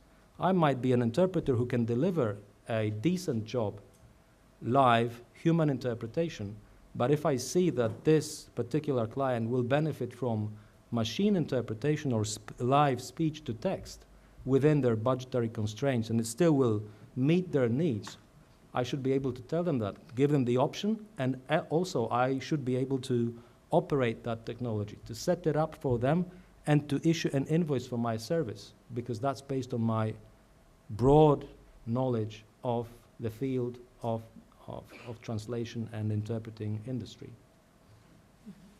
Thank you. Alexandra? So I think that since we need to sell some more complex solutions, it's also very good to possess very good communication skills as well. Of course, ICT, the good command of ICT tools as well, but when I think about young people, about students, they do have very good command of ICT tools like CAT tools as well, but it's very easy in these days to hide behind the computer, to hide behind these tools, and it would be good to teach them how to communicate, to maybe even formulate the client's needs, because sometimes clients come to us and they don't exactly know what they need and how to prepare a process. So we can help them with such things. So I think that these good communication skills and some sound research skills would be very important here, because we don't know exactly how the industry will look like in 5 or 10 years, but if you are able to be flexible, if you can do the sound research, it will help you a lot, I think. Thank you. And Matt? Yeah, so there's a lot of good thoughts, definitely. As someone who is on the education side of things, I think reframing our approach to translator training and translator education, I would love to see a shift from thinking about prospective translators' relationship to technology as reactive, shifting to translators' approach relationship to technology as proactive. Undoubtedly we're going through a period where like Josh said, we can't even predict tomorrow. Who knows what's going to happen? All we know is that things are changing very rapidly. There's a lot of uncertainty right now.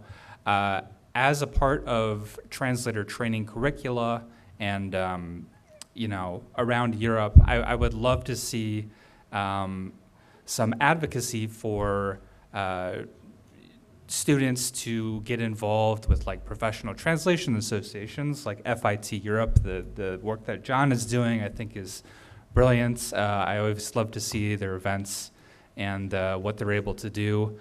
There are things like the UK's Institute of Translation and Interpreting. And then I'm sure there's a national one in Poland. I'm not sure what it's called. TAPIS. Okay, I should have known that one. But yes. But more active, if we can encourage translators who are coming on into the industry, into the profession, to be more proactive, more involved in these kinds of associations, then maybe we can flex some more collective willpower in shaping the way that the translation profession interacts with technology, instead of waiting to see and hoping that it turns out for the better. It's a very broad statement, but anyway, as a practical note, definitely FIT Europe, join, get on their email list, and let's make it happen. Thank you. John? So about what Matt just said, many associations all around Europe do actually have categories of student members, and they accept students when they're at university into their fold. So if you're not already a member of a professional association in that category, do think about it. And it doesn't have to be the association of the country where you live, so it doesn't have to be the Polish association. If you work with German, you could join the German association. If you work with French, then you join the French association. I work with Greek. I'm Irish, but I'm a member of the Greek association, not a member of the Irish Translation Association. And another thing that emerges and has consistently emerged all these years in the LS survey is that professional translators do a huge amount of CPD, continuing professional development. So they're attending webinars and courses and keeping up with their technological skills. Technology is the #1 thing that translators keep current with. They learn about it all the time. They learn about the new potential, the new possibilities of these tools, how they work, their functionality, all those sorts of things. The other thing I wanted to say in response to your question is about the training. The big question is, okay, you shift the curriculum and you change the curriculum, and the university lecturers have to teach these new tools. But who has taught the university lecturers about these tools? How have they educated themselves about it? And this big question of like, where do they get that knowledge from, is something which has exercised us quite a lot in the language industry expert group at European Commission level. And we have set up a working group inside that in partnership with the European Masters in Translation Network, and Josef is involved in that, called Training the Trainer. And it is now getting active and figuring out ways about how the university professors who are teaching the students, where they're getting their knowledge from, where they're skilling themselves up so that they can actually help the students make this transition and make these changes in the curriculum and in the courses that they're teaching. So this is the big issue as well that we also need to consider, and it is something that we are working on at a pan-European level. Yeah, so we had some Train the Trainer events at the European Masters in Translation within our translation technology working group over the last 5 years. But I guess it was a self-selective group. And as part of a European-funded project, a group of us from different universities from Barcelona, Dublin, Cologne, Groningen are trying to create resources for trainers who don't have that background in technology to upskill. So that's certainly a challenge. But in response to your question, Lucia, it's true, as Tomasz said, that universities are not the most agile, but we also carried out a survey of 60 different translation programs globally in March, April of 2023. And over 60% of those had already integrated generative AI into their teaching in one way or another. So they were quite quick to bring them in, and maybe there's more we can do within the constraints in universities. There's a computer science program within my university where they keep a module, and I don't know quite how they sort out the learning outcomes for this, but basically the module is, it teaches whatever is the most current hot topic within their 4th year. And they just completely swap it in and out, for whatever's the topic they see as most relevant and will help with their graduates' employability. Whether that's something we can do, I don't know, because we are tightly tied to learning outcomes. And one of the problems with the integration or with the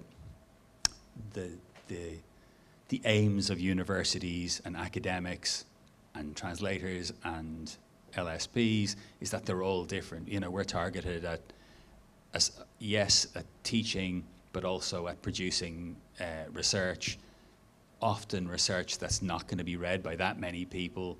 It's hard to argue how impactful it is if it's in a closed access journal.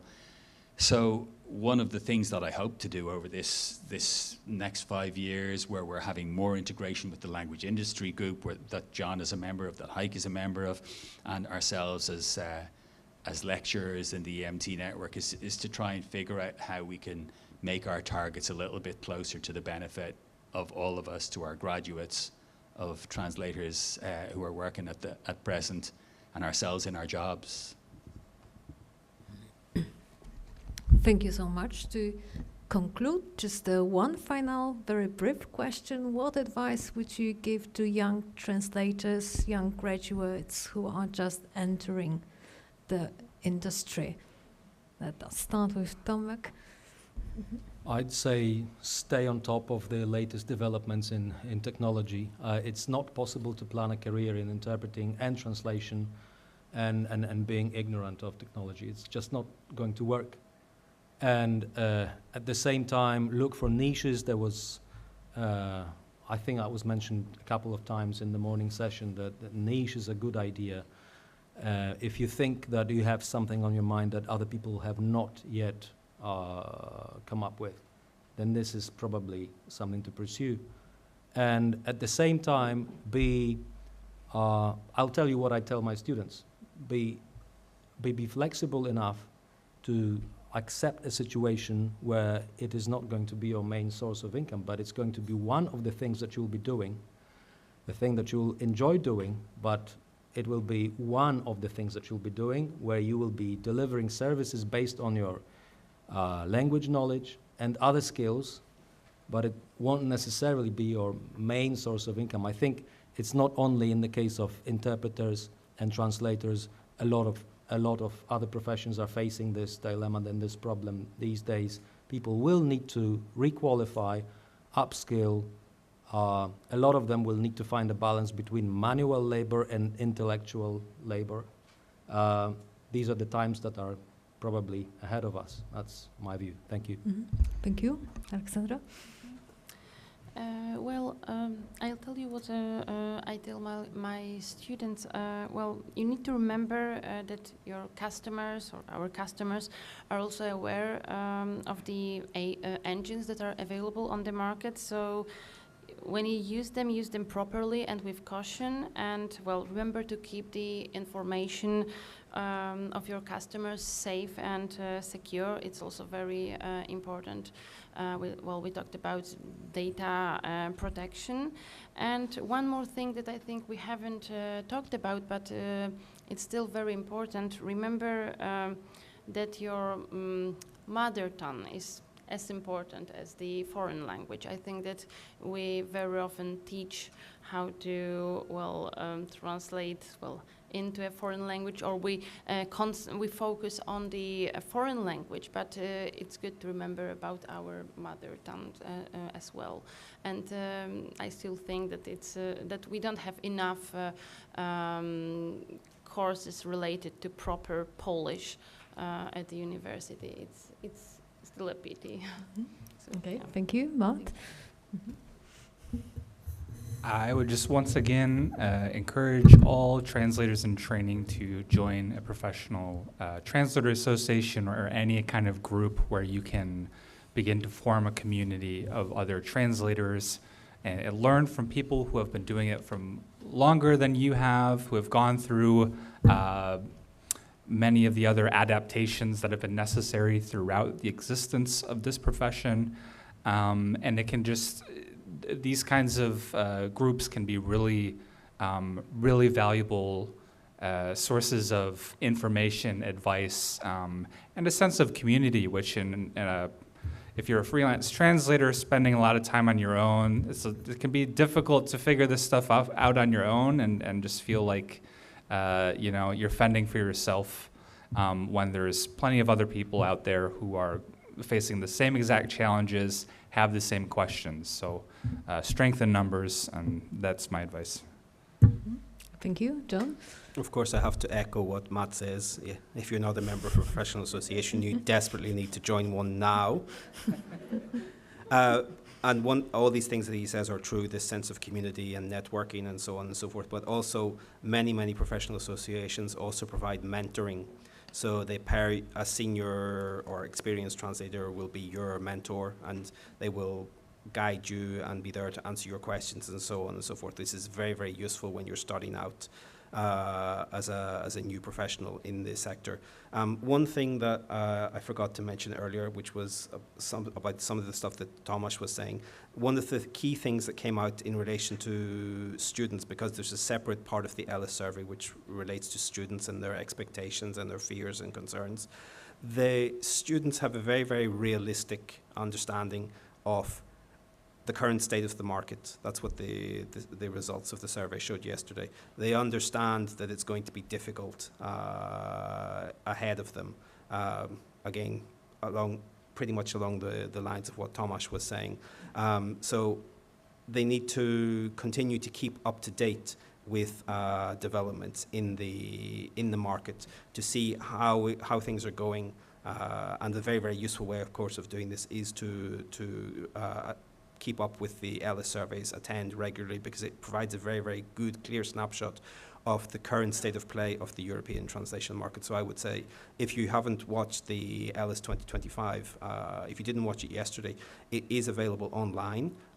You should watch it and get a clear picture of the current state of the market. You should watch it again next year in March in 2026 and keep up, because it really gives you a clear picture of how things are going, and then you can adapt based on how you see the market evolving.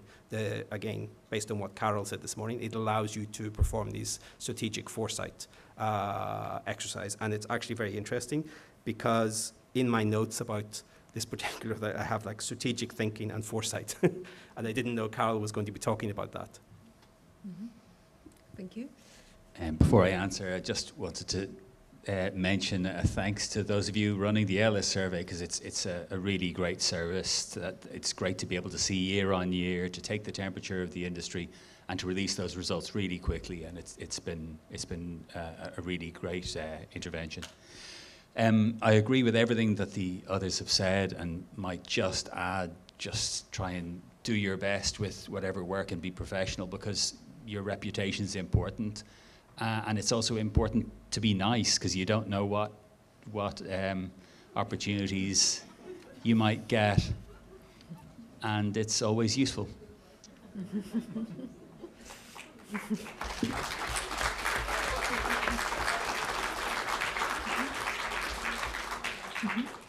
Thank you so much to my panelists for very insightful discussions, presentations, sharing your vision with us and your expertise. Thank you to the audience, and I guess we deserve a coffee break now. I'm here to talk about our AI tools. So throughout the day, you heard about AI tools, LLMs in translation, and now I'm here to show you how a big international organization deals with it, what we do, and what kind of plans we have. And before I start, my background is I'm a former Polish translator, now at the AI unit for more than 10 years. I've been there working as an IT project manager, dealing with our AI tools and being part of the e-translation team. And I am part of the DG Translation, DGT, which is mostly about translation, but we have 30% of people working on other things. I am part of this group. IT belongs there, and it is our job to come up with tools that are useful for translation, with language tools, and so on.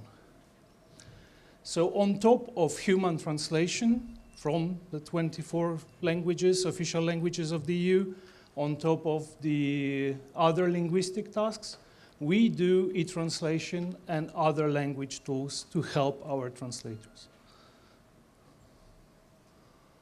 And of course, e-translation is our flagship project. We've been doing AI tools way before it was fashionable. We've been doing machine translation for many decades now. We've been doing neural machine translation for a number of years, and we are a very successful project. We translate hundreds of millions of pages per year. We are widely used across all European institutions and also beyond European institutions, because most of the tools that we do are also available to parts of general public, small and medium enterprises, or academia. So they are available not only to the EU staff. And of course, on top of EU languages, we handle a few other languages that are important languages of the neighborhood, languages of some important countries. So this is the first AI project that we had. And the idea to build it results from a certain philosophy. And the principal question here is, why do we build our own tools? Well, people often say you should be using Google Translate or you should be using DeepL, but actually our project is cheaper. If you consider the whole cost and you compare it to how much Google will charge you if you send 700 or 800 million pages per year, we are cheaper. So this is about being cost efficient. Then another layer is this. We have a lot of our data. I'll be talking more about it later in the presentation. And by building our own system, we can reuse our data. And we can adapt the system to our own needs. Because we have translation memories going back many years, going back decades, and we can reuse them to build something that is adapted to our needs and reflects our style.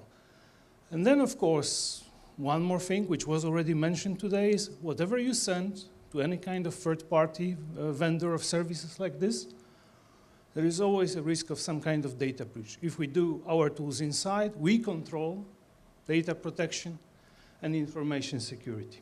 So this is why we do our tools. And now, very briefly, because it connects to some things that were said today, let's talk about our philosophy towards AI tools. So our goal here is to help human beings be more efficient. We are not trying to replace human beings. The philosophy of the European Commission is human beings should work with AI tools in unison.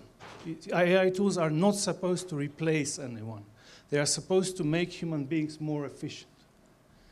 So whatever comes from any kind of AI system is just a first draft. It should be revised.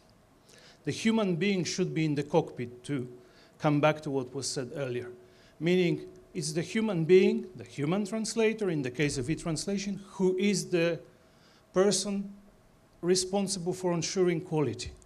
What you get from an AI system is just a draft to be reviewed. It cannot be used as is. Now, of course, at other parts of the European Commission, we have projects where we are building our AI systems, other AI systems.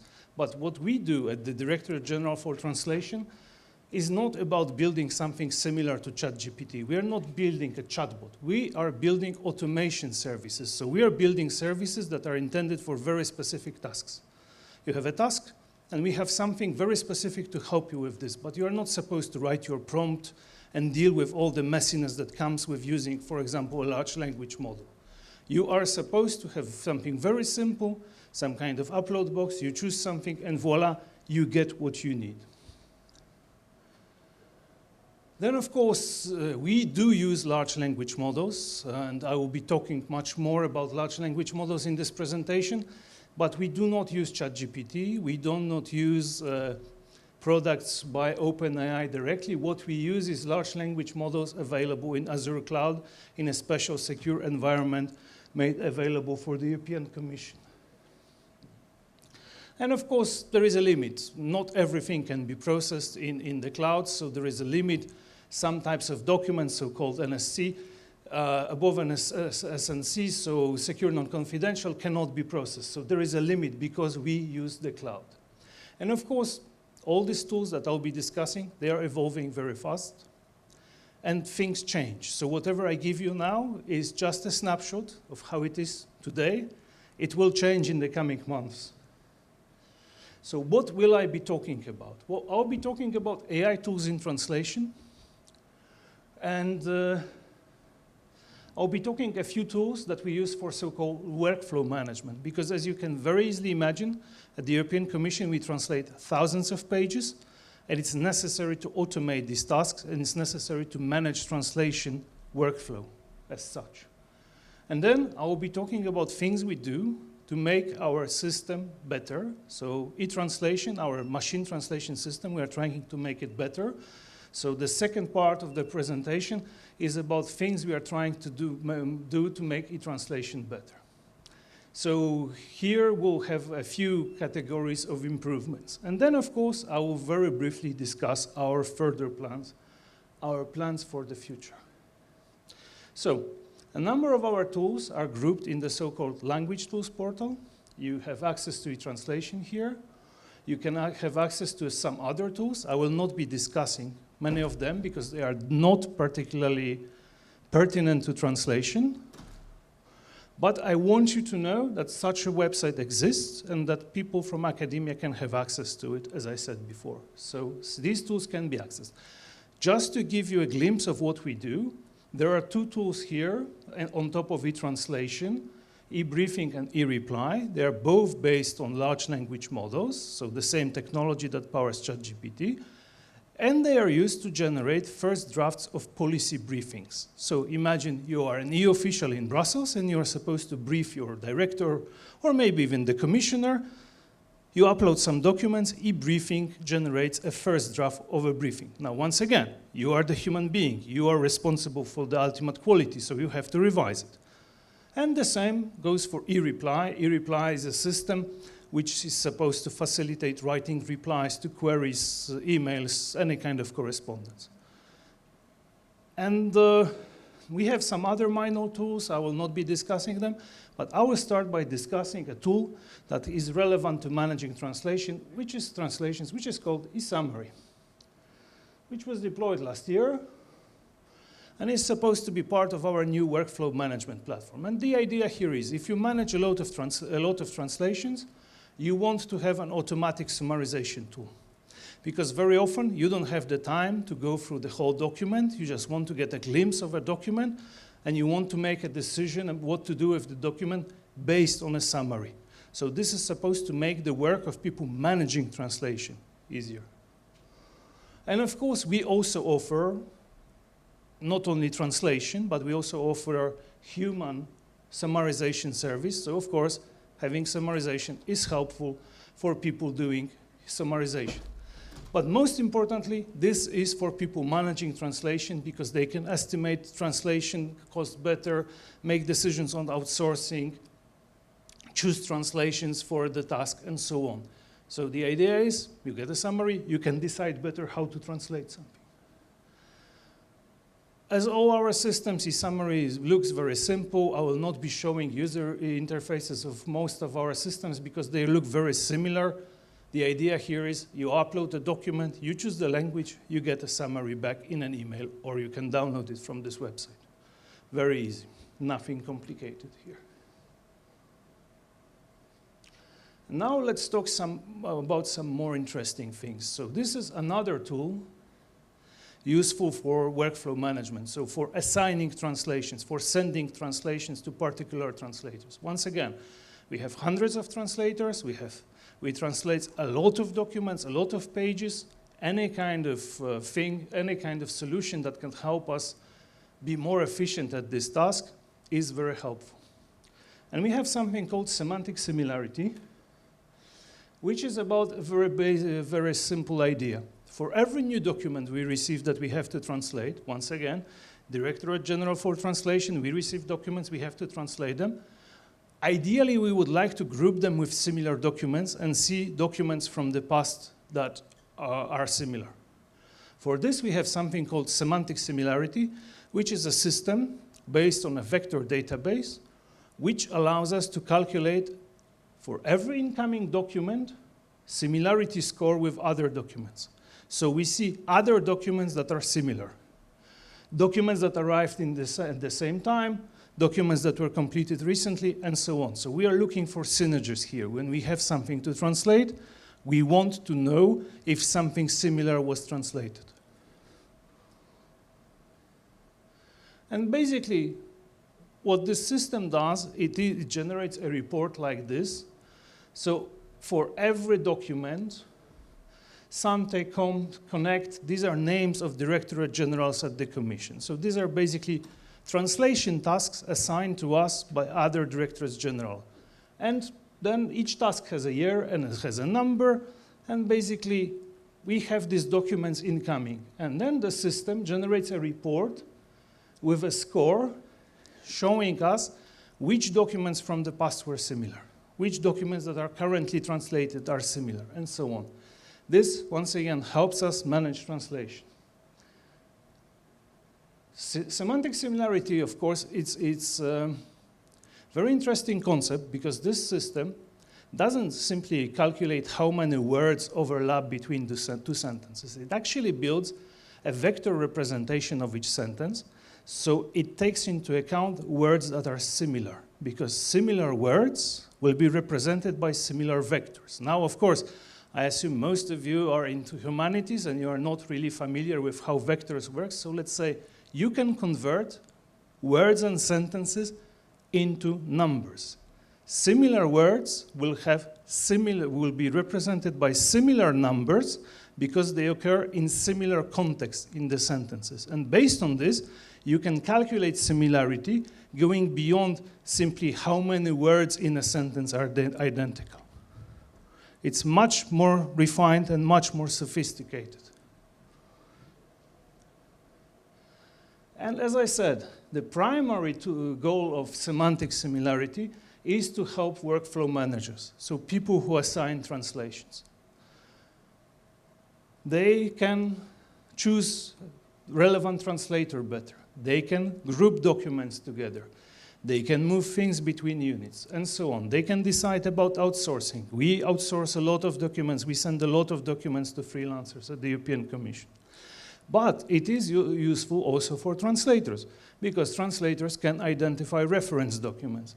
They can generate comparisons of similar documents to help them work. And we are working on marking similar parts of documents. So this is something that is, once again, supposed to make also translators more productive. Now, another thing.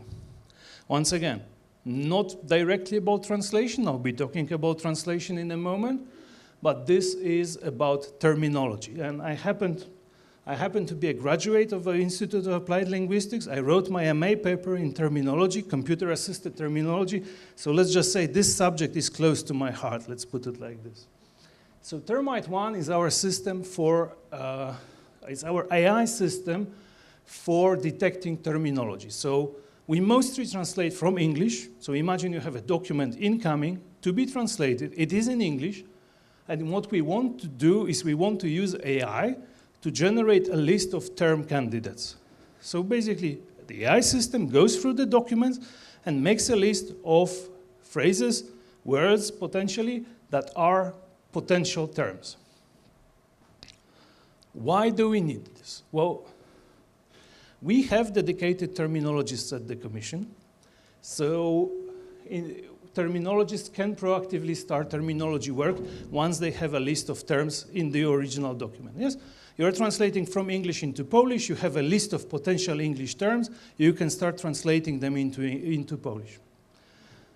Then, of course, for translators, it is useful because they get an overview of the difficulty and the topic of the document. If you see the list of terms, you more or less get an idea of how difficult the document is and how much research you will have to do. And of course, because our translators work into Studio, it is also useful in the practical sense, because they can upload a terminological database into Studio, and they can populate it as they go through a document. And then, of course, we can use terminology as metadata. Yeah, if there is a term occurring very frequently in a document, potentially it's good to describe this document. So we can use it to build databases, or to detect terminological similarity between documents. And once again, what does Termite 1 do concretely? It generates a report like this. So there is a document, 110 pages, coming from DG ENER, so Directorate General for Energy. The system detected 282 terms in this document. You get a list of terms, you get how frequently they occur, you get a link to EUATC, showing you if this term appears there, and you get an example of the term in context. So once again, it's a productivity tool. It's supposed to make translators and terminologists more efficient and work faster. And once again, you might ask yourself, why is the European Commission building its own tool instead of buying a third-party solution? Well, because it's cheaper, once again, because if we build it ourselves based on some open source software, there is no license fee, and especially no license fee per user, which is important to us. So that's good already. Secondly, this is a simple tool. Other tools are very complicated. This is much easier to learn. That's a huge plus for our translators. Our translators are busy. They don't want necessarily to waste time learning yet another tool. And then, of course, there are practical benefits. This tool is more sensitive.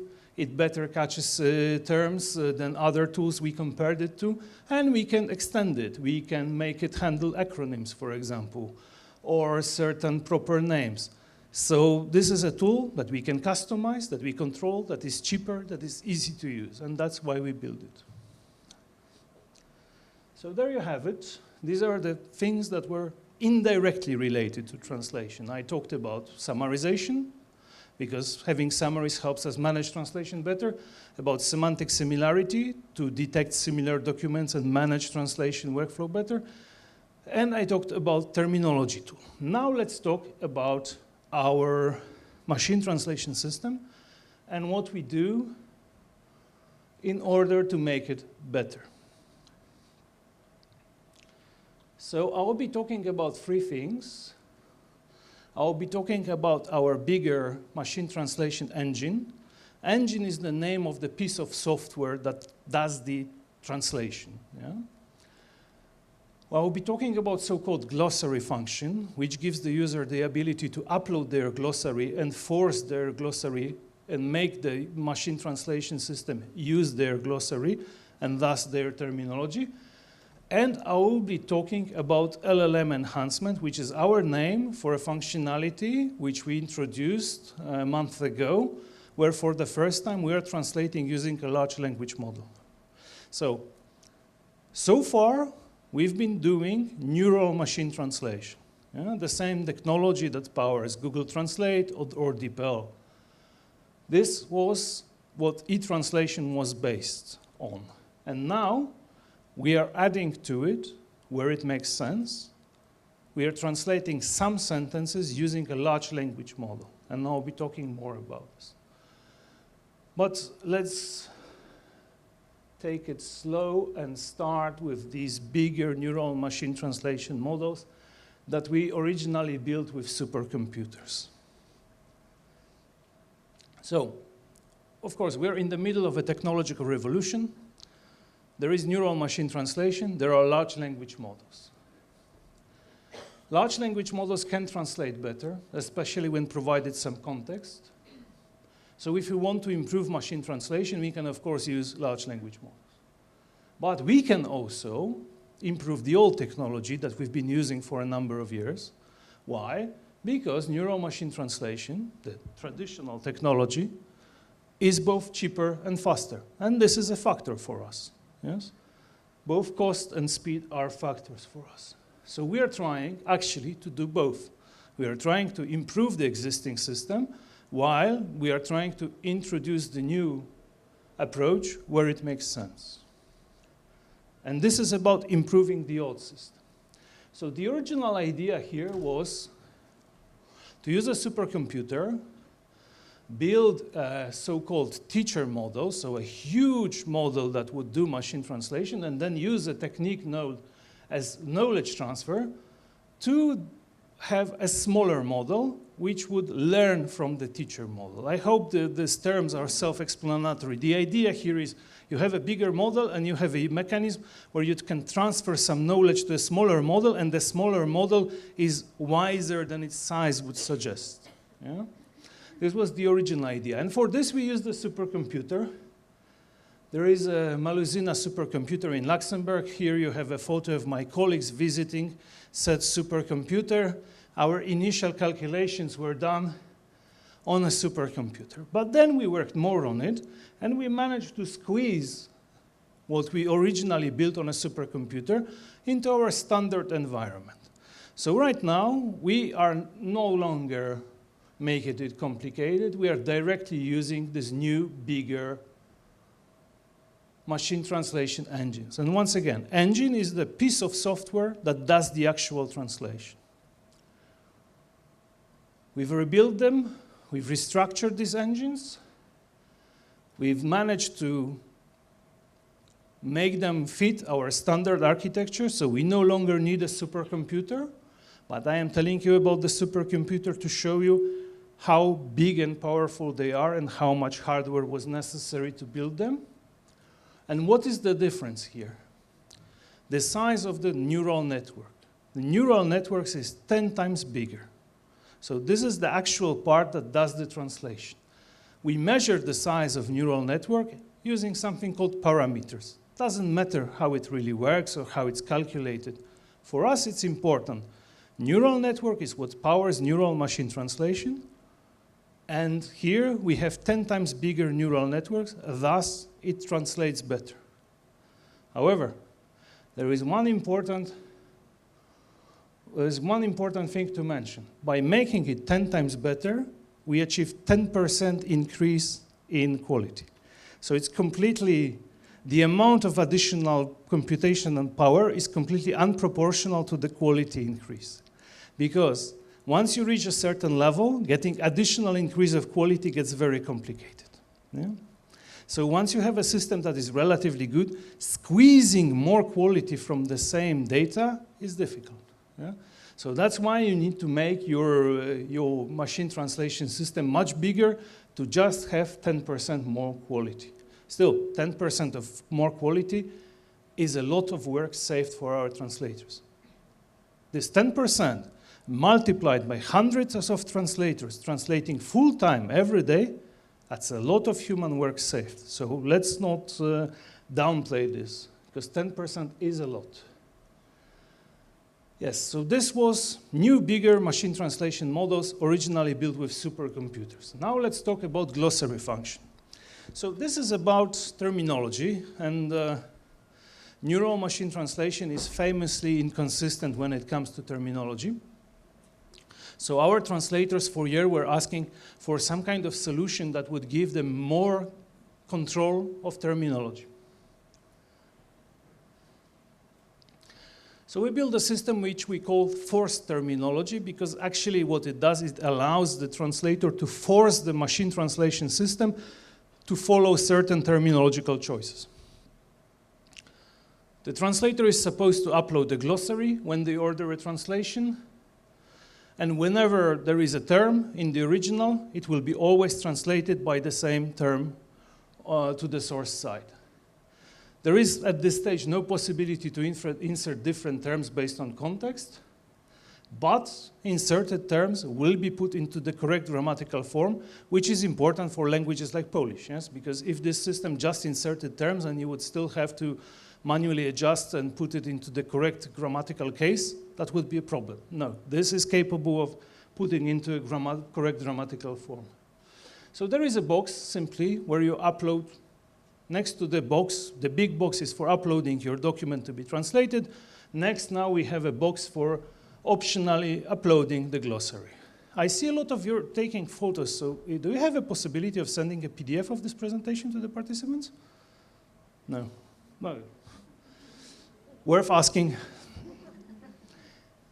And how does this work? The user is supposed to prepare a very simple glossary. I'll be using English and German here, because these are the languages I studied, applied linguistics here. And basically, you are supposed to have a list of, let's say, English terms, because you translate from English usually at the European Commission, and then some kind of equivalence. And what happens is you have some sentences that have some kind of terms. And what we do is when we send this English text for translation, we inform the system that for certain English terms, it is supposed to use a German equivalent that was specified by the translator. So in a sense, the translator overrides the default choice of the machine translation system. This allows the translator to send their terms, and the system will use these terms when translating.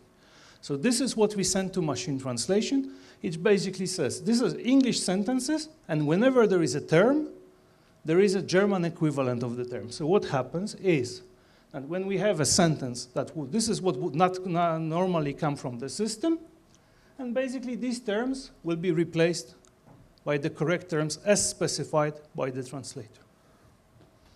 So fundamentally, this allows the translator to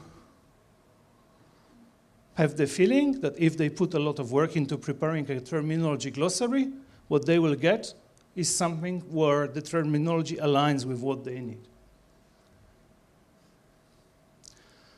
Okay, and now for the most important part of this presentation, let's call it pièce de résistance.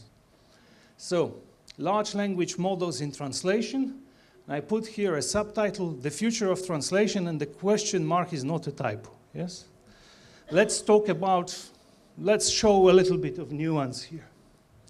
So as you know, we are in the middle of the technological revolution, and we have a number of famous products which are driven by large language models. We have ChatGPT, Google Gemini, Microsoft Copilot, and so on. But when it comes to translation, the opinions are mixed. So here is a quote from 2023 Conference on Machine Translation. Large language models are here, but not quite there yet. Yes, so that's one opinion. Another opinion, the large language model era is here, but machine translation is not solved yet. Because indeed, the problem is that depending on what large language models you use and what neural machine translation system you use, sometimes neural machine translation, so the old technology, can be better.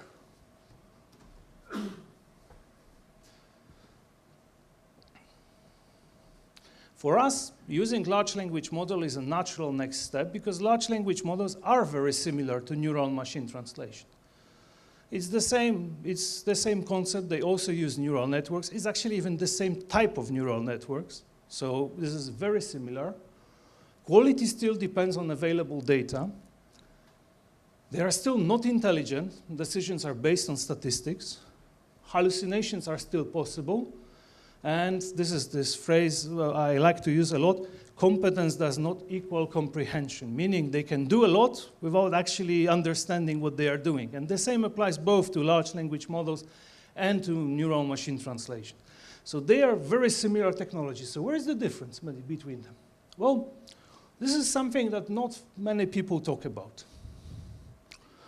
We build a lot of neural machine translation engines. Once again, engine is the piece of software that does the actual translation.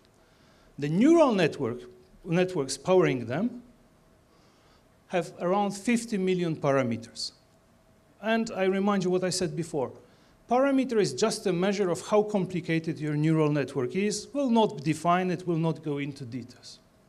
Then I talked about these new, bigger neural machine translation models that we built originally using a supercomputer. Yeah? They are 10 times bigger, approximately 600 million parameters. So that's a lot. Then we have small large language models, like, for example, Llama 2, released by Meta, the Facebook company. 7 billion parameters. Yeah? However, really big LLMs, 1.8 trillion. That's why this technology has so much promise. Because the difference here is neural machine translation can be also built on parallel data. So sooner or later, the amount of data you have at your disposal is limited. But large language models can be built on monolingual data. The data does not have to be aligned, which means you can use anything you can find on the internet, basically. I'm simplifying, but that's the gist of it. This means, in practice, large language models are much bigger, and the bigger there are, the better they work, but they are also more costly. And here, because some of you probably, like me, have problems with big numerals, so forgive me one slightly funny slide. For those of you who, like me, have problems with billions, trillions, and so on, especially that the Polish system is different than the English system, million is 1 with 6 zeros. Trillion is 1 with 12 zeros. So 1 trillion is a million millions. So large language models, the neural networks behind large language models are much, much, much more complicated than neural machine translation technology, the technology we use so far. But of course, they are better, but there is also a cost. So how do we try to manage this? Oh, our idea is simple. Instead of just sending a sentence to be translated, here is an English sentence, please translate it into Arabic. Our approach is different. To find similar sentences from the past, from our translation memory, from our database of past translations, and give it to the large language model and say, look, here is an English sentence from the past translated into Arabic. Here is another one. Here is yet another one. And here you have an English sentence. Please translate it into Arabic so that it resembles the other sentences. Yeah? So basically, we are using the large language model's ability not only to translate, but to imitate. And what does it imitate? Our database. We have a database called EUATC, which stores decades of translators' work. Everything that is translated at the European institutions, so not only Commission, but at the Parliament, Council, committees, and so on, goes into EUATC. It has 2 billion sentences, hundreds of thousands of sentences are added every day. It's a huge database, and we can use it and to make LLM imitate what we have in EUATC. So here, what we are using is we are using the ability of large language models to imitate text. And we are using segments from EUATC, segments or sentences. So we are using our past translations for giving it to large language models to imitate. And by doing this, we get sentences that are very similar to the reference, so the sentence from EUATC. Improvements are huge. We use a score, an automatic metric called blue points. Typically, we are happy if we have an annual improvement of, let's say, 2 to 3 blue points. Here, we can get 15 blue points in one go. That's a lot. So this gives us a huge improvement worth many years of working on the system. Of course, the limitation here is we have to have enough similar translations from the past. And of course, not every sentence that we have to translate will have similar sentences in the past. So unfortunately, we can apply this to only 1/3 of the incoming sentences. But the idea is we can translate some sentences using this and get much better results. Once again, saving translators' time. And how does this look in practice? Once again, German-English example. We have the source text in German, yeah? And we have a human reference translation into English. It's in green. And then if we use neural machine translation, that's the third column from the left, we get a translation that is more or less okay, but doesn't really resemble our reference human translation. Whereas if we use large language model, which gets translations from EUATC to imitate, we get something that is almost identical to human reference. Not completely identical, because as you'll see, the word Kazakhstan is marked in red because it didn't use the proper name for Kazakhstan. It should be Kazakhstan, not Republic of Kazakhstan. But still, it's much less work for a translator to correct this because we get something that is very similar to our translations from the past. And we already deployed this. It's available if you use e-translation. If you go to our website, there is a little tick box. In order not to scare our users, we don't use the word LLM, so it's called AI enhancement. But that's what I'm talking about. AI here means large language model, so you can use AI enhancement, and this means that whenever we find similar enough translations from the past, we will use a large language model to translate.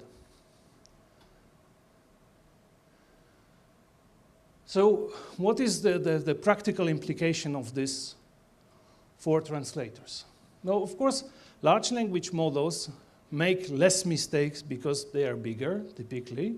But that, of course, depends on the language, because the problem with large language models is that it's very easy to find data for English, but for smaller languages, not so much. And I'll be talking more about it in a moment. But for now, we can assume large language models are getting better, they are translating better, but still, they are expensive. It will take years before we can translate everything with large language models. So, and of course, speed is another limitation because they are quite slow. So we are trying to use large language models where it makes the biggest difference. So not translate everything with them, but only where we have similar sentences that they can imitate.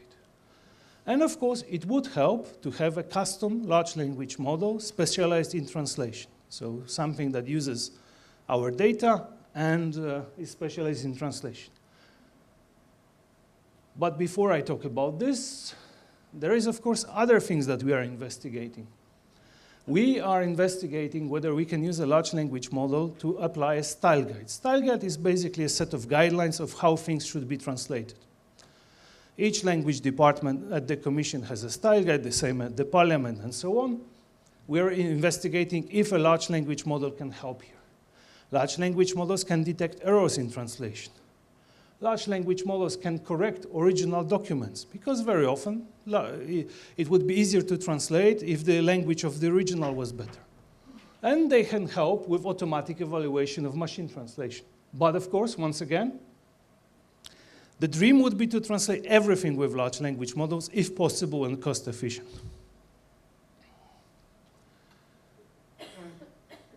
And as our plans for the future, once again, they are mostly related to large language models. You will see a LLM being repeated across the slide many times. So we are building new services called web text and accessible text. They are going to be released on Monday. The names are self-explanatory. Web text adapts your text for publication on a website. Accessible text makes your text accessible for people with reading difficulties. So we are using large language models to rewrite and adapt text for certain special needs. We are doing experiments with translating using a bigger context window, because the limitation of our system, like many neural machine translation systems, is that when they translate, they take into account just one sentence. Yeah? And they could take into account the whole page or even maybe the whole paragraph, and then they would translate better. Then, of course, we are experimenting on using large language model to apply the correct terminology. So that would be a more sophisticated approach to enforcing terminology. We are trying to switch eSummary, so our summarization service, to use a large language model. And we already have a large language model which we infused with our own data. And that's the last thing I want to discuss today. So the idea here, once again, is that large language models work differently in different languages. There is a lot of data in English. So if you go to ChatGPT, it will work very well in English. If you do it in Polish, still okay, but it occasionally makes grammatical mistakes showing that there is less available data. If you use it, for example, in Estonian, even worse. So our problem at the Commission is, of course, that we need to serve all 24 languages. We cannot just serve English or English, German, and French and say their other languages are not important, right? So we are trying to remedy this. And our idea here is to take an existing third-party large language model, for example, Llama 2, the one by Facebook company Meta, and we can add our own data to it. So we take something that exists and we add our own data. So imagine you have a soup, you've stopped cooking it, but then you can resume cooking it. That's how it works with large language model. You can resume training them and add new data even when they are done. And that's something called continued pre-training technique. So basically, you have an existing LLM, and you just add a little of your salt to it because you need a certain flavor to it. That's what we are doing. We are adding additional data, combining the LLM and DGT's own data from the Euramis database. And thus, we get something that is better at translation and more suited to our needs, which allows us to improve results for so-called low-resource languages. So once again, languages when there is not so many digital resources and not enough training data. So basically, this is something that is already ready. We are now debating how exactly to deploy it, where it makes the most sense. But the idea is we cannot build our own large language model, but we can customize an existing large language model by adding our own data to it. So And that's all from me.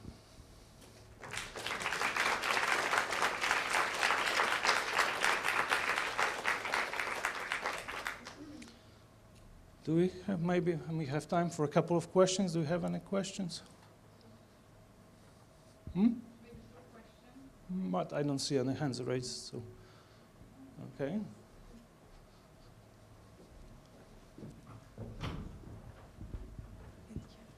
Yes, I have a question about the interpreting model, because I remember there was a project in European Union about interpreting as well, or am I not right?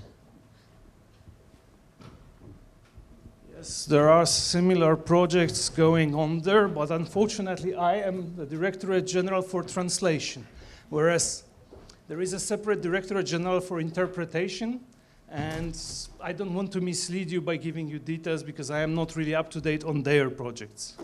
But they are doing similar things for interpretation. Okay.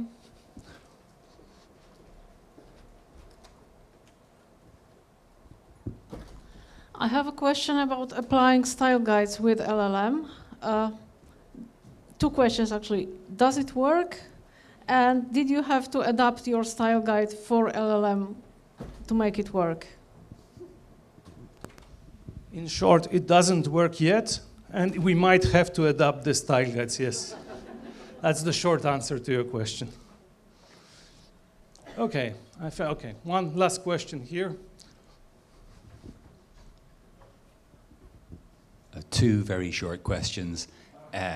Being cheeky. First one is, how does the NMT work with glossary? Do you have, is in that it uses these labels, do you have to do something to make it use the labels? Because force decoding was possible for SMT and it's not been really possible for NMT. And then the second one is to do with the LLM infused with Euramis data and about your test train split for that. For the LLM that has Euramis data added in and about your test training split. So have you made sure, about the high blue score, is that kept separate, this test data from the training data? We have a very complicated set of policies for the separating test data and training data. We can talk after this presentation. If you're interested in the details for everybody else, I'll just say you cannot test a system on the data you use to train it because it skews the results. So we have to have a separate pool of data that you use for testing it. Yeah? And the first question, the glossary, what was it? Yes. In order to use these labels, in order to be able to have the system respect the terminology uploaded by the user, we have to build a completely separate MT system that is trained to accept this kind of input. Yeah? So it's a very complicated and costly operation. Okay, and I think this is it. Thank you very much.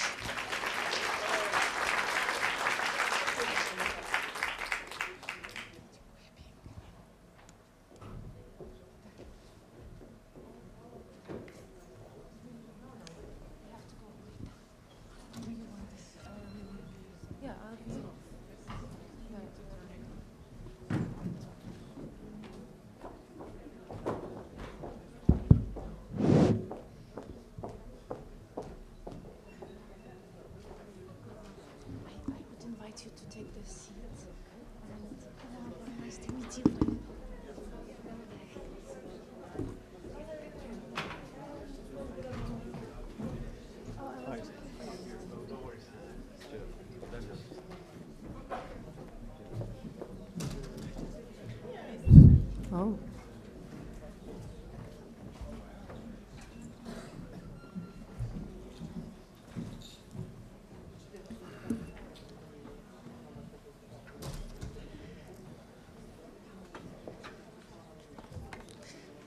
So hi everyone, we are ready to start our last session, last panel, and I'm happy to introduce our panelists for the panel of AI in LSP services, risks, limitations, challenges, and of course opportunities. So our panelists today are Marta Bartnicka from Dolby Laboratories, a global leader in audio and imaging technology. Agata Novak from Skrivanek, an international LSP. Dr. Damian Flisak, a Polish lawyer, expert in AI and expert of the European Commission and AI, and a sworn translator himself. And Agenor Hoffmann-Delber from 3DI Information Solutions, a technical writing and localization company. As for myself, I'm Natalia Horbachevska, head of Task Force LSP. We are Ukrainian-Polish language services provider. So today we are discussing to which extent AI is present in the work of LSPs and what the experts and clients think about it. And I would like to start with a question to Agata. Please tell us how you implement AI in your operations and how do you balance between efficiency of AI and actually necessity for human expertise? Hello, thank you for having me. I should maybe start from how AI affected LSPs. And I think we were lucky when all this hassle with AI started because we already were working with language models. And I mean machine translation systems, yes? The majority of us were using commercial machine translation systems, sort of integrating them into workflow via API. We had them in CAD tools, but also I think significant number of LSPs were building their own machine translation systems. Like in Skrivanek, we also had our own NMT system sort of to secure our client data. Yes, we had it on our own premises and we built it in cooperation with academics. So we were lucky not to be afraid of AI in a way that we will not be able to work with that, learn that, or somehow not able to use it. So we more or less knew what it's gonna be. But I think our major fear was that it will easily replace us, yes, in terms of project management, translation, interpreting as well, because all those voice recognition, text-to-speech systems, that is also something we do with humans. But I think it was not very significant amount of time when we realized that it's not going to happen so fast, and that we should be aware of technology, test it, and try to implement it into our workflows, but more in a way that we should think how to automate our processes, make them more productive, help humans in the loop, but not replace them. And I think it was repeated many times already here today, that the state of the art right now will not replace humans. It can only help them to be more efficient, more productive, maybe improve quality, but still we work with humans, yes? So that is the main thing. And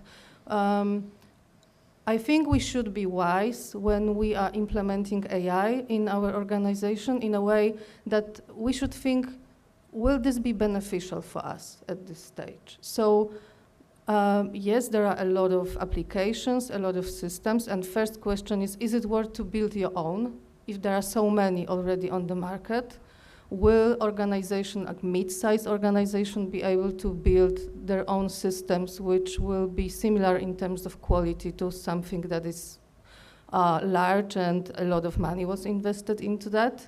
And I think majority of LSPs will say rather, no, we are not able to build such tools. And if we want to implement something, we should think about money and time. And if we will have a solution which will automate our workflow, will it really save something for us? Will project manager, for example, have time for something else, for maybe deeper quality assurance, if processes will be automated? or will we be really saving money and will be able to offer lower prices for the clients, for example? So yes, we do test solutions and we mainly automate our own internal processes. When it comes to services, we rather offer AI-related services to clients if they are really open to that. We don't push them right away to use AI. If it's not needed, if client doesn't want that. So it's all about consideration. Is it really worth? Is it time right now? Is it beneficial in terms of budget also? And yes, we should go for that and we do implement it, but for now I would say rather into our internal operations. Thank you, Agata. Agenor, would you please share, do your approaches at 3DI coincide with the approaches of Skrivanek to AI and balance between AI and human expertise, or is it something different? Okay, I'll try. First of all, thank you for the invitation. I think the perspective that I'm about to share is a bit different to LSPs in the room, because 3DI is on the intersection of two industries, the telecom industry and localization industry. And quite frankly, it also impacts, maybe it, the type of customers that contact us are probably a bit different to the typical localization customer, if such thing exists. But what I'm trying to say is the demand for AI, for applying AI to our project is actually non-existing. So the customers don't expect us to apply AI. So let me start with that. The reason why we are interested in it, because we are curious and we want to really be up to speed with what's happening. And we see the benefits, potential benefits, but also the reality is that almost none of the technology is mature. So we treat it as non-mature technology. So we look at it, we are curious, we research, we almost on a daily basis update news. Oh, look, I found this Manus AI, which is a great AI agent. Oh, I found this Sesame AI, which is the best conversational model or something. So first of all, we research, we check what is going on. And the assumption is that none of the technology that we deal with is mature at this stage and will probably change very soon. So we treat it as a temporary solution, but trying to identify the trend, trying to identify where this is heading. So our approach is, in general, modularity, right? So if we, now going back to the root of the question, where do we apply AI? Of course, the translation process, long before LLMs were here, already included AI. But it wasn't based on LLMs, but it was still AI in the term, broad term, right? Terminology extraction and so on. It's a matter of definition, but let's say LLMs instantly did not appear in the translation processes because the quality of the output was not good enough, right? At some stage, then cut tools tried to tweak a bit the situation. Presented some chatbots that were useless, more or less, or QA improvements, sometimes just a fancy way of sending a prompt somewhere. So there was some additional layers on the translation process. And that exists. It has some limited usage. And I see that in the processes, but again, none of the customers really expect it. The customers care about delivery, quality, and frankly, we don't have a one-off customers. We mostly work with what we call business as usual customers. So we start with maintaining a relationship with a customer, and that's, the goal is not to deliver a job. The goal is to keep the customer with you and build a relationship. So maybe that's bit different, because we are not focusing on trying to apply everything we've got on one specific job, but building a timeline, building a process around it. Anyway, to finish my thought, what we are also applying, maybe not also, mainly applying AI in other areas. So automation, things that are related to building outputs, because we work with building outputs. When we translate documentation, we want to see it rendered.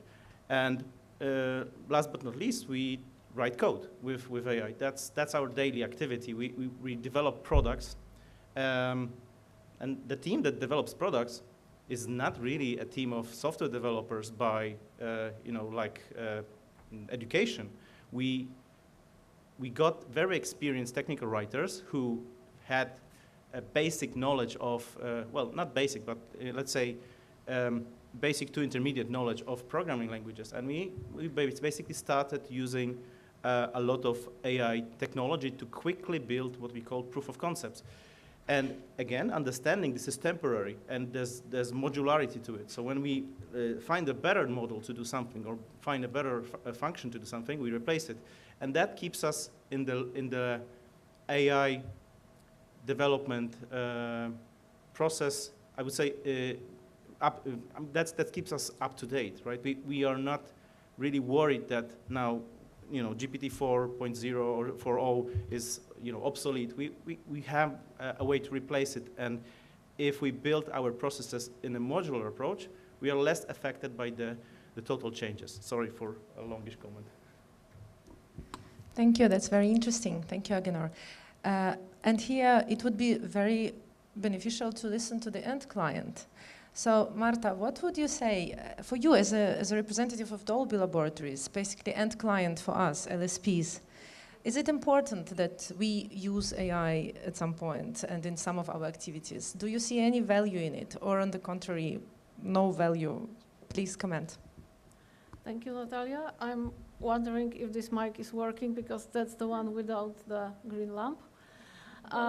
So we are a very special end client, I would say, in this area, in the area of AI and translation, for two reasons. First is that we have our own in-house AI solution already, and second is that, as for a global company, we translate surprisingly little as a Dolby Laboratories. There are two reasons to that. One is that it's highly technical content, like our documentation, that exists in English language, even for non-English consumers, partners. And second is that quite some localization at Dolby happens in Dolby. Like, for instance, for our big partners in China or in Korea, the content is not translated by LSPs, it is transcreated by our own people, Dolby people in China or in Korea, because they know their partners best and they know how to write for them. So this is very, very special situation. We translate surprisingly little. But when we translate, we do work with LSPs and we don't really push them towards MT or AI. Because when we translate, when we outsource translation, that's the stuff that's the top of the top, and we want it done really professionally. And I have the comfort of saying to a person who comes to me with an end-user license agreement to translate and asking me if AI could do it, I have the freedom to say, you wouldn't want it. You don't want it. You don't want to deal with the consequences of handing out end-user license agreement that was purely AI translated. So for that type of content, we work with professional agencies. And second thing is that when we decide to translate some manuals, some documentation, Dolby does not sell speakers, Dolby sells technologies to build speakers. So if a documentation is to be translated, it's because it is very important documentation. And then we work with professionals. If they use MT as draft for their content, we don't care. I mean, it's not our concern. Of course, they have, on the security, on the intellectual privacy level, they have obligations not to just throw our content to ChatGPT or to Google Translate. But end product that they deliver to us, the translated product, it must be of human professional quality, because that's the use case when we outsource translation in general, that we want high quality. And there are use cases where we do translation with AI and we don't outsource it. So we don't ask our LSP partners to do AI for us. We do it in-house. And But those are the use cases where no translators suffer, because that's the type of translation that would never ever be sent to translators anyway. And I will give you one example. We have support people in Asia who work with the partners in Asia, and they talk with them in Chinese or in Korean to solve their problems. And then they are supposed to register the client case in a system in English language, just for the analytics, basically. That basically also we do with AI, the analytics. And we want it unified to have the technology names in one language and to have it simple. So those support folks would have to translate the support cases just for the registration in the system into English, and we don't want them to use Google Translate for that, because that's still our proprietary information, that's still our confidential information of relationships with the partners. And for that, they are using our in-house AI system, but they are using it with full knowledge what the case was about and whether the translation is correct. So this is not a type of job that would be outsourced anyway, because it would cost too much. It's just supporting our internal folks with a quick draft of translation. So that's basically our buyer perspective, that we translate little. If we translate, then we want it done professionally, so we still do care about quality. And there is quite some translation that is done in-house for different reasons, and this is not being changed with, this is not being cut with AI. It's just happening in-house. Thank you, Marta. That's very inspiring to know that humans are of great value to Dolby Laboratories. And so here we come to legal risks, and I would be grateful if you, Damian, comment to us what limitations, what legal risks we have as LSPs and also our clients have, which we have to be aware of and take into account. Thank you, Natalia. Thank you for having me with you today. Indeed, I think I would start with the for sake of clarity and transparency, I would like to reiterate that I'm one of the very few, if any, other experts, AI experts, whose heart beats on the side of creative people like you. Not only because I'm sworn translator, I'm not doing that much translation, not to mention sworn translation, but this is important for you to know that my daily business is to, I don't want to call it fight, but to argue with the big ones. And this is not an easy dialogue because there are many on that side, and there are only very few on our side. Whatever, I don't want you to make cry here. I just came back from Luxembourg. I had the workshop with the judges of the European Court of Justice. So people who decide practically on your what's going to happen to you, and they're trying to convey this message that they practically are there also to empower the humans to create, to preserve, and paradoxically,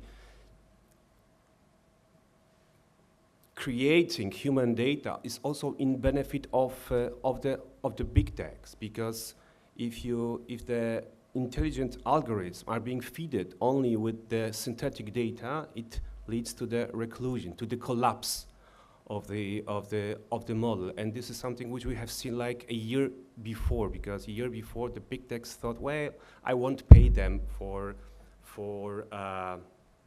the data because it's expensive. I try to generate the synthetic data with my own data. And you know what it means to create synthetic data. You can take an example of Habsburgs. You know what I mean? I mean, it's not healthy, neither in the nature nor in this digital world. So, having said that, I don't know which aspect you are interested in. There are many risks and limitations. Regrettably, I could not participate in the whole day in this discussion, but there are lots of risks, like lying, meaning hallucinations. The models have certain cut-off date, meaning that their input is up to certain data, so that it cannot like comment you on yesterday's game between Real Madrid and Barcelona. If yesterday took one, but it's not the case. There are also lots of legal risk, and copyright is at the very heart of me. I've been doing copyright for 25 years and AI regulation for 10 years now. So I'm all the time thinking about this, and there are lots of risk. Like, for example, if you use the output, if you use the open, if you use an LLM working in an open environment, and it happens that in this output there will be a part of input which would be copyrightable. You infringe the copyright, even though you didn't want to, even though it was beyond your imagination. That in the output could be an input, you would infringe then the copyright, because the liability in copyright is of objective nature. So regardless of your sorry to say so. Different question is how likely it is that you will pay for the plaintiff the damages. It's near to non-existing. But for big companies, they are not worried about the money which they could eventually pay for infringement, because they would be peanuts. But there are risks like PR risk, reputation. Could you imagine that, I don't know, let's say a newspaper on left side or on the right side on the Polish scene would like commit a copyright infringement? This would mean immediate death. What else? Again, when we will be in the question round, please ask whatever is on your mind.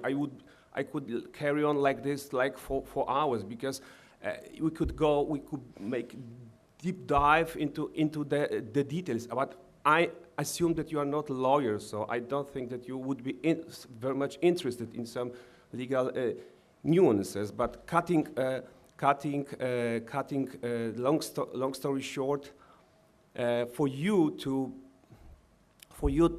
know, I think that the AI translators would that the winter is kind of coming. I mean, I cannot say what this is a question of months or years, but the translators, the AI translators are better and better and better every day. It does not apply really for German, because if I use the German using like DeepL or Perplexity or whatever, it is not like Goethe. It is far from Goethe, actually. But English, for me, Shakespeare. But one of the principles of AI Act, and you probably know what AI Act means. This is the regulation on AI Act. One of the pillars of AI Act is human oversight. So translator always will be needed unless we reach a level of, I don't know, unless the prophecy of Elon Musk fulfills, which hopefully never happens. Human biological protein translators will always be needed. In what quantity, don't know. The progress is ongoing, but I think you are mature people, and you know that. Everything others would be like, closing the eyes before the reality. Thank you. Thank you, Damian. So it seems we, the LSPs, we have to partner with lawyers when we need to bring legal risks to the attention of clients who occasionally say, well, ChatGPT can do it all. Why do we need translations, human translations? Agata, Agenor, do you talk to clients who are basically non-professional clients who would say this, who would say that, oh, we don't need human translators, AI can do it all for us?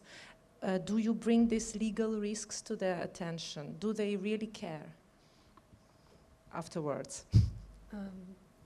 Well, I would say that it was discussed on previous panels that there was a decrease in the market, yes? And I would say that the biggest decrease was in something that we tend to call general translations, like written general translations. And I know that many young translators, when they enter the market and they apply for LSPs, and we usually ask translators to specify in what niches they specialized.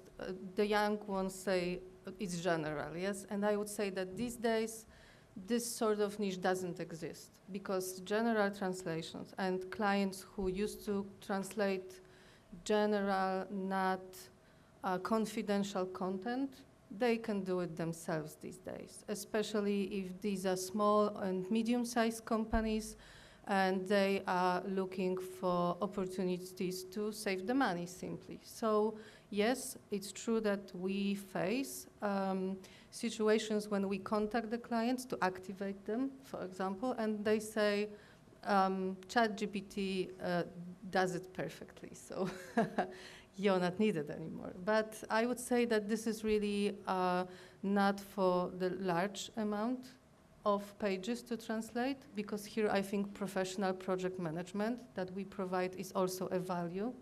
And the fact that we take the pain from the client, that he or she needs to organize the workflow. Sometimes those files are not editable. We need to prepare them for translation. We have CAD tools. We can provide some quality in terms of that we have this possibility to use repetitions and 100% matches, so translation is consistent. And this is a big value that LSP still can provide. But if someone would like to translate one page of a general matter for internal usage, to send it to shareholders, let's say, I think majority of companies is able to handle that themselves these days. And I would not really go into explaining this type of client that you really need human translation here. There are many, many fields and niches where human translation or professional post-editing made by someone who specializes in this respective field is absolutely needed. But I would not really go for discussing with the client who has something very general, not confident that you absolutely need human, because it's not true anymore. Thank you. Agenor, what do you think? I think I can second some of the thoughts that Agata made here. We actually convinced a couple of customers not to use machine translation, and it wasn't as difficult as it seems. You know, we just had to open their eyes to a couple of issues they are facing if they decide to go down that route. So it is possible to explain why it is a bad idea to use a technology that sounds very cool and and modern. So I'm not just I'm not trying to say that this is always the worst case scenario to use MT and so on. But in terms of translation profession and like the containment of the quality and having any sense of control, the obvious choice is to exclude it from the process, right? Obviously, there are some other factors like budget, time, and so on. So it is possible to convince the customer not to use MT when it doesn't make sense. So that's the start. I think the problem with confidentiality and all that is many tools are wrappers for ChatGPT, and it is not always obvious. So you use a tool and it has a nice plugin, AI something, right? And it doesn't tell you that in the background it's actually a wrapper for ChatGPT or Claude or whatever the model that they are using. Because hardly any company that develops these plugins is actually maintaining their own models, or they are connecting to existing models. Well, that was the case for at least 3 or 4 years. Until recently, we got the local models, we got DeepSeek, and some options that allow us to even think of maintaining a local model. So like maybe 10 years ago, some translation agencies built their empty servers in the basement. It was possible. Now it is possible to build an LLM in well, maybe not in the basement, but maybe let's say in the living room. So the thing is, again, this is non-mature. So we think it's going to be a good idea. We think it could solve some problems. It will definitely solve a problem of data containment, right? So you are not you can exclude this. You can build a private network that is completely offline, basically. You are not sending any information outside your contained system. So that's a problem solved. The part of the problem that you don't know if it's solved is the quality, is actually the benefit of it. Because there's always an effort in building a solution like that. It's not, I think that was kind of overlooked in many comments. In general, I'm not saying that's that's a bad thing, but the part that was not mentioned is that it really takes a lot of effort to test it, to plan it, to build it, to be sure that it works, because it always looks great. It always looks great. You know, when you build a solution with AI, the first impression you get, especially the last couple of years, is wow, it's amazing. Now I've never seen anything like that working, right? But then if you dig deeper, you try to see, you see flows, you see it's not as good as it seems, and maybe it's a blocker. So I don't know. I think there's a way to contain information now. There's a way to do more things that we were not able to do even a year ago, 2 years ago. The thing is there a business justification for that? I think that question is yet to be answered, because in the end, the translation industry is about generating revenue on the translation services, right? So does it really calculate is the revenue, is the profit large enough to justify developing this, researching, setting up your solution server, maintaining it, blah, blah, blah. There's no answer yet because it's very fresh. And again, it will change in a month or two. There will be GPT-5 or another agent approach. And maybe in 6 months from now, we'll stop really talking about prompting, and we'll just think about agents doing a job, and then we'll need to figure out if the agent can access this type of resource or the other because of the confidentiality issues and so on and so forth. So I think it's an ongoing struggle to get the answer, but we won't get the answer soon. We just need to be sure that we keep asking the question and we replace the part of the equation with up-to-date elements of it. That's my take. Thank you, Agenor.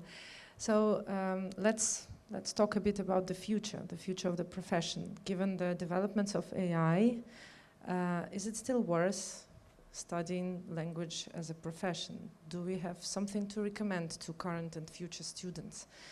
Marta, what do you think? I don't think it's quite fair for an engineer to tell linguists what to do with their lives. I'm not a linguist, and for all of my professional life, I had to learn from linguists how translations work, how localization works, how documentation works, because now I work more with technical writers than with translators. And there are a couple of things. It's not my original thought. It's somebody who said it already 2 or 3 years ago, that the best equipped people to deal with AI, to deal with LLMs, are people who have been dealing with neural machine translation. Because if you have been dealing with Google Translate for years and with DeepL, you know way better than engineers where the trick is, that you get always a fluent response, which is at times wrong, factually wrong. And that's the worst thing about AI. In terms of translation or in terms of summarization or rephrasing a text. That's the worst thing that happens. It's not grammatical errors, it's not a wrong comma, it's not even terminology, which is relatively easy to fix, but it's just being factually wrong. And as linguists, you are the best equipped people to know this, to understand this phenomenon, how this happens. It's not that industry is always willing to listen to you, but at least you know, and you have the preparation to deal with that.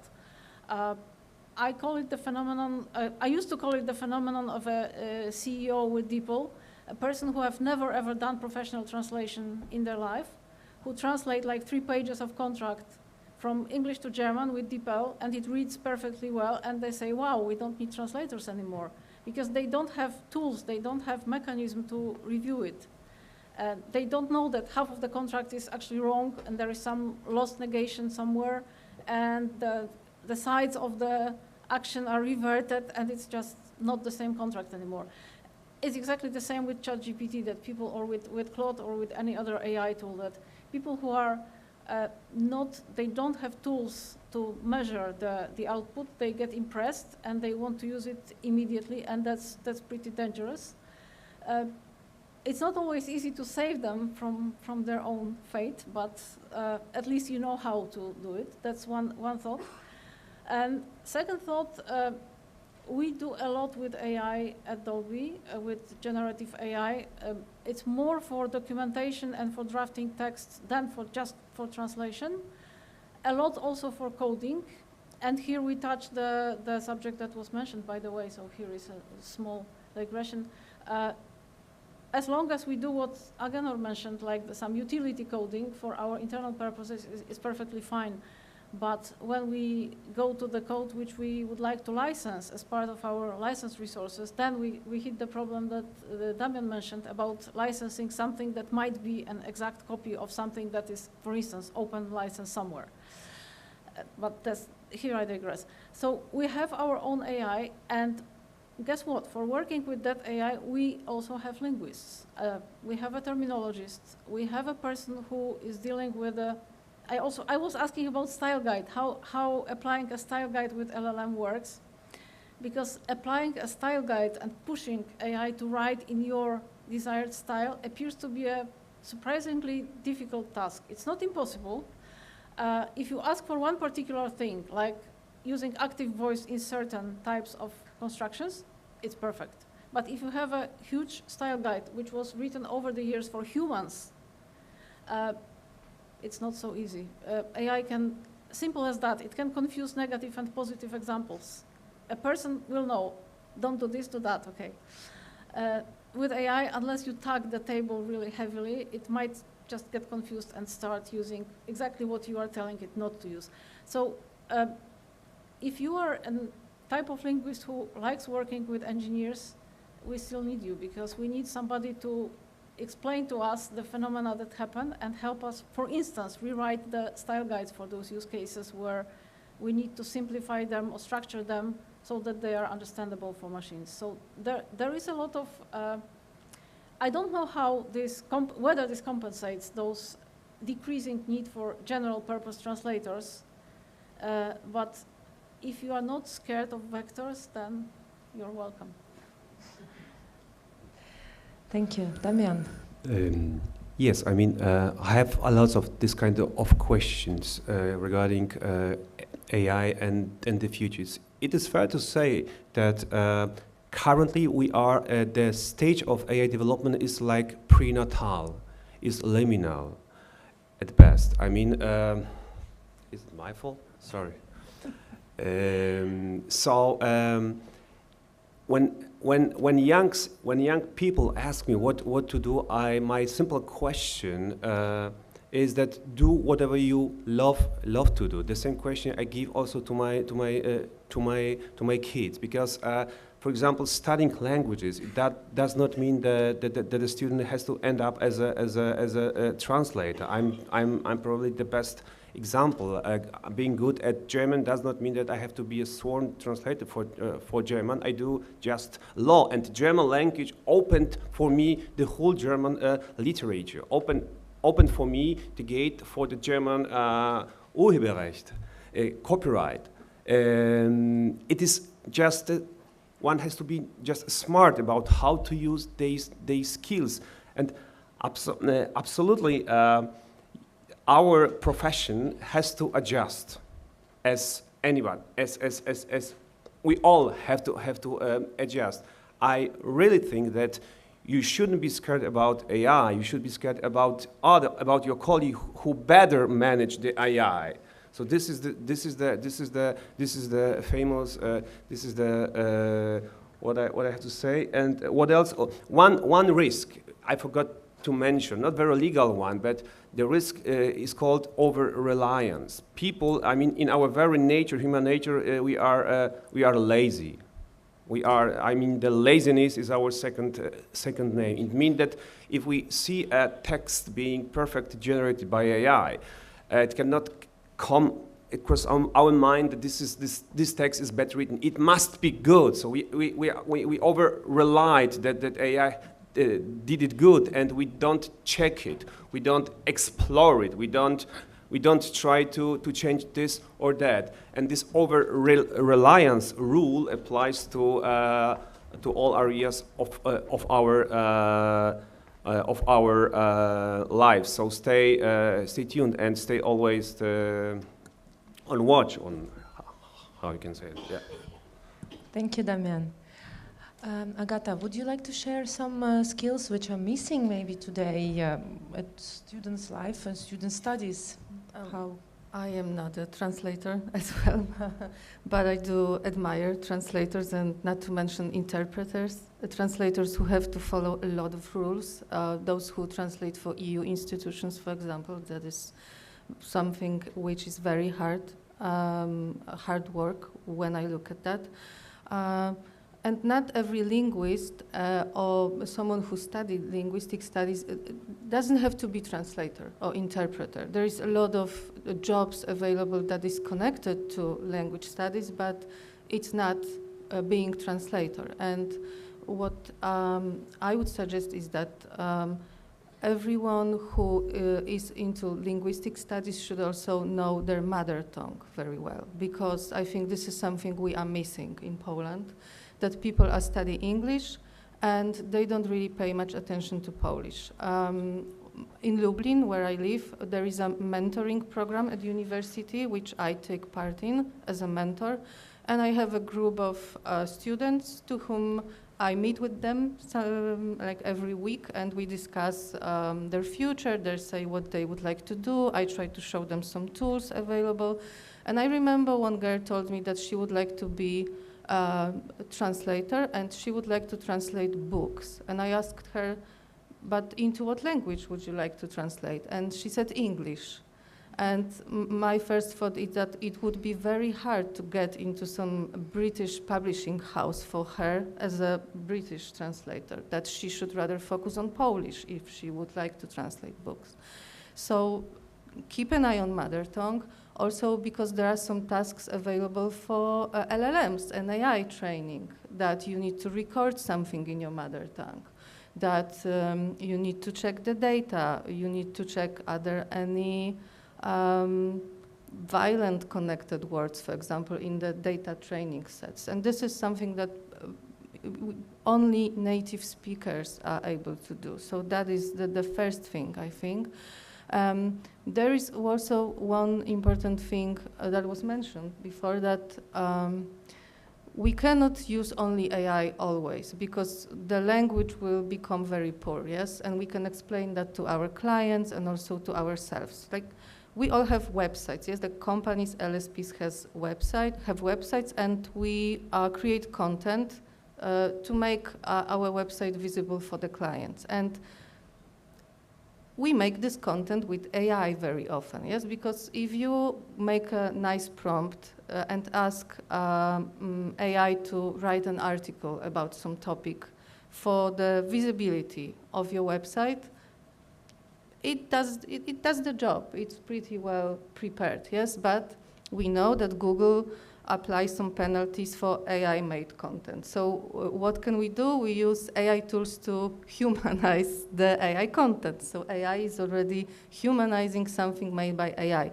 And it's like a vicious circle. And I think that linguists' role can be also like visible here, that we still need human content for websites, for search engine optimization, and role of a professional linguist is here also very important.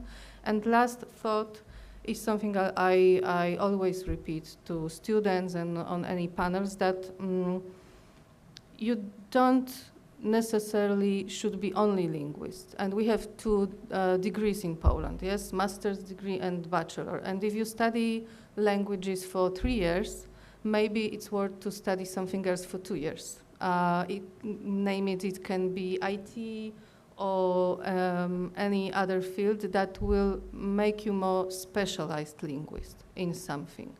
And you will already have added value when you will be entering the translation market. Thank you. So we see new professions emerging, well, some of them being boring, like data annotators, for example, are not very exciting job. Agenor, do you have anything to add? How to keep let's say, the balance of good skills and the attractiveness of profession for our future students? Attractiveness of profession, that's a very dangerous question, because we don't really know what the profession is at the moment. It seems that it's a mixture of many different things. What I think we tend to do is we label a lot. So we label translation industry, we label translator process, and we get attached to these labels, while translator and translation agencies in general have a very interesting and sometimes unique set of skills, and how you apply them makes really no difference if you get the part of the process done that exists. And translation is really does not exist in a vacuum, right? We tend to look at it as, we receive files, we do the translation, we send them back, and there's nothing happening outside this translation process. And I think that the type of skills that the translators have allows them to look beyond the translation process, but while still keeping in touch with the translation process. And I think that should be an area worth exploring for anyone really interested in it. And also, we are talking about AI affecting the translation industry, but the reality is that it affects all industries. So there are industries in far worse shape than translation industry because of that technology. And also, if you look at the reports generated by industry researchers, yes, there's decline, and it will probably continue in the part of that market that is traditional. But also, if you look at the revenue that are published by companies, half of them made profit last year, half of them lost money. So there's a way to navigate around that difficult space. What I would like to emphasize is that you are not locked to a label, and the same is the translation industry. I would like to maybe conclude with a question: is there going to be a translation industry that we call translation industry in a couple of years? Maybe that the industry will still exist, but under a different label, and maybe that's not maybe that's not a bad thing. Maybe we just are attached to some specific language that we used for 20, 30 years, and that's fine, Thank you. So options exist. That's good news. And with this, I would like to finish our nice discussion, and maybe we have questions. Do we? Everyone is tired. That's it. Thank you so much.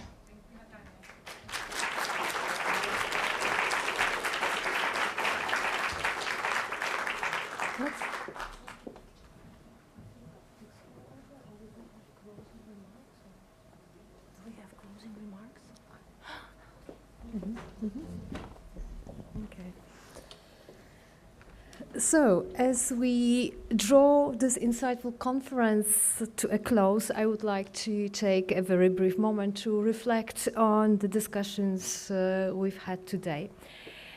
So, first of all, we have explored a broad spectrum of topics, from the transformative role of AI through the evolving nature of our profession, of the industry, But also we addressed opportunities created by AI as well as challenges and limitations. While there is no doubt that AI and MT are changing the way we work and are not going to go anywhere, we might well need to find a way to rebrand ourselves, to find our way, our new ways in this new reality. I think that one thing which has been recurring throughout this conference is that human translators remain essential, even if surrounded very intensely by technology. I think that it's also important to realize what we human translators bring to the table, that it's on the one hand trust, responsibility, control, risk management or human oversight that was mentioned in this panel. On the other hand, we bring comprehension, linguistic and cultural sensitivity, nuanced understanding of context, handling human idiosyncrasies, individual meanings. This is our strength. We also bring creativity as humans, and we also bring the passion for languages, which I think is the fundamental thing which brings most of us into this industry. So the industry is not being replaced by technology. Rather, I think we should see technology as a new wave of opportunities. And I think it's really important, that was mentioned frequently at this conference. We need to collaborate as freelancers, as LSPs, as universities, as institutions to find our bright prospective future in this. So I would like to thank all of you for participating today. I would like to thank all our fantastic speakers. I would like to thank our co-organizers, Wojciech Wołoszyk and Agata Rybacka from POLOT, Zbigniew Sabat from the field office of the DGT and the funding we received from DGT for this event. I would also like to thank my own team, Dariusz Koźbiał, the man behind the scenes and Katarzyna Wasilewska, as well as our wonderful student helpers and interpreters who are helping us today. Thank you very much and have a good evening.